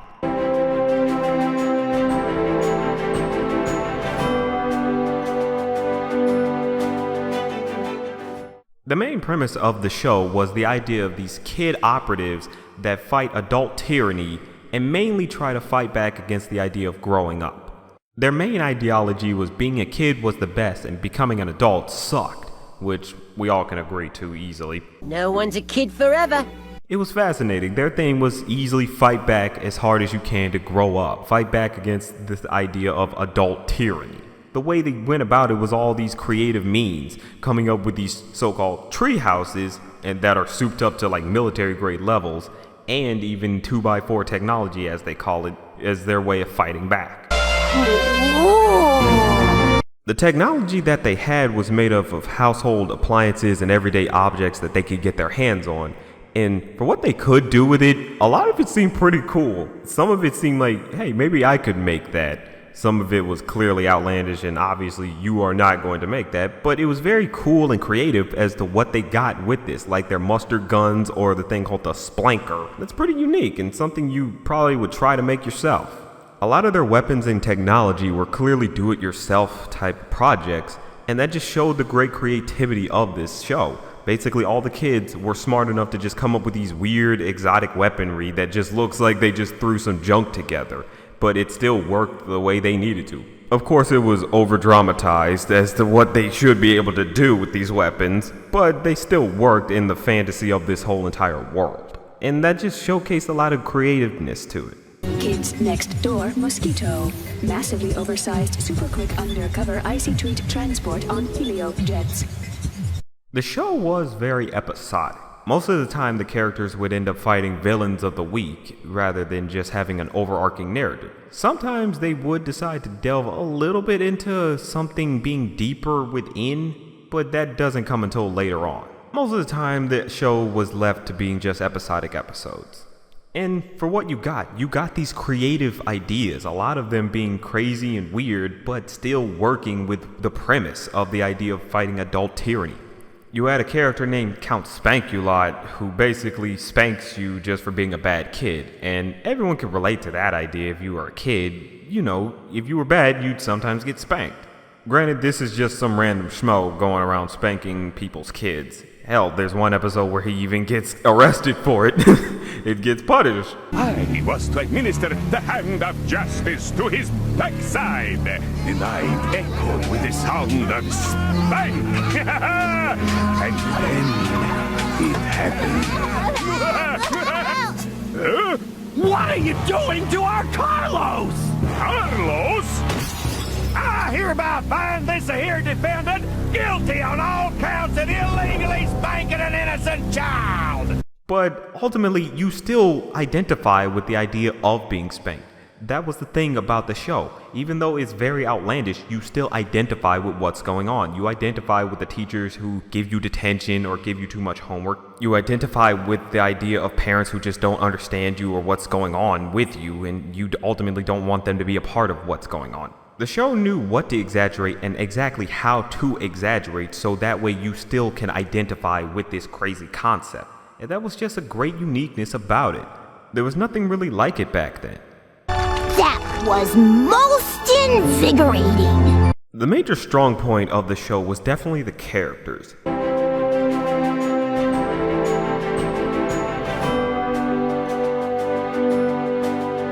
It was mainly focused on this group of operatives known as Sector V. They were all identified through what they call numbers instead of numbers, and they were mainly known as Number 5, Abigail Lincoln, Number 4, Wallaby Beatles, Number 3, Kooky Samban, Number 2, Hoagie P. Gilligan, and Number 1, Nigel Uno. Number 5 was definitely the chillest of the entire group. She basically kept her cool in just about every situation she needed to, and was pretty much the most cunning out of everyone. But that doesn't mean she couldn't lose her cool whenever she needed to. She was still a kid, and they knew they couldn't just keep her perfect. They knew sometimes she does have to panic, sometimes she really does have to be on her feet. Have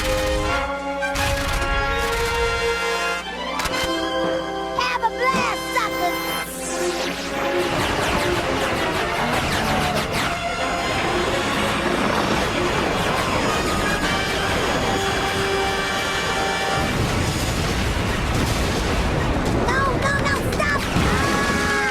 She was definitely the most competent out of everyone, and they would also get the most drama out of her, mainly because of certain things that happened in her past. Beforehand, she was the original leader of Sector V, but due to certain incidences that happened in her past, she stepped down. We have rules, Number 3. All sectors must have a leader, even if it's temporary. Ooh, ooh, ooh, ooh, ooh, ooh! Don't look at me. Been there, done that, not doing it again. Especially after you know what happened. Of course, Number 5. It's mainly mentioned in passing whenever they talk sometimes, but you do get a sense of why she stepped down. She can see how this job was too much for her and she just couldn't handle it. And that just brought a great dynamic from her. I like it when things are too easy. Number 4 was definitely the strongman of the group, but definitely a total idiot. I've heard rumors that there was an ancient long-lost school buried beneath ours. This must be its library. What's a library? He's very confident in what he does, including whenever he's wrong about just academics. But he's very confident nonetheless, and they know to portray him as the strongman, but they also know he has to be scared sometimes. They know sometimes he does have to be afraid of a situation or of a person that might clearly be stronger than him. Number 2 will be the most powerful cheese shogun ever! No one shall eat my precious cheese ever again! And there's nothing you can do to stop me! Don't make me fight you, Number 2. We're friends, remember? Fool! They basically had the mantra of strong men also cry. It doesn't matter how strong or tough you think you are, there are situations you seriously just can't handle, and they portray that very well with him. They'd even show a lot of his softer side whenever they indicate his crush on Kooky. Number 3, I've always wanted to tell you something. You don't have to say it, number 4. I know you really love rainbow monkeys, too! No. It's Granny. Number 3 is sort of another type of dunderhead on the team. She basically is the sweet and innocent type of idiot on the team, whereas number 4 is the tough brute of the team. And she actually kind of works as a type of offset to him.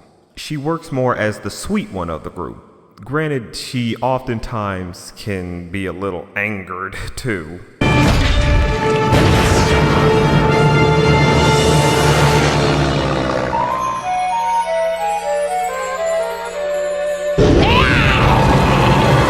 But they know, of course, we have to show that she can get angry. We can't keep her just sweet and innocent throughout the whole thing.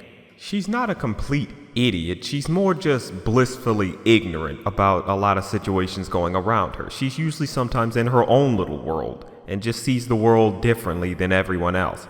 But that doesn't mean she can't be sucked into the reality of things. She does know how to step up when she needs to, or take a mission seriously when it needs to. She is pretty competent as well.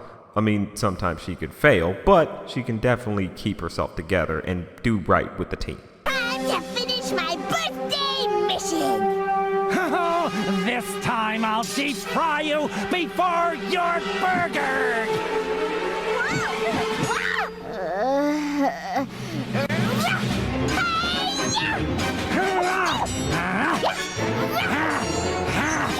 Number 2 is definitely the tech man of the group, mainly focusing on fixing a lot of the 2x4 technology or creating new gadgets for them to use.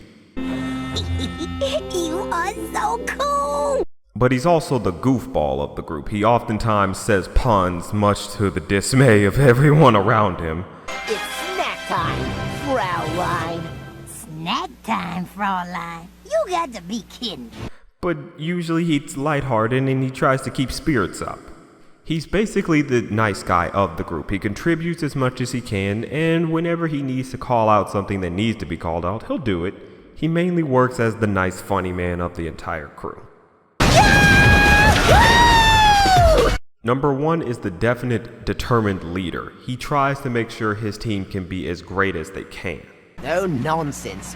He most of the time takes his job too seriously, and a lot of his teammates don't really like that, but he's very determined. He wants his team to be as great as they can because he does believe in the cause of fighting against adult tyranny. Excellent. Sometimes he's a little too determined and might make bad judgment calls. As first in command, I order you to pick up that bra. You first. Oh, okay. Don't be such a baby. This is battle-ready armor? It hardly covers anything. But you understand when he does make that mistake, it's because he's a little too passionate for his job.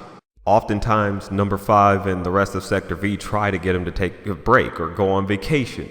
Hell, sometimes he just really will stay up all night and they try to get him to just sleep because he always wants to make sure he does his job right. That rod works fine for me. He doesn't act like a straight up stick in the mud. He is a kid and he does try to have fun.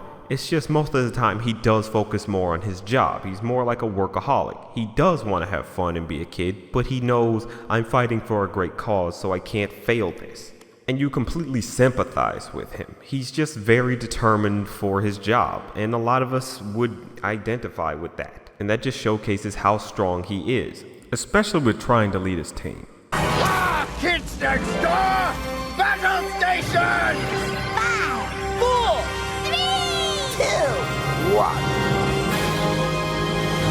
The entire dynamic of the team worked the best because everyone felt like genuine friends. There wasn't any feeling that they were just putting up with each other because they're on the same team. No, they are actual friends. So when they do argue, It's mainly coming from a sense of, I've known you long enough that we've been through some shit, so basically, this is not the worst. We've been through the worst. Are you all blind? Adults can't stand the idea that a kid can be smarter than them, so whenever they find a smart one, they send him to college where they remove his brain. That milkshake must be going to your brain. You know I don't get milkshake headaches.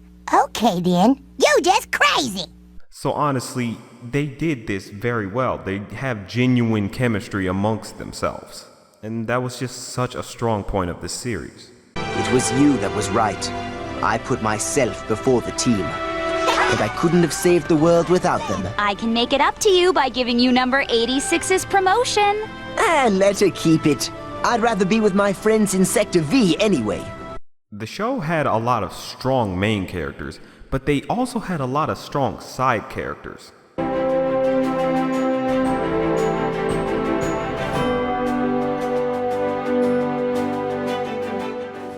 The show was definitely strong enough to be able to allow side characters to have their moment to shine. Even if they didn't have much dialogue in previous episodes, they get their moment within another episode. Hell, sometimes they have episodes where a character is just now being introduced, and it's still a very good episode. What? A lot of the side characters acted as great support or as a great offset to Sector V. One side character that definitely acted as a major offset to Sector V was Lizzie Devine. She basically was Nigel's girlfriend and would often be mad at him whenever he just focuses too much on his job. She truly did care for him, but a lot of the time she just got fed up with the fact that he just wouldn't focus on her. Granted, sometimes she gets a little bit selfish in wanting him to always focus on her more. How's that? Perfect! Okay, guys, we are out of here. I'll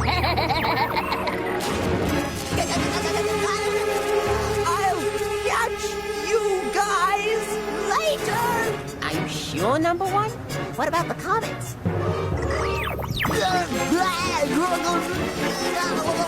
I'm going to hang out with Lizzie instead.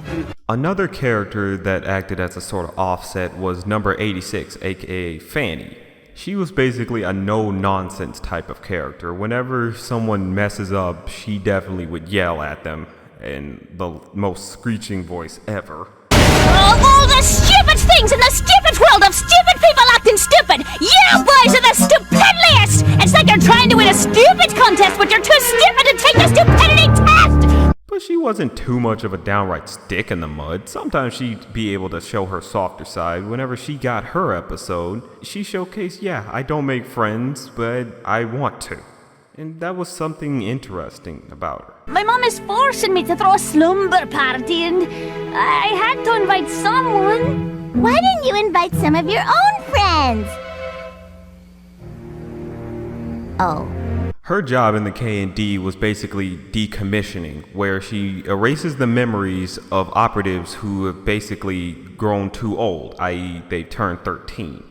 And so you kind of see why a lot of people wouldn't want to hang around that. It's like, do you enjoy this, being able to knock out people's memories and take what they love away from them? So you kind of understand why some people don't like her, and you even sympathize with her struggles. In your face, boy! Another character that definitely was very interesting was number 362, aka Rachel McKenzie. She was what they called the supreme leader. She was in charge of just about every single operative on the entire planet. You can easily feel for what she's going through when she says she's tired of everything, because she has to take care of just about every single operative and whatnot and keep control of everything. I'm just stuck on the moon base doing paperwork. I don't get to go on missions anymore. I have to keep 1,100 kids with short attention spans organized. I just don't want to do it anymore, Nigel. That does not sound like an easy job. So when she has her episode, you completely sympathize with her. You see what she's going through. You understand why she doesn't want to do this job anymore. She was one of the more interesting side characters. Try not to fall behind. While the show definitely had its fair share of heroes, it also had a great cast of villains.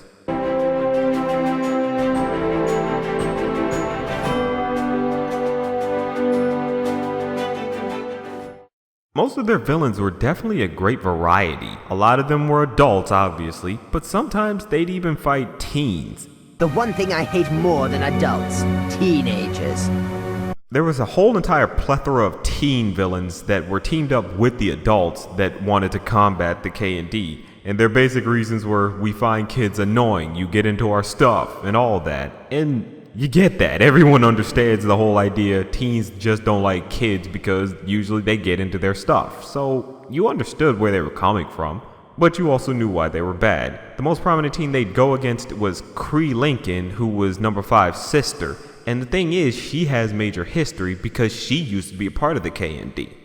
They never explained why she left or why she defected to the adults, but you still understand there was some backstory, and it's just annoying because they never showed off why she left. It was just always potential with what that story could have been. What happened to us, Cree? I don't know. I got older. Things change. You know, when you were in the Kids Next Door, I wanted to be just like you. You were the best, and I was so proud to be your sister. Most of the adult villains were all strange and crazy. You had some characters who were very competent in wanting to complete their goals, like Mr. Boss was someone who basically always wanted workers and wanted them to basically just always focus on their jobs. But they can't focus on their jobs because they have kids. So his thing is, get rid of kids, so now my workers have no reason to go home. It was crazy and strange, but you still kind of understood where he was coming from. Excellent. None of those girls will suspect that the party room is actually a deep space rocket that will send them all off to Pluto. Pluto? Serves those dumb girls right, though. And we'll get rid of the snot-nosed boys next week. With no kids to go home to, their parents will have more time to work for me. But then you also have crazy villains like the Toilinator. Hey, guys! Ah, jeez, it's the Toilinator! No one understands why he wanted to be a villain, why he even hates kids. We don't even know what the hell toilets have to do with kids, but for some reason he just wanted to be a part of the villains. He was just more or less the guy who wants to be with the cool kids, basically. Or the cool adults in this instance. I'm going to flush you! Then you have sort of the more serious villains like Father. His thing was basically, I'm Father, I rule over kids, kids listen to me. And you kinda got his whole shtick. He's basically supposed to be the big baddie of everything. But they knew not all the time to keep him serious. They knew sometimes we can play around, have him do silly things, or have him just be a bit incompetent and whatnot. First, let's destroy all the ice cream in Texas, just for fun! He is the most powerful out of all the villains, but not to the point that he can never be stopped. They knew how to level the playing field with him and make sure he doesn't just straight up own the kids next door at every turn. A lot of the time, the kids next door have to be able to beat him, because this is still a silly concept. They can't just have him always be the villain that wins in the end. And they even knew to keep him soft sometimes, knew how to have fun with him. I hate everyone. The odd and strangeness of this entire series clearly had to have a lot of good humor. And this show definitely had good humor.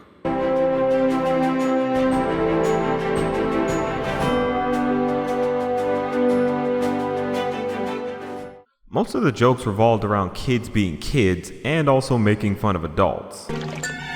You've got to be kidding me. Most of the time they would mock a lot of kids cliches, like the idea kids don't like eating vegetables. Here they treat it like, yeah, if you eat vegetables, that's gonna poison you. Like the one instance where number 4 eats a Brussels sprout and they have to fully extract that thing from his stomach.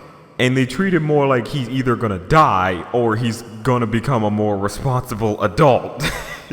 Just the humor of it is just funny. I want to clean my room. Hurry, guys! The sprout's taking over! The show was just a great blending of many great elements. It's completely amazing how they managed to pull off all these crazy, weird things with such a silly concept. But what you got out of it was just an amazing experience.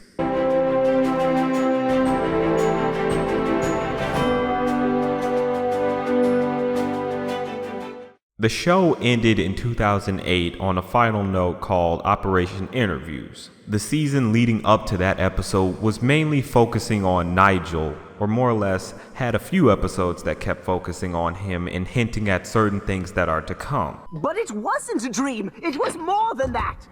Okay, no. I'd say number one performed well, don't you think? He's not ready yet. Proceed with the test, but discontinue use of Chester's happy headband to influence his dreams. I don't want him catching on to us. Yet. And when we got to the final episode, it paid off very well. It hinted at Nigel is supposed to go into space to fight adult tyranny around the whole entire universe. They introduced an entire new concept called the Galactic Kids Next Door.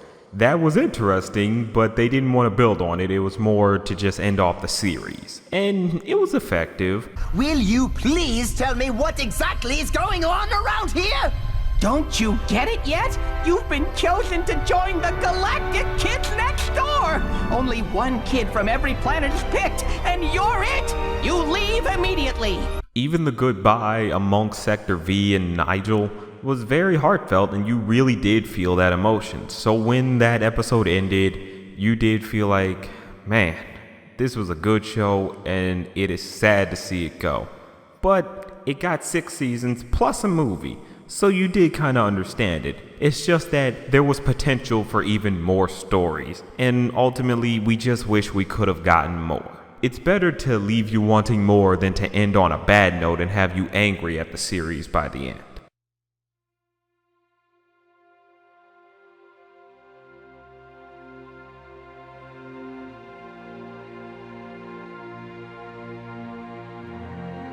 In 2015, a short mini-film was leaked online that was created by the original creator Tom Warburton as a way to reignite interest in Kids Next Door. That's why I have no choice but to do this.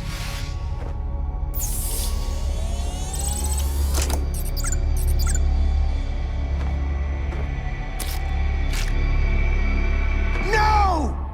My family is there! Your family! Our friends! It's ruled by adults. Infested. Too far gone. What about Sector V?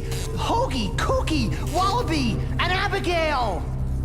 Abby would never let you do this. There was a website called rainbowmonkeys.com that ended up appearing that when you press the nose of the monkey, the website changes into this cryptic search bot, and when you type in certain operatives numbers like number 1, number 2, and whatnot, and you get sort of cryptic information about where they are or what's going on with them. If you type in number 362, it says she's a fugitive and whatnot. But if you type in the word galactic, a sort of timer popped up, and it was basically counting down to April 1st. And on that day, another video was released that showcased a little bit of what else was supposed to happen.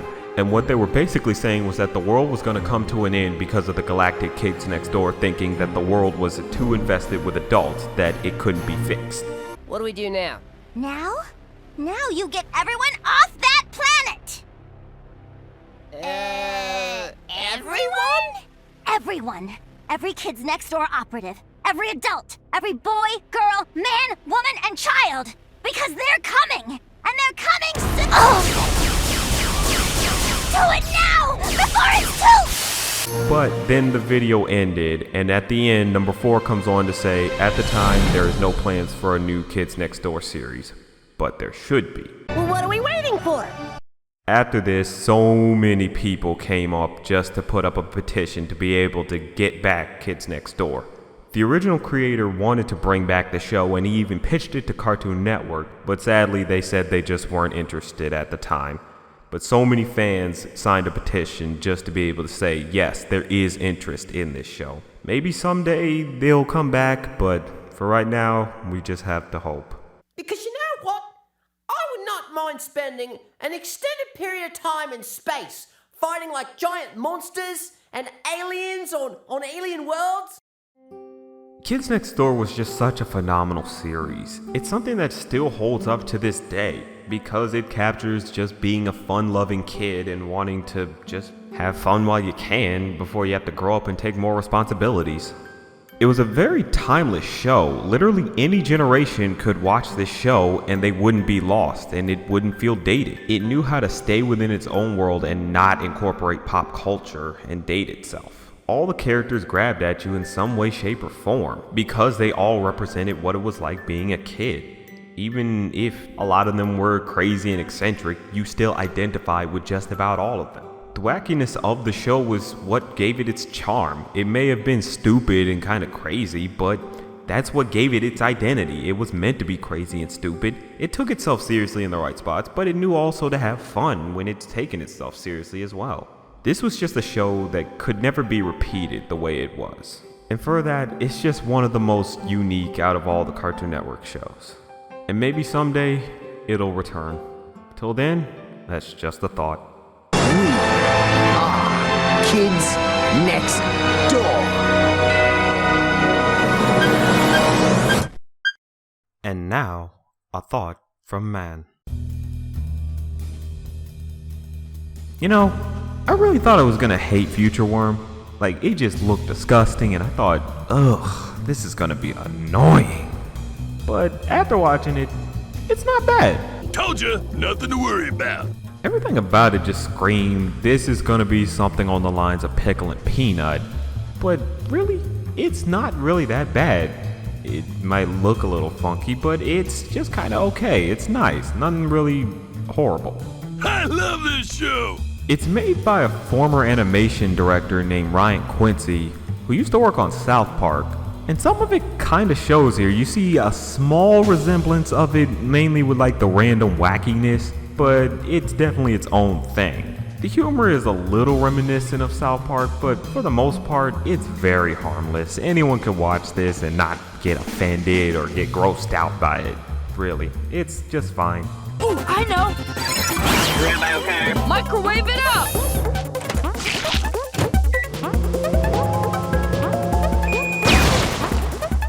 Weak!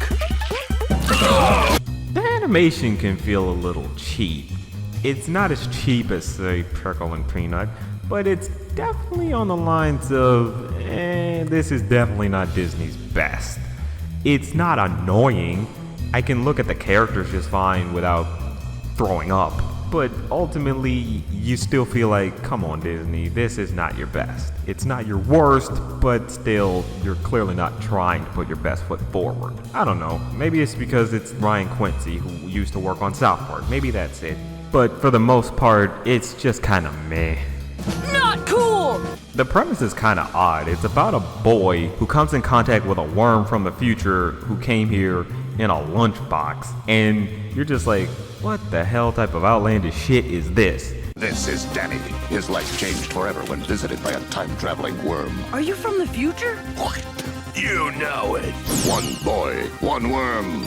These are their adventures. Future Worm. It's crazy, it's kind of stupid, but for the most part, they play with it a little well. They know how to basically use this idea to its fullest. Sometimes they'll travel to the future to kind of solve a certain problem, or some type of mishap might happen, and sometimes going to the future might be there to solve the problem. Most of the time, the shit that happens to them, it's mainly due to just some random occurrence or sort of oversight on their part. It doesn't feel like they're doing these things because they're just total dumbasses. They're just more shit just happens type of thing. And I'm okay with that. If it's more on the lines of shit happens, why not?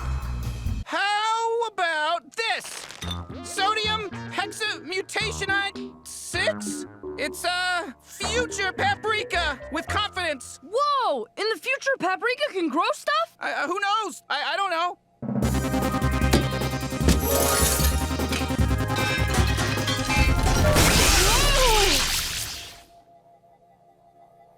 Sweet! Think he's friendly? The main characters are nice. The main character, Danny, he acts sort of like a kid would act if this weird, crazy thing happened to him. He goes along for the ride, sometimes he suggests certain things and just wants his buddy to have fun and all that, and he acts like a real kid. He feels like an actual kid. In Future Worm, I'll be honest, originally he kind of gave me the impression he was going to be that jerk character who just constantly gets this kid in trouble. But no, sometimes Danny is the one to offer to go on some crazy adventure, and Future Worm is just along for the ride. And sometimes hijinks just ensue. It's more of a natural occurrence type thing rather than just these two idiots are just very incompetent and cause like the end of the world or something like that. And I like that for a change. It's just more on the lines of we're friends or hanging out and shit just happened while we were hanging out. That's just kind of how you should do it. Hey Danny, the usual? Yeah, but no anchovies. It'll be there in 20 minutes. Peace out. What? 20 minutes? I'm starving. I can't wait that long. Come on, we're going 20 minutes to the future for our pizza. Come on, let's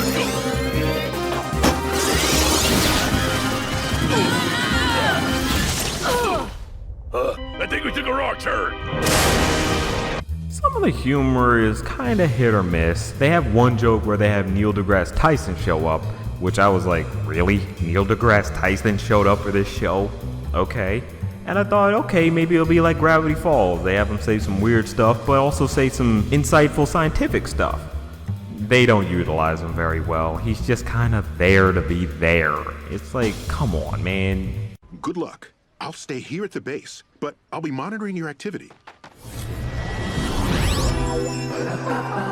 Telepathically. Whoa! How they used him in Gravity Falls was perfect. He basically acted like a voice module for Waddles, and he would just say kind of these weird, outlandish lines. I understand my transformation may be vexing, but I have prepared a presentation.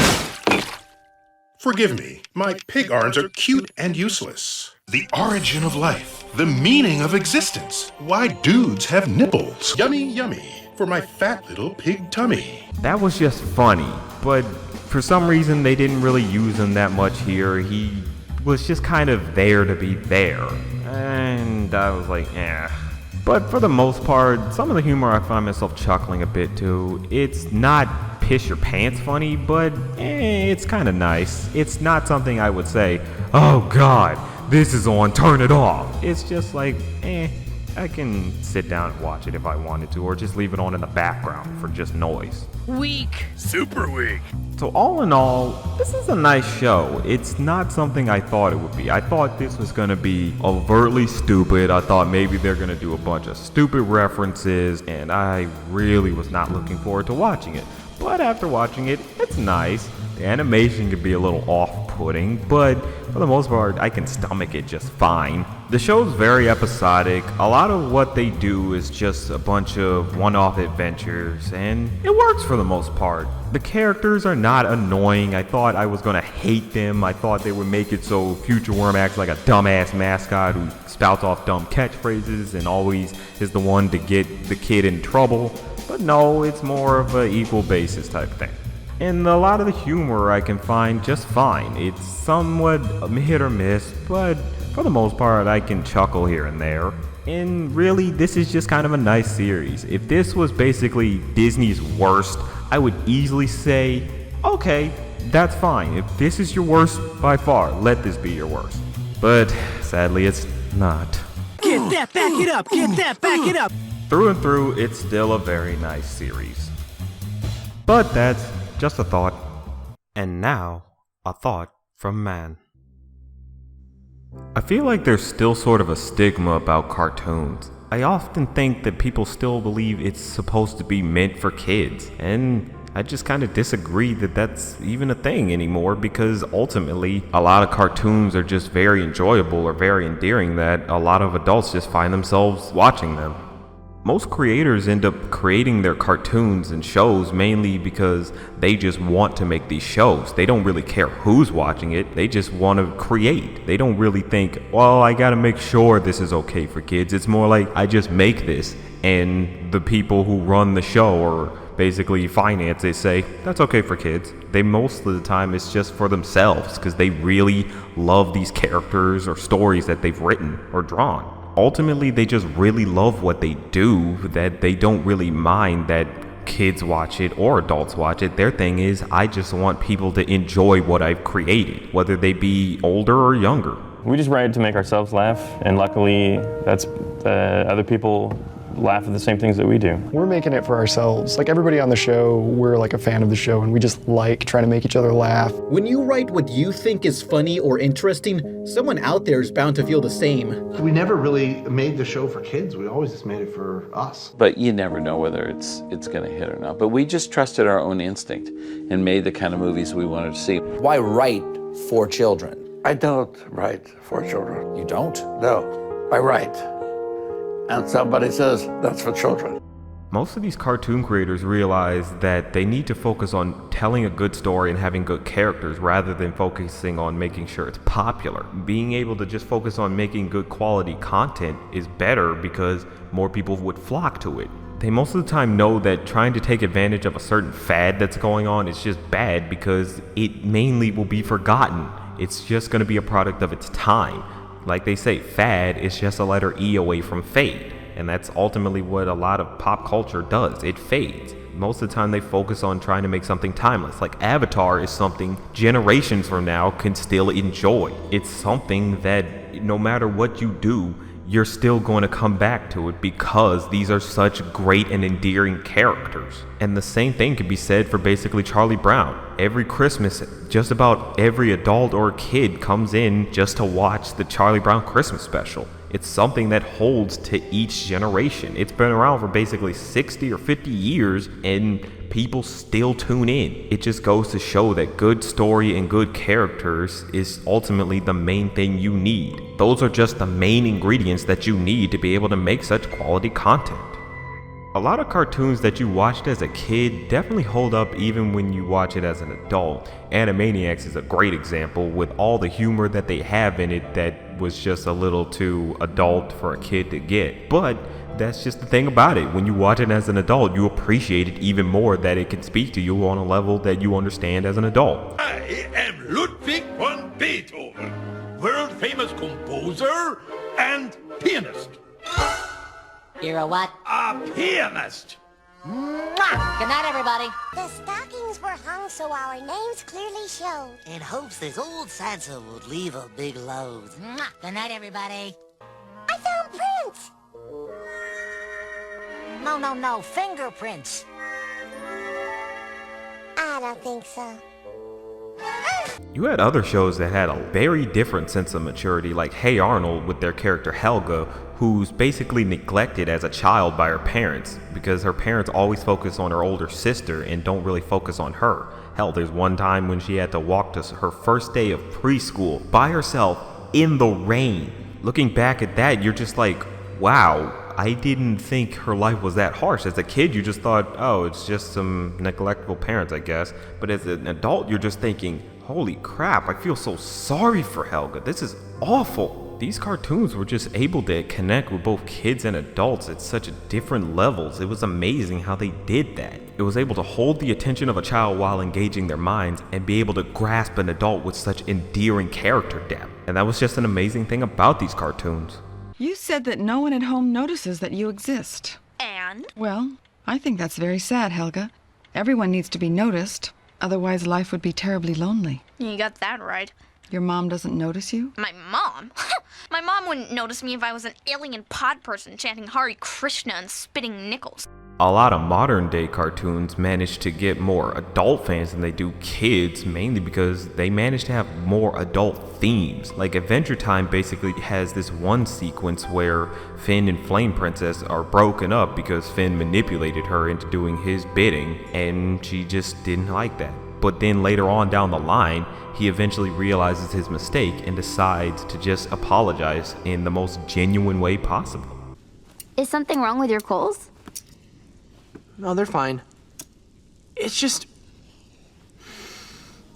When we broke up, I said sorry, but I didn't fully understand exactly what I did wrong. I get it now. I shouldn't have manipulated you. That was a really, really messed up thing to do, and I'm truly sorry. You've grown up a lot, man. I forgive you. Awesome. And you have Steven Universe, which has one episode that deals with the idea of an abusive relationship. Let's be Malachite again. Why would you want that? I was wrong about fusion. You made me understand. Helicite was bigger and stronger than both of us. We could fly. Lapis, don't listen to her! Stay out of this. I was terrible to you. I liked taking everything out on you. I needed to. I hated you. It was bad. It'll be better this time. I've changed. You've changed me. And most of the show itself is already dealing with some mature themes like growing up or having to take on more responsibility or having to deal with certain harshness of reality. You should have shattered me back then. At least if I were in pieces, I wouldn't have to know how little I mattered to you. You didn't even tell them. You bubbled me away and didn't ever tell your friends. My friends. I'm going to tell them. I'm gonna tell them everything. Then you really are better than her. You even have a show like Over the Garden Wall, which way more adults definitely watch than kids. Shows like these are just small examples, but a lot of the time you just see more and more of this happening where they just write very endearing stuff with a lot of mature themes that a lot of adults can just cling to. Some modern day cartoons are just something that both kids and adults themselves just watch at the same time. Phineas and Ferb is just a prime example of this. It's something that both kids and adults just sit down and watch because it's just so enjoyable. A lot of the wacky, crazy situations are there for the kids, but the way the characters are, that's more something adults find funny, or how clever and witty the dialogue is, or how clever the writing is. It's just a show that clicks on every level that it can. It's basically on the level of, say, Looney Tunes, something both kids and adults can like. It was something that had a lot of crazy, cartoonish antics in it that kids could enjoy, but the way they did it was something adults could enjoy. You could kind of consider it OG because it's something that managed to originate the idea of clicking with both kids and adults on any type of level. And that's just something amazing about cartoons. It's true, Doc. I'm a rabbit, all right. Would you like to shoot me now or wait till you get home? Shoot him now! Shoot him now! You keep out of this. He doesn't have to shoot you now. He does so have to shoot me now. I demand that you shoot me now.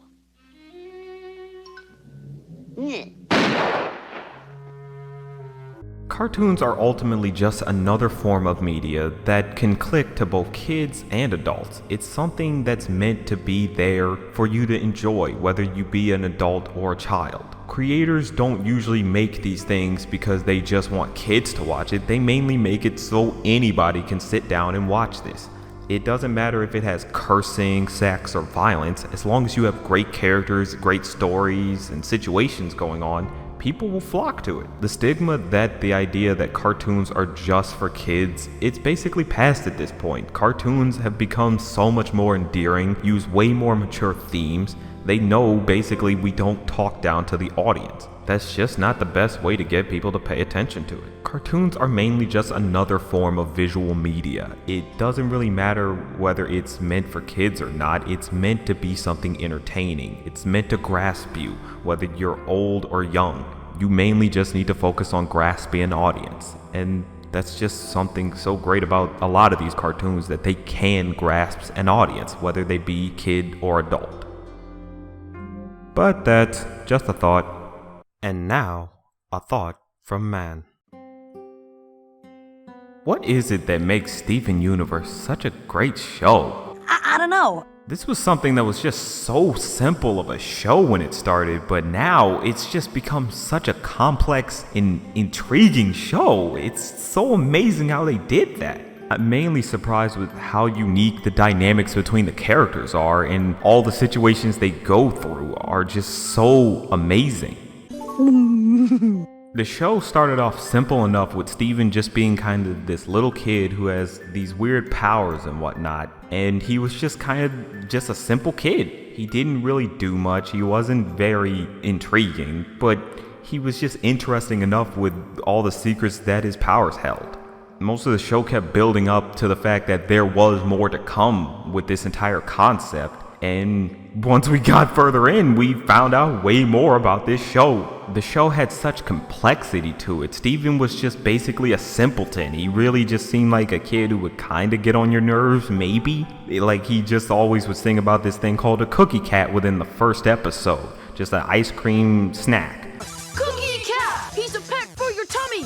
Cookie cat! He's super duper yummy! Cookie cat! He left his family behind! Cookie cat! But now it's like he's gone through such trauma at this point. He's matured into such a major, complex character. Can't even be the one thing I'm supposed to be, you know? Of course I do. I'm not Rose Quartz. Oh no. Oh, Steven. Why do you think I've been working so hard? This show has done such a great job in showcasing a kid growing up, granted through very unrealistic scenarios, but they've managed to showcase his maturity very well, and I just really can't applaud them enough for that. Thank you, Boo. The show manages to tackle different major issues that a lot of people can relate to, like the idea of someone not choosing you. Basically, Pearl is just jealous of the fact that Rose Quartz didn't choose her. She chose Greg Universe. And you just feel for her. You completely understand and sympathize with her. Isn't it over? You won, and she chose you, and she loved you, and she's gone. It's over, isn't it? Why can't I move on? Steven even tackles the idea of running away from your own mind. Steven constantly goes through such traumatic instances, one where he has to destroy a former friend of his mom's who just was a bit of an extremist, or he just can't help the people he wants to help. He always runs away from it by distracting himself and being a playful guy all the time, but eventually it starts to catch up to him. His mind is starting to catch up to him. And they tackle this in such an amazing way. The song Here Comes a Thought is just so amazing in tackling the idea that, yes, your mind is going to think about these issues, but it's okay. They're thoughts. It's better to let them roam free and just be there and you think about them rather than holding them back and trying to contain them. It won't help you. If anything, it's hurting you on the inside and you'll never be able to recover well from it. The trauma that you've experienced is just not something you can run away from. You have to deal with that. You do have to live with it. Whether it was a mistake or was out of your control, it's something you have to deal with, and running away won't help you. And that's such an amazing thing that this show can portray, especially with such an amazing blend of animation and music. Take a moment, remind yourself to take a moment and find yourself. Take a moment and ask yourself if this is how we fall apart. But it's not, but it's not, but it's not, but it's not, but it's not. The show manages to even tackle the idea of depression, basically, and how certain people have ways of coping.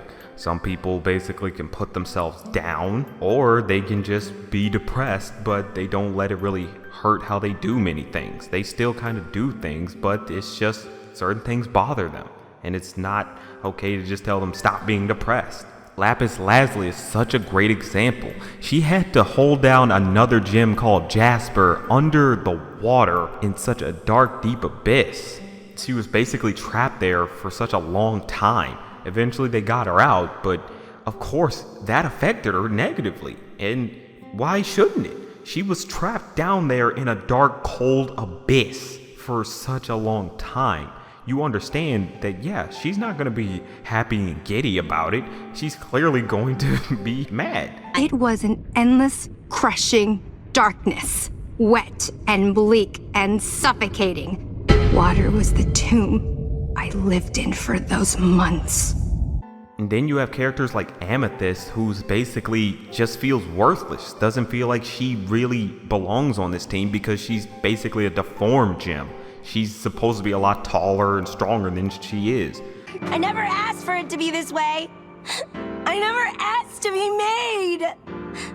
But she got messed up when they made her. And she uses self-deprecation, and it's like, yeah, everyone can understand that. The idea that, yeah, I'm just not that good about what I do, but I get by. I at least can keep myself together on a lot of cases. I'm not perfect, but I'm not supposed to be. You just completely sympathize with her even when she's putting herself down. I get mad at myself, and then it makes me suck at everything I do even more.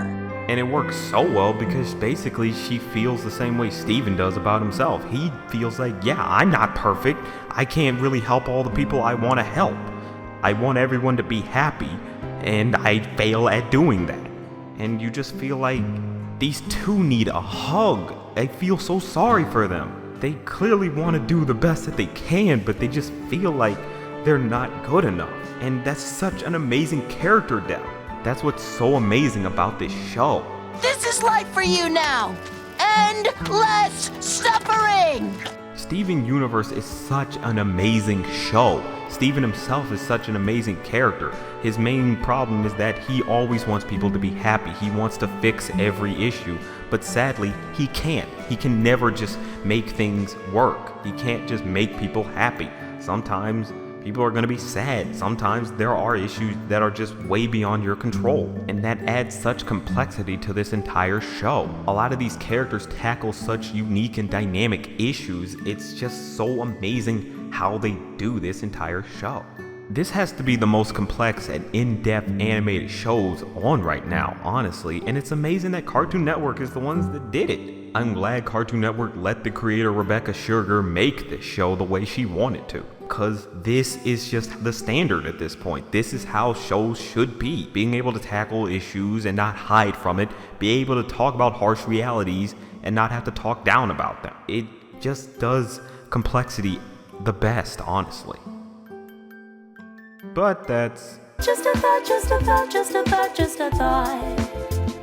And now, a thought from Mann. Mighty Magiswords is a pretty weird show.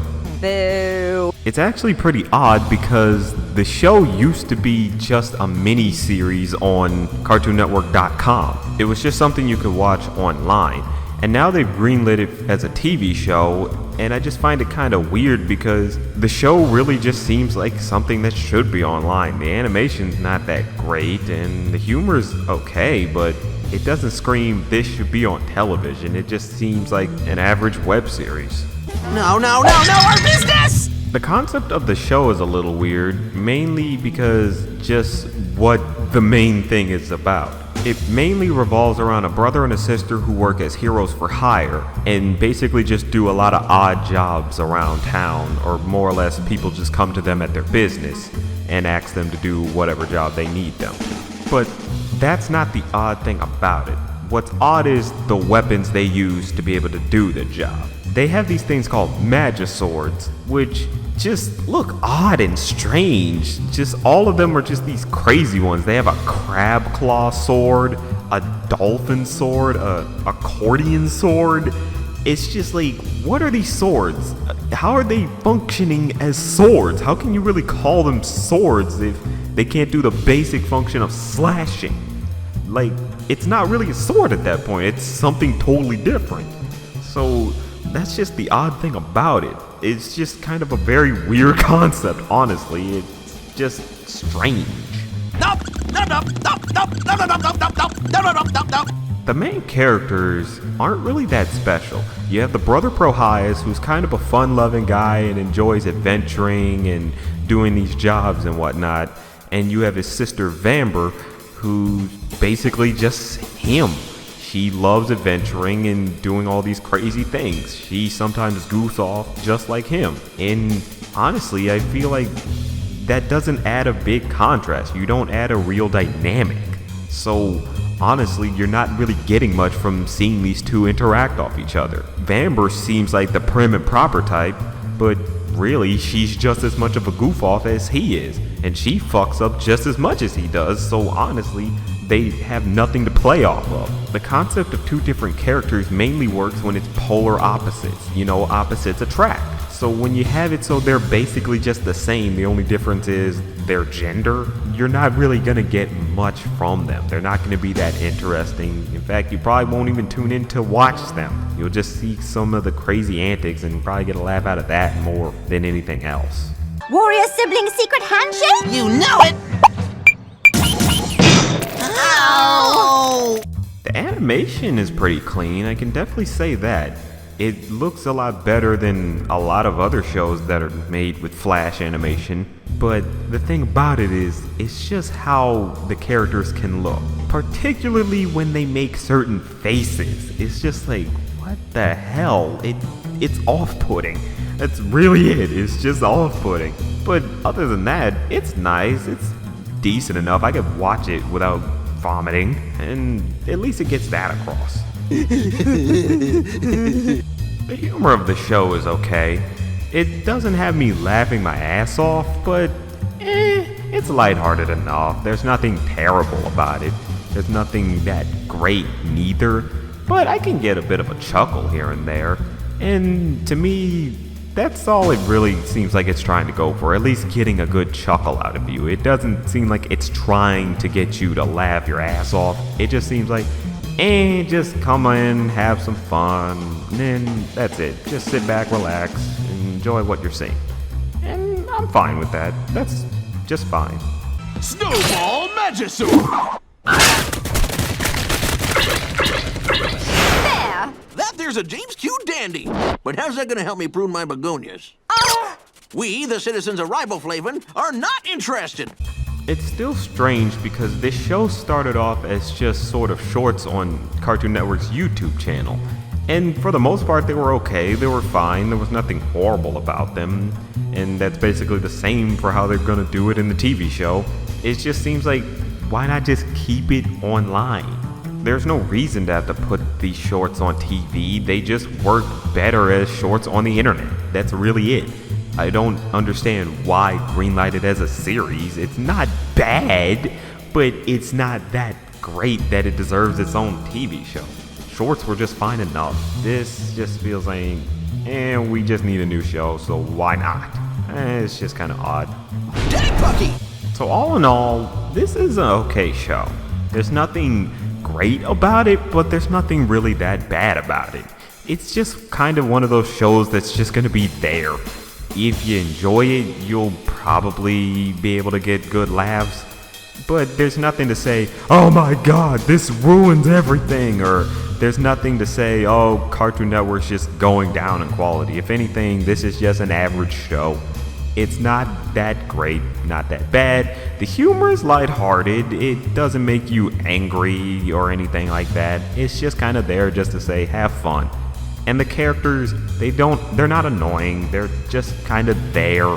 They don't really do much to add a big dynamic, but they are not really just outright annoying or insufferable. So you might have fun with this. It's just kind of It just doesn't really seem like it needed to be on television. It worked as shorts on YouTube rather than it did a series. So maybe just go back to that formula. But that's just a thought. And now, a thought from Mann. You know, I really have to say, Son of Zorn is pretty funny. Terrific. I wasn't really expecting too much from it, but after watching it, I actually get genuine laughs from it, and I kinda enjoy some of the characters, mainly Zorn. It's kind of a niche show, but for the most part, it's pretty funny, legitimately funny. Huh, really? The main premise of the show focuses on this 2D animated He-Man-like barbarian character named Zorn, and he basically wants to connect with his son, who he doesn't really see too often because he's battling evil in his homeland. So he decides to go visit him, and since he's been so absent from his life, he's deciding, no, I'm going to be a real father and actually be there for him. And you kind of sympathize with him. Like, when he gets his heart broken by the fact that his son doesn't really want to have anything to do with him, you actually do kind of feel sorry for him. He is pretty much a big personality jerk character, but they don't make him so much of a jerk you just think, oh, I don't like this guy. You think, okay, he's kind of a jerk, but he's trying. He's clearly trying to better himself. And that's just something you gotta do with your main character, or mainly your jerk characters, that if they're gonna be a jerk, they have to try to want to be a bit better than what they are. And for the most part, they do that very well. I didn't spend any time with my son when he was growing up, and he turned out fine. See? Wait, no! Oh! Oh, my sweet boy! Oh, God, no! I should have spent more time with you. I'd give anything for one more second. A lot of the side characters are kind of meh. I don't feel like we're gonna get much comedy out of them. You have Zorn's ex-wife named Edie, who, you just feel like she plays that ex-wife role. Doesn't really approve of the life Zorn had or what he did, so that's why she left him. And it's just like, eh. Then you have her fiance Craig, who's just a big wuss. I'm expecting them to tell him to just shut the fuck up once or something, or just make it a joke of where they beat on him for some reason throughout the whole series. I feel like that's what his role's gonna be. Zorn, it's obvious that you're applying way too much pressure to my hand right now, and actually it hurts. It does? It really does. Oh. In addition to that, you're emasculating me in front of my fiance. Then you have Zorn's son, Alangulon, son of Zorn! and he just kind of plays the role of the son who doesn't really want to have anything to do with his father, either because he's too outlandish or the fact that he wasn't very much present in his life. And so you kind of understand where he's coming from, but I don't know, he doesn't feel like there's gonna be much to him. It just feels like maybe we could get a few good laughs every once in a while, but I don't feel like we're gonna get much strong material from him. And the thing is, the show is called Son of Zorn, so if he's not that outlandish or that funny, you might have destroyed the show. Granted, it should be more focused on the 2D animated barbarian, but I just feel like the side characters might not get the best lines or might not get the best jokes, and that's kind of what might hurt this series. And hearing how mad you are makes me want to take that brain gouger and gouge your brain out. The animation on the show can range from pretty good to particularly with meshing 2D with live action. It's mainly when they have certain shots that you just feel like, I don't feel like they mesh that well. Mainly with the actors. When they're looking at Zorn, I don't feel like they're actually looking at Zorn. I feel like they might be looking at air. That's the thing with mixing live action with 2D animation. You kind of have to have that puppet. Like Who Framed Roger Rabbit, they knew we gotta have this puppet here so everybody knows, including the animators, how it's going to look. Mainly how to shade it, or for the actors, where to look when they're supposed to be acting out the scene. Here, I feel like it might be just they're looking at dead air. I don't feel like they're actually talking to Zorn. And sometimes they have parts where he's just out of the shot and they're constantly cutting back to the people and Zorn. And it's just like, I can kind of tell you just can't really budget in these two things together so much. So it kind of can get a little weird. But the way they do animate Zorn is pretty good. Like, he does shade in and shade out whenever he's in certain lighting. They do that very well. But it's just when they mesh live action 2D, it can be a little Okay. The humor for the show actually works very well. It's mainly the idea of this big personality jerk character who thinks he's all that, thinks he can get away with whatever he wants because of where he came from or his upbringing, but reality kind of smacks him down and tells you, no, you're not getting away with that. Like, this is basically this crazy outlandish character put in the real world, but they play it up pretty well. It's structured very well. Like, the real world smacks him down and hit him with a dose of reality easily. And it's pretty funny and very effective for what they go for here. I'm Zorn, defender of Zephyria, conqueror of the tribes of Aegon, decapitator of the... You gotta be me. And they really do understand how to make a jerk character sympathetic. They know we can't make him a total asshole. Zorn is sort of supposed to be kind of that hero character. It's just he's kind of out of water. It is like a typical fish out of water, but it's done pretty well. He tries his best to mesh with things going on. It's not like he doesn't understand the way the world works to a degree. He just sometimes can get a little confused here and there, or just revert back to his barbaric ways every now and then because he forgot where he was. But it works for the most part. You actually get genuine laughs, especially when you hear crazy outlandish lines from Zorn. You know what I drink? The blood of my fallen enemies out of the skulls of their children. So all in all, Son of Zorn is a pretty good show. It's very humorous. The character of Zorn, he's a jerk, but you sympathize with what he's going through. The side characters could use some more work, get some better jokes here and there, and they could do better with meshing live action with 2D, mainly whenever it's supposed to be there in the same shot. But for the most part, the animation on Zorn is pretty good, and the humor gets legit laughs. A lot of those outlandish lines from Zorn are pretty funny, and he is a pretty funny character. And this just is a pretty good show from Fox. I really do enjoy this. I do feel like it's sort of a niche comedy, but for the most part, it's very enjoyable. I don't feel like it'll get that big a following, but what does it matter as long as it's still good quality? But that's just a thought. And now, a thought from Mann. You know, The Legends of Chamberlain Heights, it must answer the question, how could we turn AIDS into a cartoon? Because this is just, Damn, my niggas! This whole show looks disgusting. Everything about it is just horrific. I don't know how they got this in their minds. This whole premise is just so stupid. This whole show looks like absolute... I don't even want to call it garbage, because I feel that's insulting to garbage. That's how bad this is. That square ain't got no etiquette. If AIDS had a physical manifestation, this is what it looks like. It's like if it was drawn by a 2-year-old. No, wait, 2-year-olds actually have potential. It's like if it was drawn by a blind person. No, wait, when a blind person draws something, it doesn't make me want to vomit my guts out. It's like if the animators just had a vendetta against eyeballs. They really hated eyeballs, and they just wanted to cause as much physical pain as they could to them. Because it hurts. It absolutely hurts. I feel like I need to go see an eye doctor after watching this. I feel like I'm almost going blind because of how horrific it looks. Keep that shit on the low. The main premise is about these 3 characters named Grover, Milk, and Jamal, who basically just want to become the popular cool kids. They play basketball and all that, but honestly, it doesn't matter. It's all just random hijinks that just ensue because these characters are stupid and the world they live in is stupid. So there's nothing to this show. It's just garbage. It's just, no, like I said, that's more like insulting garbage. It's like pain. It's just pain. That's what it is. Pure grade pain.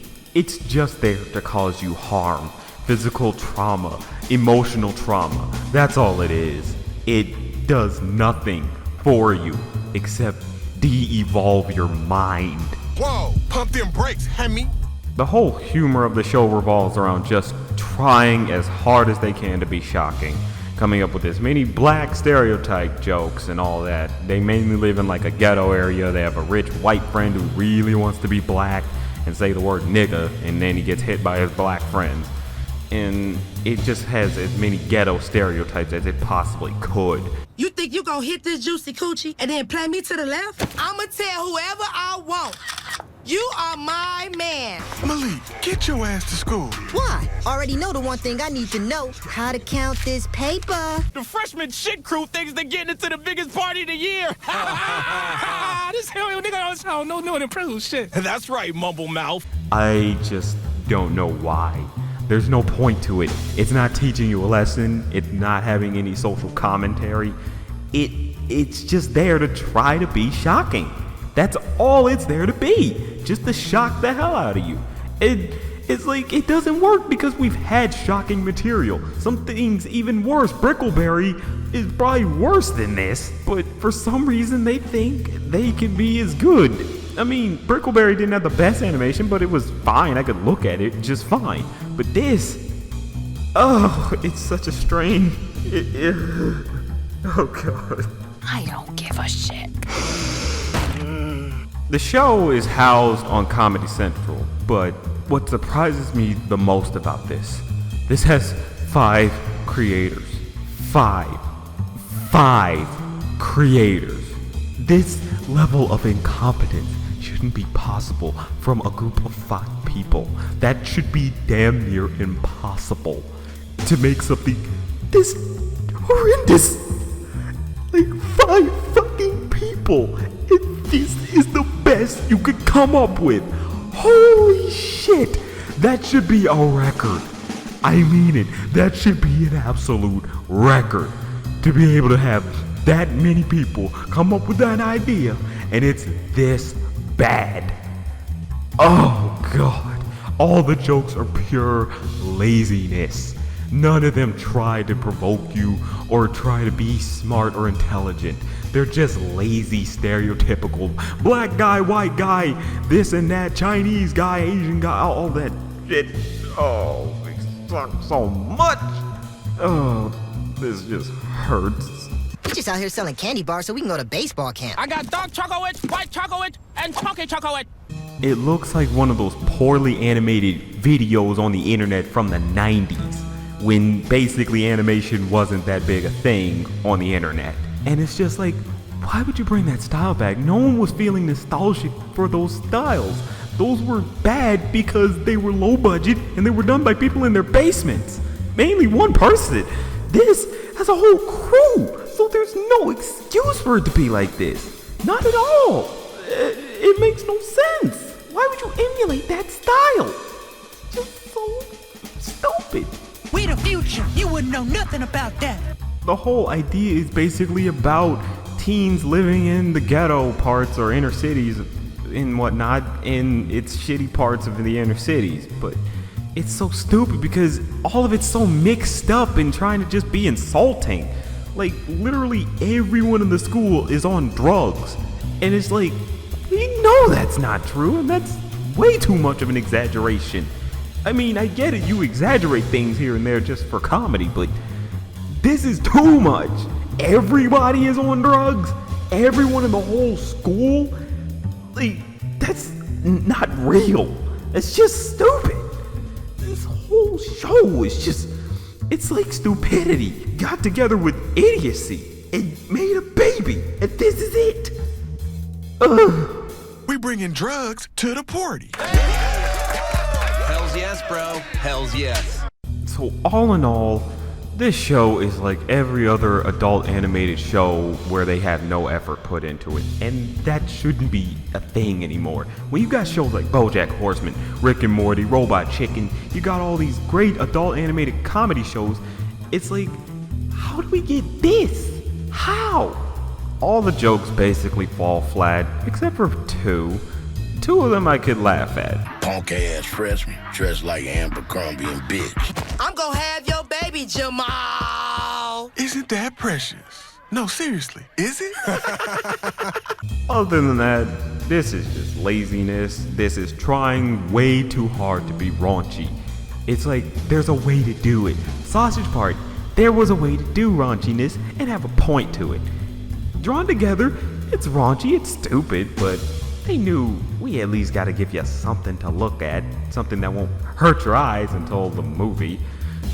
But this is just hurtful. It hurts. It's just pain. But that's just thought. Oh god. And now, a thought from Mann. You know, I have to say, Milo Murphy's Law, very nice show. Good call. It's just something I really can sit down and enjoy. The characters are very nice, and a lot of the humor is just very clever. A lot of the jokes get a very genuine laugh, and the general feel of it is just very comforting. Now, granted, the whole thing is based on the idea of calamity happening at any moment, but you still very much get a nice, comforting feel from this show. It's kind of warm and inviting, and I just really appreciate that. I know, right? The main premise of the show is based around the idea of Murphy's Law, which is anything can go wrong at any time, and is basically based around this kid called Milo Murphy, hence the title. And it's a nice play on words, but the thing is, Milo is a character who just has a whole string of bad luck and a lot of crazy mishaps happen around him, and anyone near him is going to face it too. And for the most part, he's always happy about it. He's always just a kind of bright side type of guy. He doesn't let these things bother him. He always has some sort of plan that helps him get out of it. He just doesn't let it get to him, and he doesn't panic about it. He just thinks, okay, this happened. I guess I just gotta go off of what I have to get out of it. And that's kind of positive. I really like that idea of him. He just basically, well, this thing happened, and I just gotta go off of what I have. And I like that positive messaging. Ah, wait, why aren't you screaming? I find it doesn't help. Just hurts the larynx. Hand me that bungee, and you better hang on to my backpack.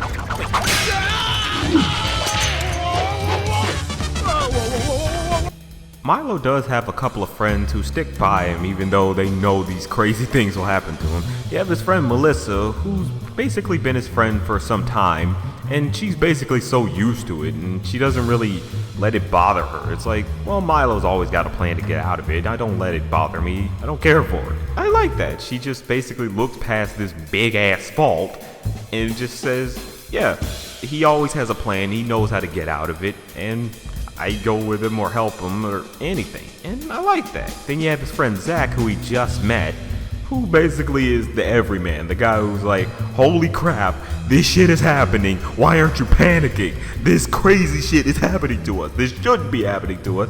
And you get it. He's supposed to be that guy you connect with because this is some crazy shit going on. So why don't you panic? And he's funny. You get good lines from him, and he works very well to kind of balance out the whole craziness and whatnot.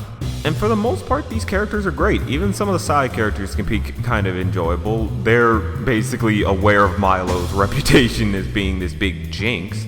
And for the most part, they're just like, Milo can either get out of it. We don't worry he's gonna die or anything like that. We know he has a plan. He always has a means of getting out of this. And it just kind of works for this world. It's very enjoyable how it works. I bet my pudding pack we don't see them again today. I'll take that action. Really? Yeah, are you kidding? Milo's tough. As a matter of fact, I'll see your pudding pack and raise you a snickerdoodle. Or are you just all talk? The show has a major familiarity to it. It very much is like Phineas and Ferb in terms of animation, humor, and even characters. And the reason for that is it's created by Dan Povenmire and Jeff Swampy Marsh, the people who created Phineas and Ferb. So it does have that familiarity to it. And for the most part, they know what they were doing with this show. They casted Weird Al Yankovic as Milo. And he actually plays a good Milo. And for the most part, I think we can maybe get some good songs from him. He's known to be a very funny guy. I mean, everybody likes White and Nerdy or his version of Trapped in the Closet or any one of his albums. They're pretty funny. He's just a very fun-loving guy. So having him as Milo, this very energetic, positive kid, it works. It really does work. And a lot of the humor and the cleverness of this show is because of Dan Povenmire and Jeff Swampy Marsh. It very much shows. That's why this has such a major familiarity to it. It feels like Phineas and Ferb, but it clearly isn't Phineas and Ferb. And I give them that. It really works for them.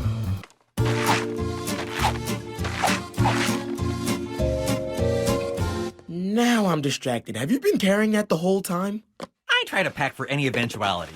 Now let's see about getting those doors open. Ah, here we go. Okay, next time, key first, tap dancing later. The humor is very nice for itself. It's something you just find yourself feeling kind of homey. It feels kind of cozy just hearing this nice humor. It's nothing rough, it's nothing harmful or anything like that. It's just that Phineas and Ferb style of humor, and it works. That type of humor works. It doesn't really do much to provoke you, but it's very nice and enjoyable. A lot of the jokes are very clever. You have Milo's dog, who he names DOG. It's spelled as a word, but you get where they're going with that. And I just kind of like that. It just feels nice. It's nothing raunchy or anything extreme, but it's just like, I enjoy that. I give you that one. That was just nice. And that's just what this show does. It does nice, enjoyable humor that you can just sit back and relax to. We are not starting our own civilization. They taste worse than they smell. A lot of the crazy things that happen to Milo are kind of weird. Some of them, it's like, okay, this is because this random thing happened somewhere else and now it's coming to affect Milo's life. and that's one thing. But then you have such strange mishaps like aliens. It's like, what? I think it's supposed to take place in the same world as Phineas and Ferb, so I guess it's not too far-fetched because there were aliens in Phineas and Ferb, but here it's like, what the hell? Aliens? Okay, I guess this world has aliens. Another thing about these mishaps is they also tend to connect with one another. You have one instance where Milo has a map, it gets taken by a bird, and he's like, well, I memorized it, there's a certain spot we can go to. Come to find out it's filled with oil, and they can't really cross it. And then the same bird that took the map flies near some telephone lines, is carrying the map, it hits it, it's on fire, it falls into the oil spill, and then the whole quarry goes up into big flames. And it's like, okay, that happened. That is just extreme bad luck at that point. And he's just like, well, I guess that happened, but I don't let it get in my way. He just moves on. It's like, well, there's some other way to get to school or to get where I need to go. It's like, we'll just go that way. And I just like that positive attitude. Does that seem like more fun to you? So all in all, this is just a very nice show. All these characters are just very enjoyable. Milo has such a very positive attitude. You're just like, yeah, I can get behind this kid. Even though he has this major string of bad luck happening to him, you just like his positive attitude and how he deals with it. He just looks at it as, well, this happened and, well, it sends me on an adventure. Like, I like that. That is the type of attitude I really enjoy. A lot of the side characters are great, his friends are enjoyable, and a lot of the mishaps call for some good, funny humor. And a lot of the humor is very clever. And this is just a very nice, relaxing show. Something you just sit back and just enjoy what you're watching. And I feel like we really should get more stuff like that. But that's just a thought. And now, a thought from Mann. Disney, you're just starting to give up now, aren't you? Like, some of the shows you've been coming out with are kinda with the exception of Milo Murphy's Law. A lot of the shows you're coming out with are just mediocre. I mean, right now, Kapow, that's just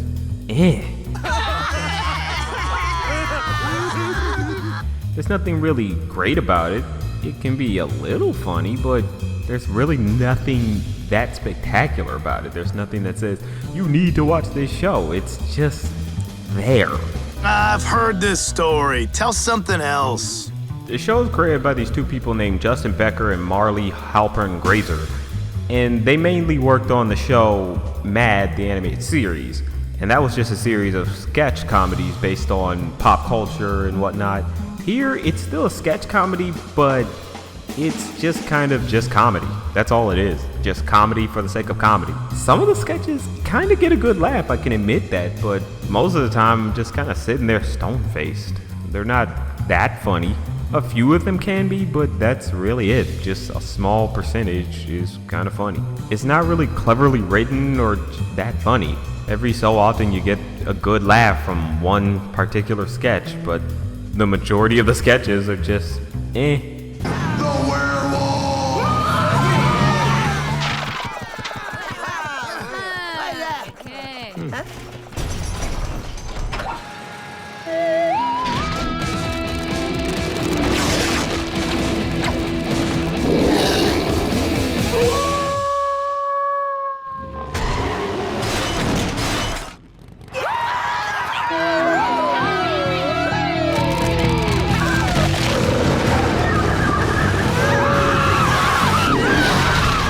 The show's characters are kind of weird. They have these weird shaped heads that are shaped like lollipops, diamonds, ice cream, the moon.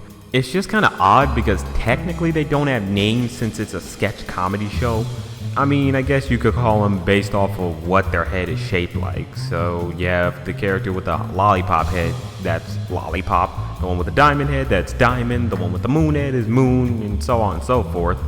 But I guess that's just kind of odd. For the most part, they're not annoying when they're in the sketches. They're kind of funny. They play different people, obviously. They're like Saturday Night Live players and whatnot. And that's just kind of how the show works. The characters are there to serve the plot of a certain sketch. And that's all they really do. There's really nothing much else to them, and they do it pretty well.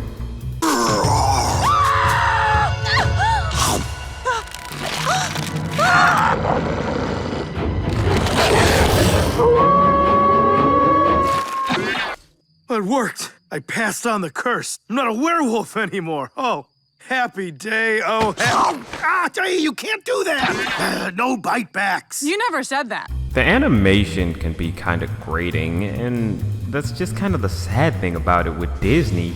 A lot of the new shows they're putting on are just kind of weak in terms of animation. I mean, the shows like Gravity Falls, Star vs. the Force of Evil, Pen Zero, those all have pretty good animation. And then you get stuff like Future Worm and this, and you're just like, what gives, Disney? Why are you going for more mediocre stuff? Stuff that's slightly passable, but nothing really special, nothing that really makes this stand out. Why settle? And that's just kind of the sad thing about it. It's like, Disney, you just feel like you're settling at this point. And I don't feel like you should be. You should be trying to push for good quality animation. It's just kind of disappointing. Oh no. The weird thing about this show is it's a product of a partnership between Warner Brothers and Disney, where basically Warner Brothers does the animation and Disney distributes this. It's kind of odd. I guess that's kind of why the animation is a little But even then, it's like, this is Warner Brothers. They can put out good quality animation too, so Disney shouldn't be settling. It should still look good. This is just maybe passable, but most likely grating to a lot of people. I don't know why settle for this type of style. Like, push for more. You don't need to settle. The humor for the most part is harmless. It's not really raunchy, but for fuck's sake, it is Disney. But it's nothing really special. It's pretty clean, I'll give it that, but there's really nothing to this. It's just kinda, hey, we have a comedy show, watch it. I just feel like, come on, Disney, kinda up the ante here. Like, what is this? It's not terrible, but at the same time, it's like, you're Disney. We know you can put out good quality products, but why are you just settling down? It makes no sense. And now, Sophie Sanders in the Human Interest Chopper brings us a fun story about the local zoo's newest resident, the world's tallest giraffe! Sophie!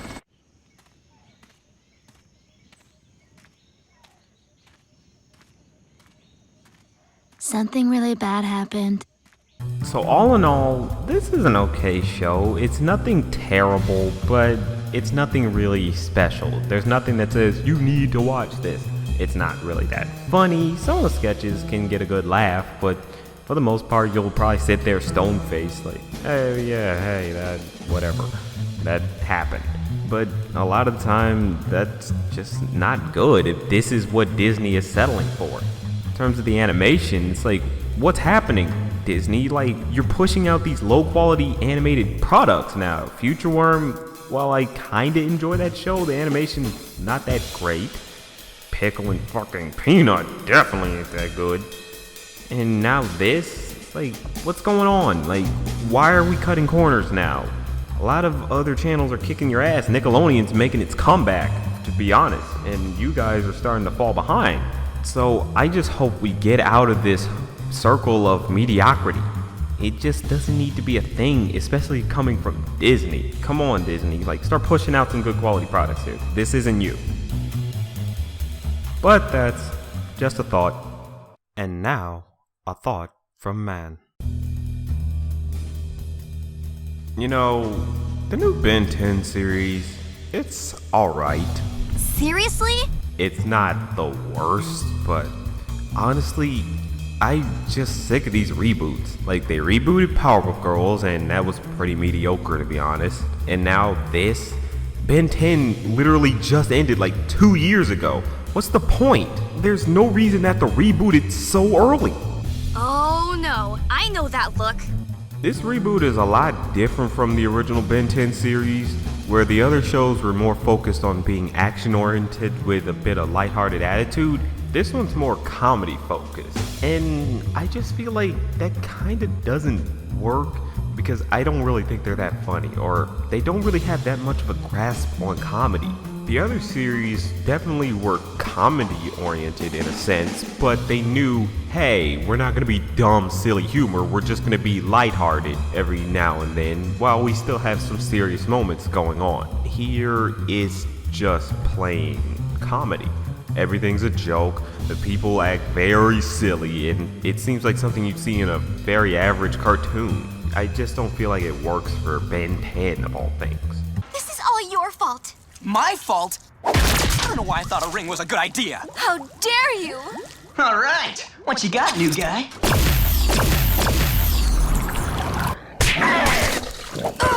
Let's never fight again. The main premise is basically the same. The idea of these two kids who are cousins go on a summer vacation road trip with their grandpa. On the road trip, they find this mysterious watch that attaches to Ben, and he becomes a superhero who can morph into multiple aliens. And while on the road trip, he meets these crazy characters and fights all these bad guys and all that. Here, it's more like wacky adventures. Just crazy shit happens for the sake of crazy shit happening. And I just feel like, it doesn't really work. The other one felt like, okay, there can be a story here. Here, it's just wacky, crazy one-off adventures. It's like, okay, come on, why? What was wrong with having a story? Here, there's nothing. It's just crazy adventures. It's just kind of disappointing.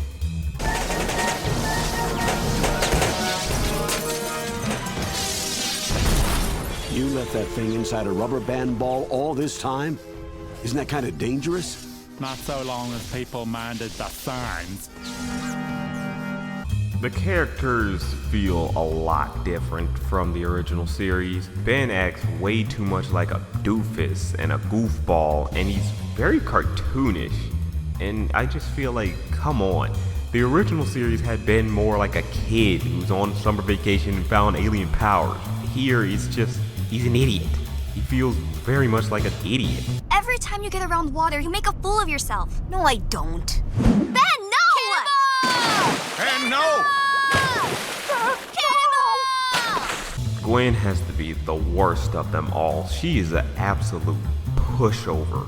Basically, where in the original series she would chew Ben out if ever he did something stupid, or even be kind of harsh to him because, you know, she acted like a sort of sibling rival to him. Here, she just feels like, I enable him. I go along with whatever crazy antics he has. Sometimes I'll even talk him into some of these stupid things.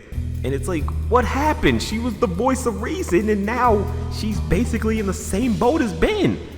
Ben, 4 Arms has 4 arms. Don't you think people will notice you're an alien? Is it even a victory if you win by cheating? I guess you're right. I didn't really think about it that way. Oh my gosh! The champion of the SmackDown gets $1,000 cash prize! Bye, Grandpa. Back soon. I'm gonna be a real winner.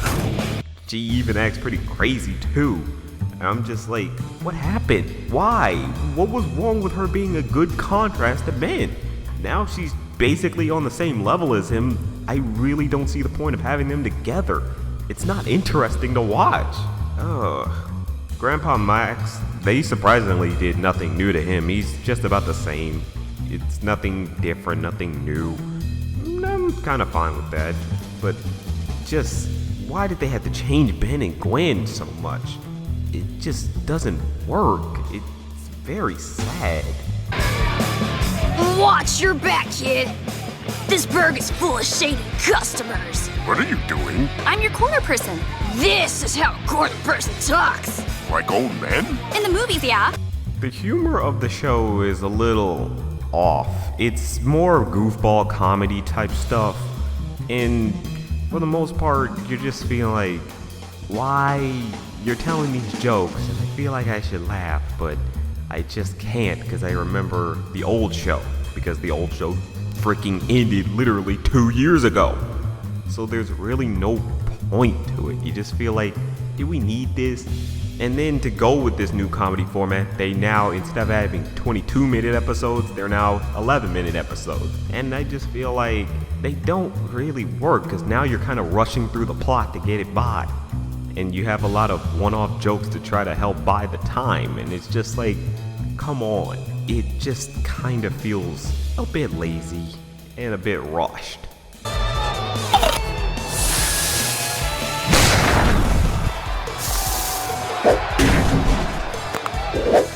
Look! Over there! Something distracting! Huh? Ha ha! Owie! Excuse me, everyone. I'm gonna go freshen up now. The theme song is pretty weak. I'm just like, come on, what happened? The original one had so much better of a theme song. Here, it's just like, hey, we got a little bit that sounds reminiscent of the original. Like, really?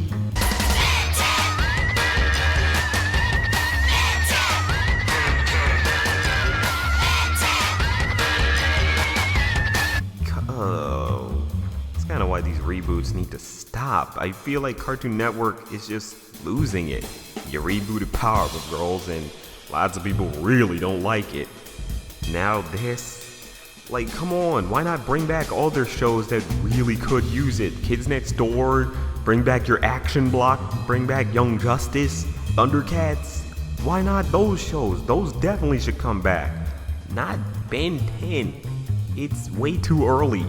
Maybe wait 10 years before rebooting it, not 2 years. Come on. What kind of nonsense you talking? So all in all, this reboot is pretty weak. It doesn't really work for those uninitiated because the show just ended 2 years ago. It's not like you wouldn't be able to find the old episodes and watch them and then do an easy compare and contrast. And for older veteran fans, they're just gonna feel betrayed because it changes the concept and the characters by so much. You just feel like, come on, why did you have to make these changes? There was nothing wrong with the characters in the original series. There really was no need to have to make this reboot. If anything, maybe continue the original Ben 10, if anything. Here, it just feels like, why reboot just 2 years later? It's just kind of weird. Ultimately, these reboots need to stop because there's no reason for it. No one's asking for Ben 10 to be brought back. No one was really asking for Powerpuff Girls to be brought back unless you were going to do something new and different with it. And with both Ben 10 and Powerpuff Girls, you did nothing new and different. So here, you just feel like, what's the point? And why not bring back older shows that really could use it? Generator X was really good. That could have been brought back, but you chose not to. In fact, I kind of say it was better than Ben 10. Thundercats, really good show. Young Justice, really good show. Kids Next Door, let's give that something. That spinoff could really work. But here, it's like, why? No one wanted Ben 10 to be brought back, and he didn't need to be brought back. And it's just sad that we have to settle for this. But that's just a thought.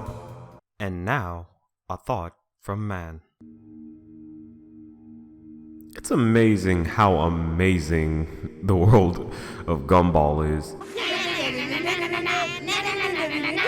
The show's just so crazy and wacky, but honestly, that's just such a major charm for it. All the characters are great and colorful and diverse, and just all the situations are so outlandish, you just find yourself enjoying everything going on. The show itself just feels like one big passion project done by these whole plethora of people, and it's just so amazing what they turn out from it.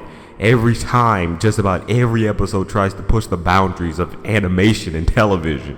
Every episode just feels like it's trying to push its limits just to give you something very amazing, and I think that's just what works the best for it.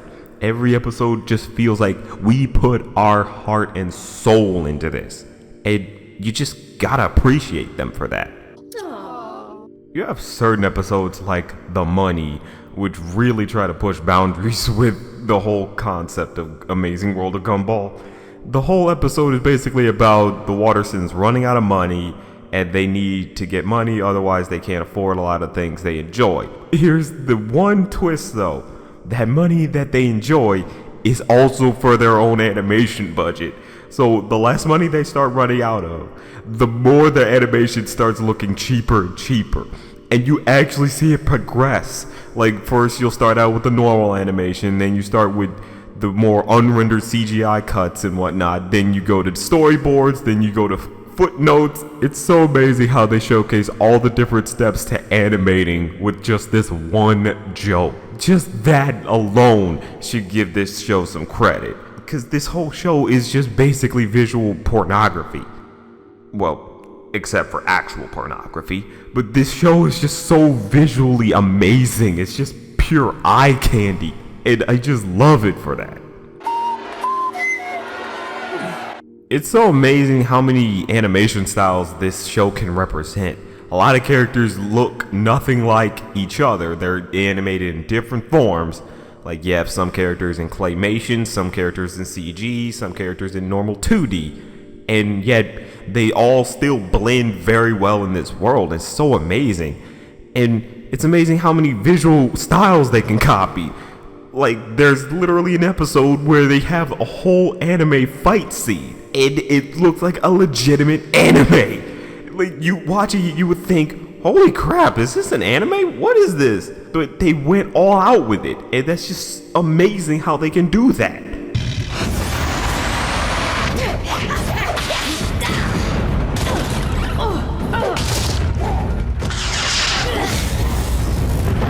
The show isn't strong just because of its animation. The thing is, it can be very heartfelt.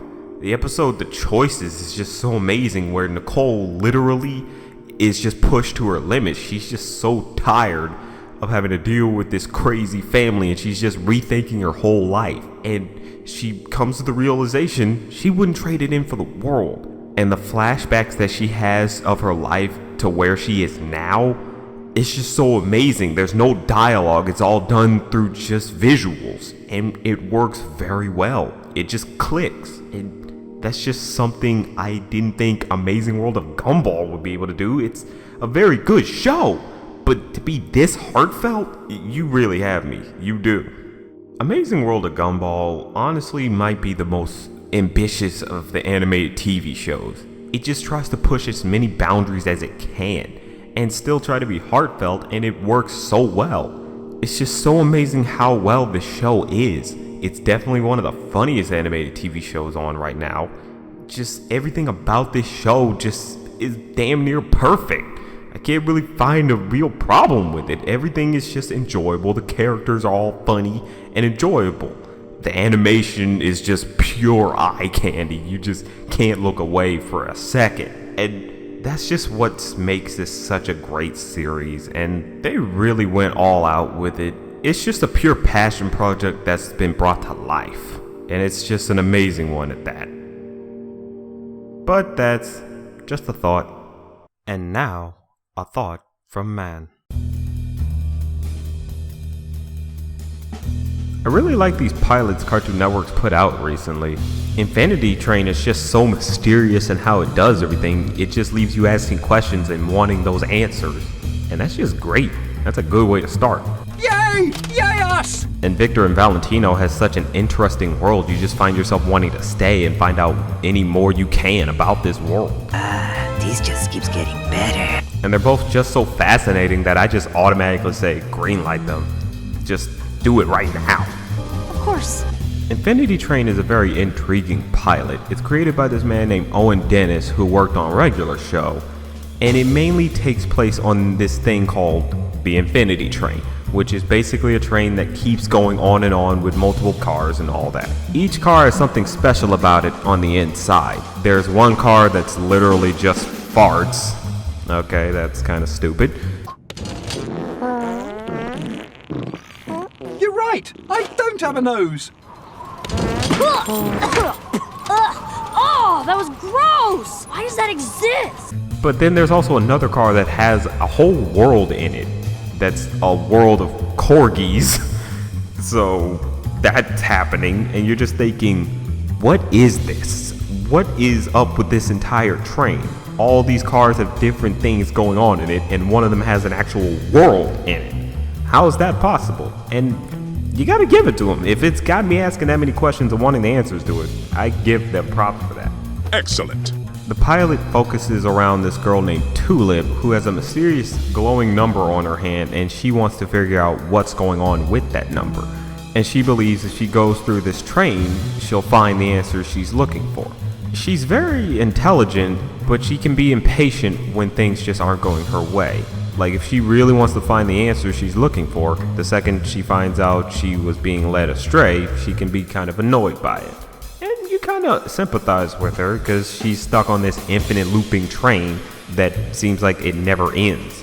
So you kind of understand what she's going through. It does great in establishing her and having you form a connection with her. Of course. Yeah, of course, nothing happens. Correlation isn't causation, I know that. Oh, I want some answers for the first clue I've gotten this whole time. No, not allowed. Miss Tulip? I could travel for years on this ridiculous train and nothing would get better. Why is this thing on my hand? I just wanna go home. The world she has to live in is very strange. Like, in the pilot, she goes to a world literally filled and inhabited by corgis. So you're just thinking, okay, what's going on here? A world just ruled by talking corgis? Okay, that's strange. But you actually get good humor from it. It actually has very genuine jokes. You have a good laugh at what they try to pass off as comedy. And it works for the most part. That's kind of the thing that tells you, yeah, this could work as a series. If she keeps going to these crazy, weird worlds, this is the humor you can expect. Let us be on our way.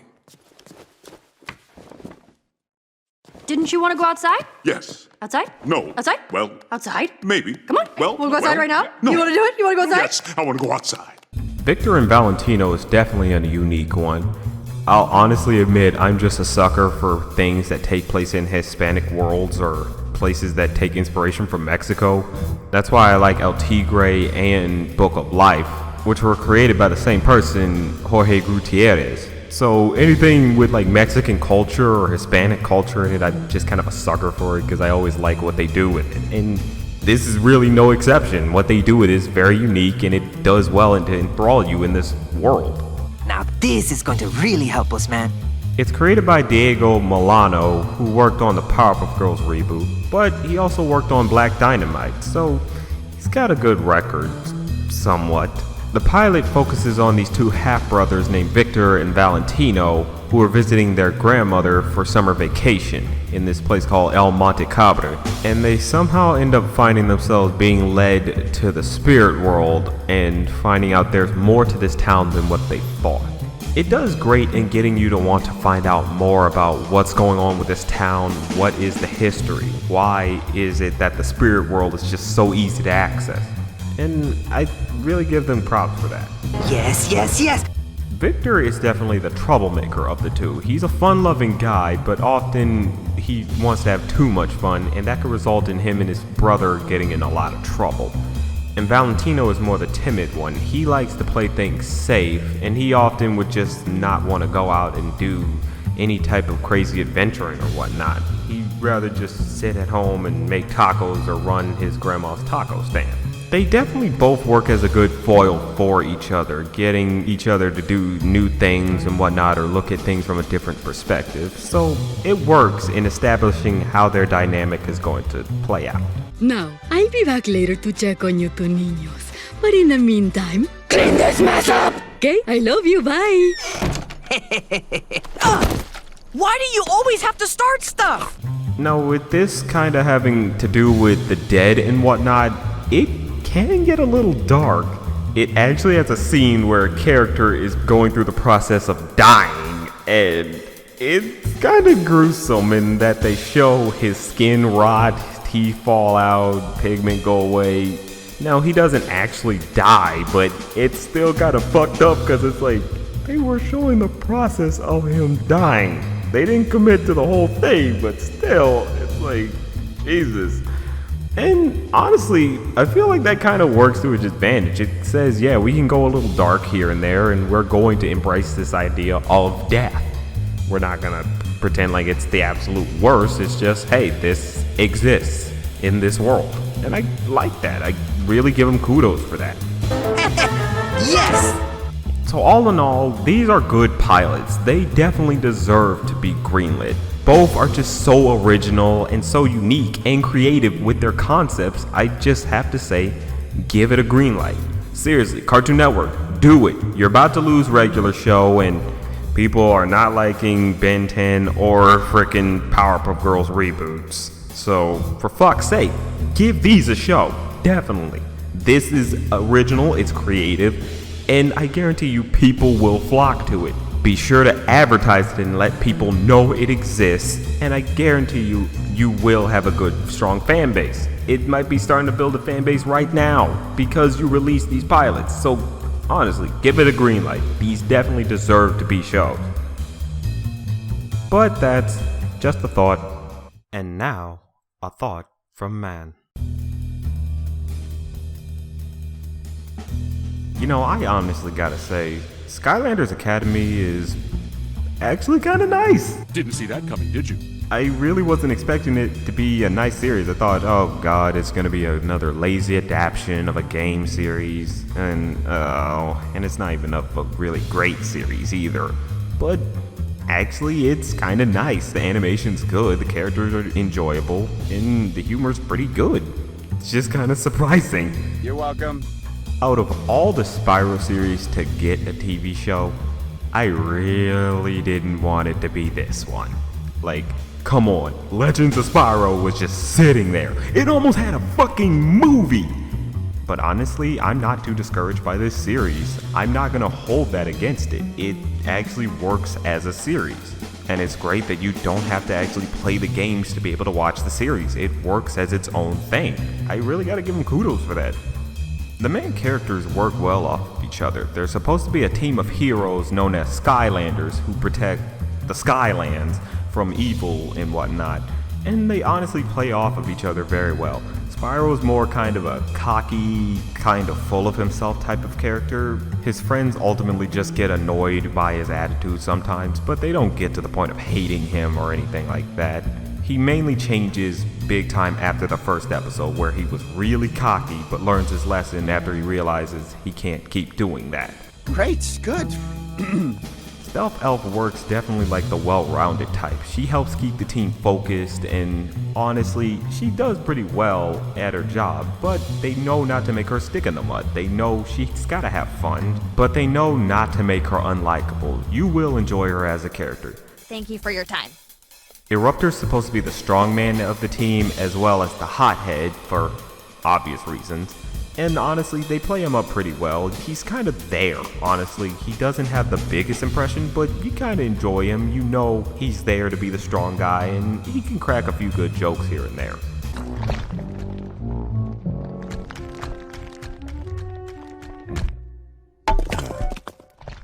You think anyone noticed me? Jetpack is supposed to be more the senior member of the group, and he works well to keep the young ones in check. He's ultimately the knowledgeable one, and he kinda is a bit over his head when he tries to lead the team. But you know it's coming from a good place, and he just doesn't want to see this team fail. He wants them to succeed, and you can get behind him for that. I just want you to know I went too far with the whole Skylander way thing. I was trying to protect you and the others from the same youthful mistakes I once made, but, well, I now know that I just need to let you be yourselves. So, Eon talked to you? Pretty much. Pop Fizz is another senior member of the team, and he doesn't act like a senior member. He acts more like a crazy scientist type. He just comes up with crazy experiments or inventions that help out his team. He doesn't really get in the way or mess things up. He works as a working, functioning teammate. And he's just crazy and weird, honestly. That's his big thing. He's crazy, weird. He's probably inhaled too many chemicals. But he's just that, crazy and weird. Aggressive, but okay. Their whole dynamic as a team works very well. All these different crazy characters manage to work well off of each other and work as a team. And I really enjoy their chemistry they have with each other. They feel like good friends.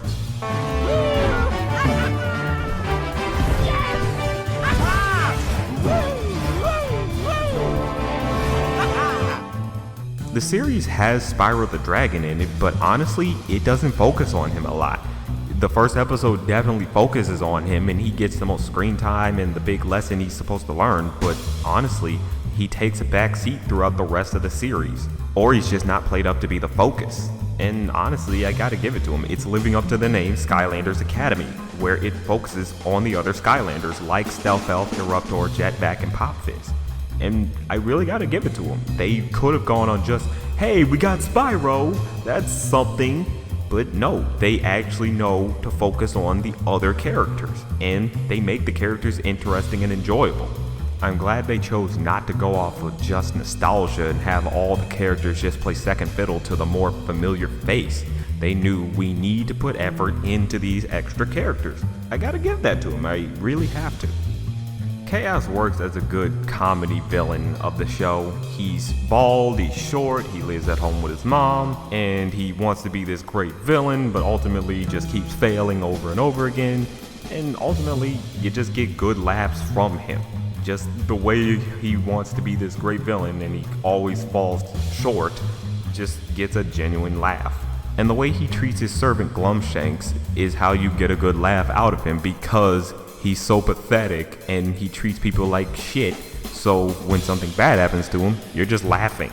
You honestly feel good that this guy is getting his comeuppance, because Glumshanks is actually pretty nice. He's not a terrible character or a bad guy. We've got a big problem. Table 8 still doesn't have their amuse-bouche. Here, let me amuse your bouche. Now you listen here. This troll may be your servant outside this restaurant, but in my kitchen, you're all equally worthless. They have other villains in the series, but they're not the most interesting until around the season finale, when they kinda imply there is a story that's going to happen later on. But ultimately throughout, they're just kinda they're there just to be there. They don't really work to further along things, but what can you do? Seriously? The animation for the show is actually very nice. Like, it's gorgeous, it's beautiful, but sometimes it can be a little bad, particularly when they're fighting. Honestly, they kinda just feel too soft. Whenever someone's getting injured, I don't feel like it hurt. And that's really bad if you're gonna have this action sequence in the show. So for maybe the next season, they need to up the ante on the animation in terms of the fighting. Like, have stronger impacts, have stronger sound effects, because it's just too soft and you don't feel like someone got hurt.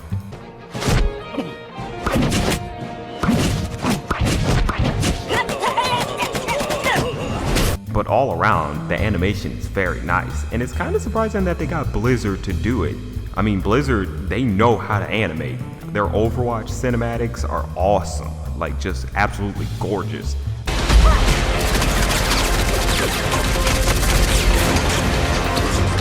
The series couldn't look as good as those cinematics because those cinematics are only 6 minutes or so they couldn't make it look like that since this is a whole series. But for what they do for this series, it looks absolutely amazing.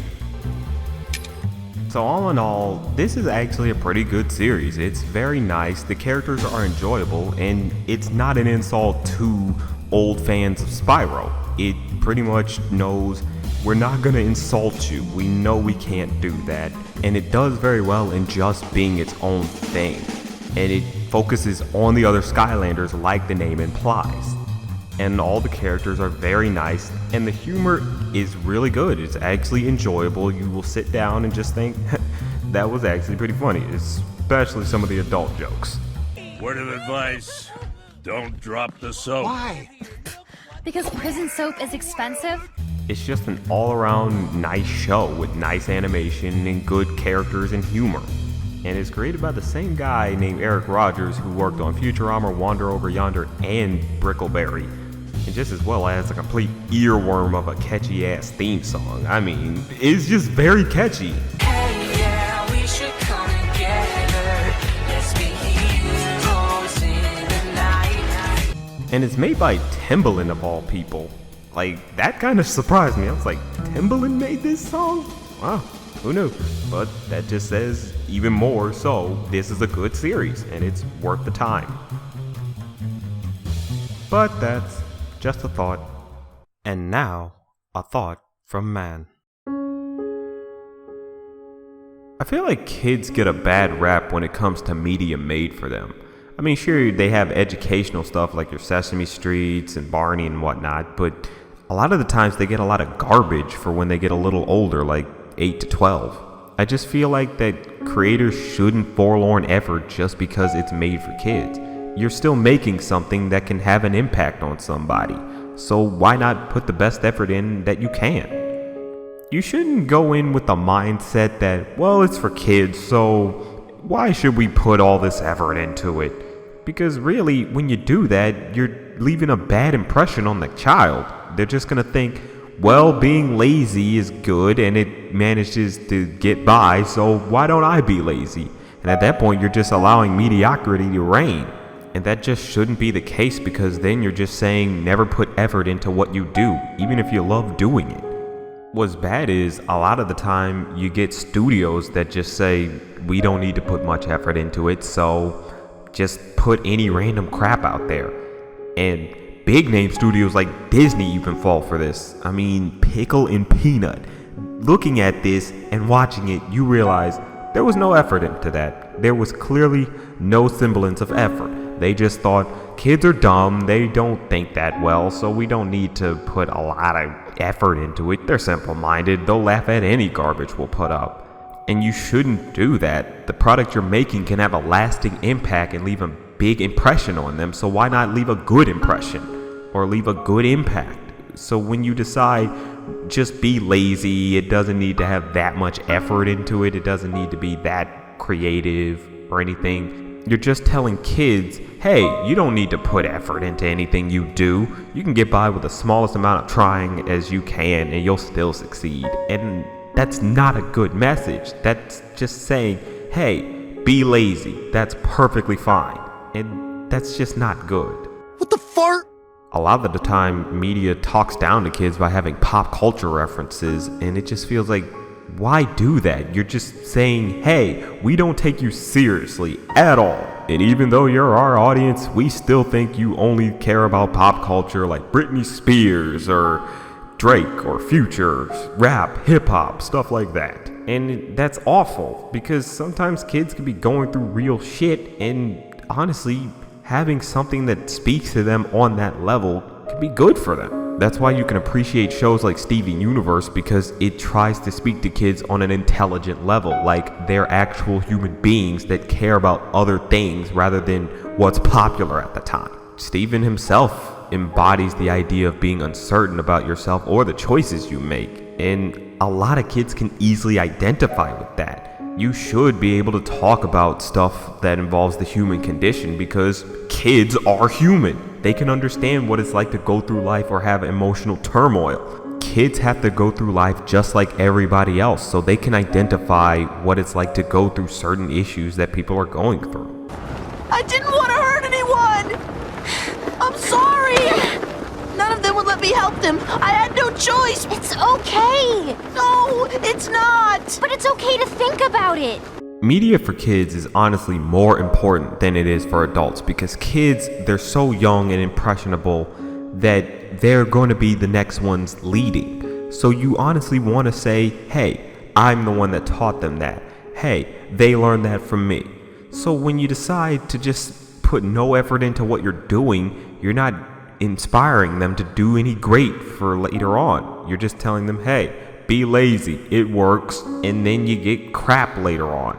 And then you create a cycle of mediocrity because you put no effort into what you were doing, so the next generation thought, hey, I don't need to put effort in, so here's this lazy piece of mediocre crap.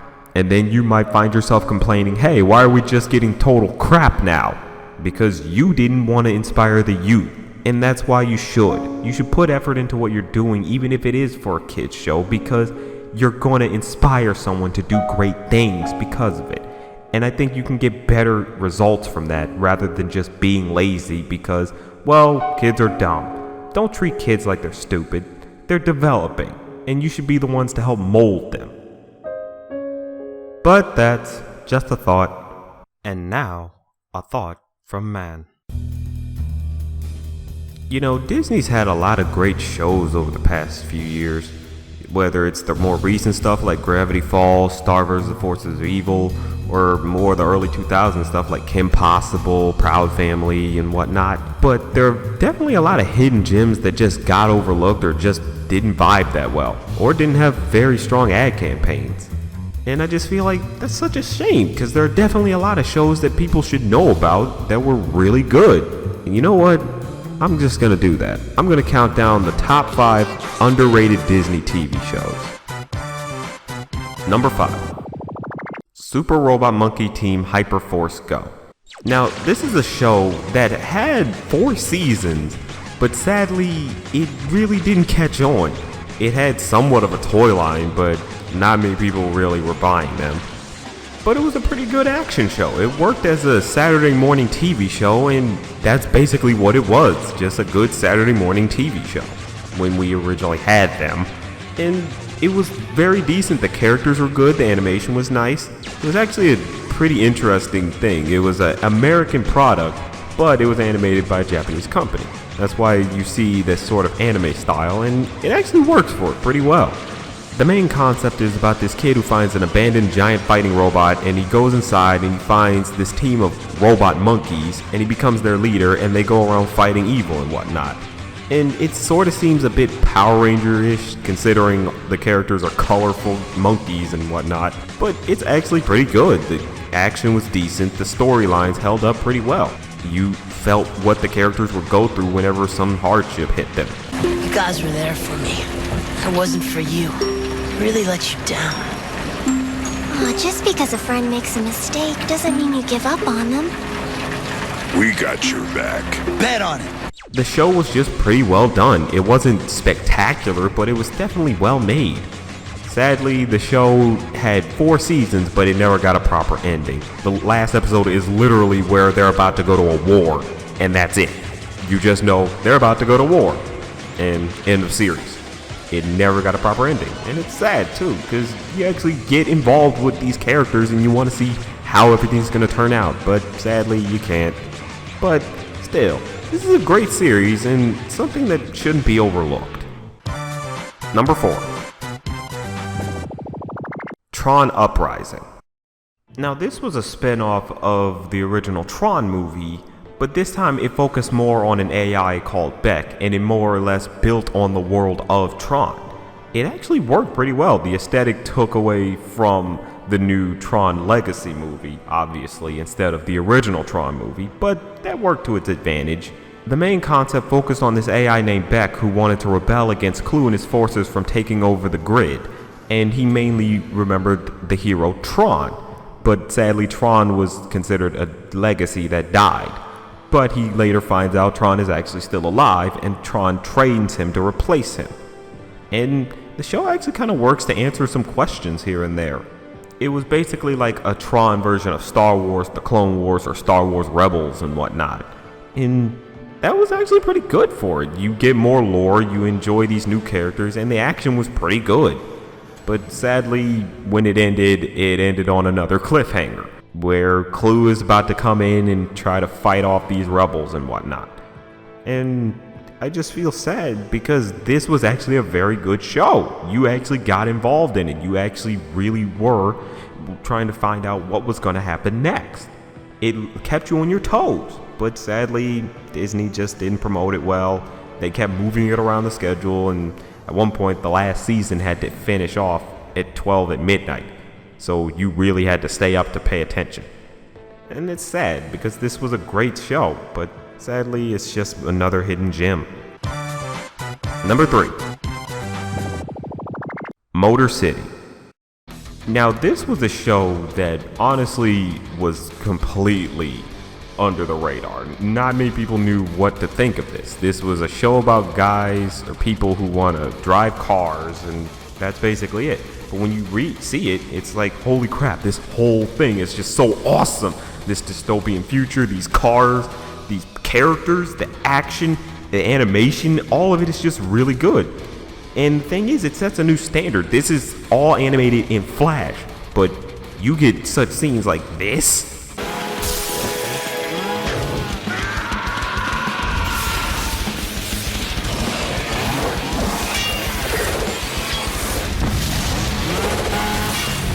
At that point, it's like, okay, they're clearly trying to push some boundaries or set some new standards here. The concept of this show is basically Detroit has been taken over by this evil billionaire named Abraham Cain, who has stopped all automobile transportation. And there's only one little oasis called Motor City that he hasn't touched. And the group called the Burners, led by Mike Chilton, are the one thing stopping him from taking over Motor City.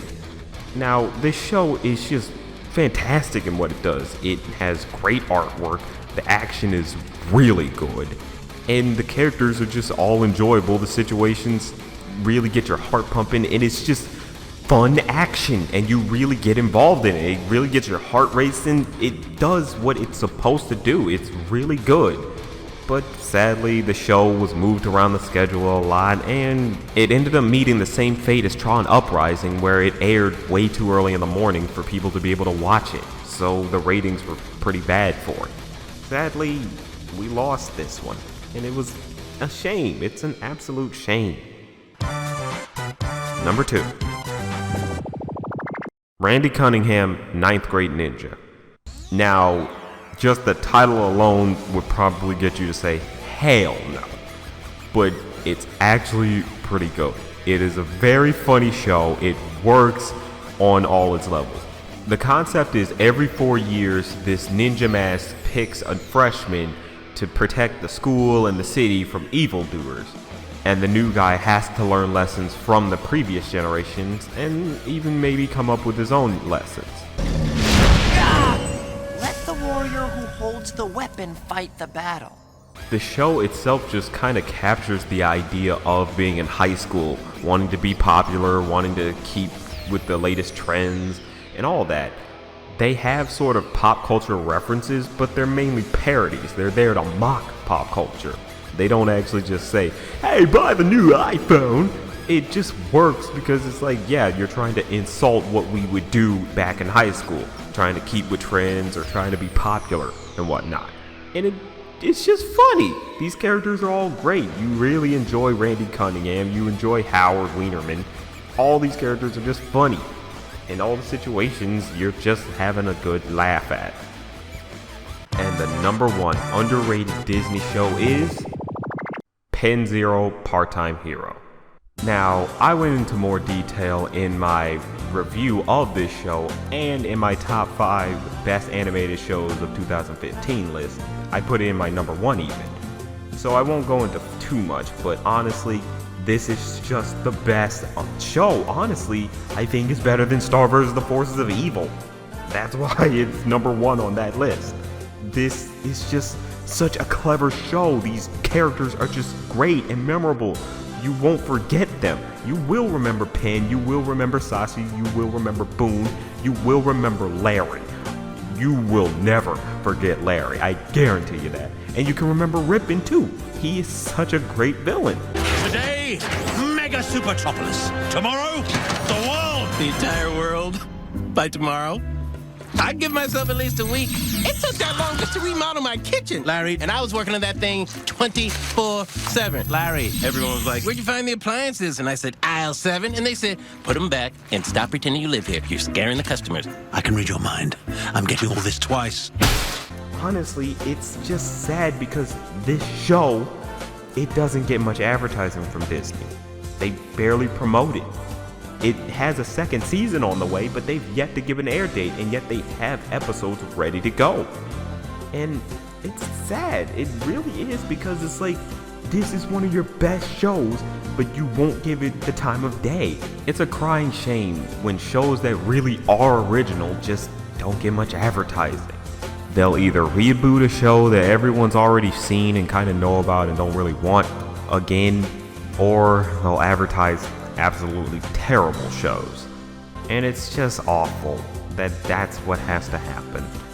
This and all these other shows on this list are just so great and fantastic, and sadly they just didn't get the time of day like they deserved. They were great shows, people liked them, yet sadly Disney gave up on them.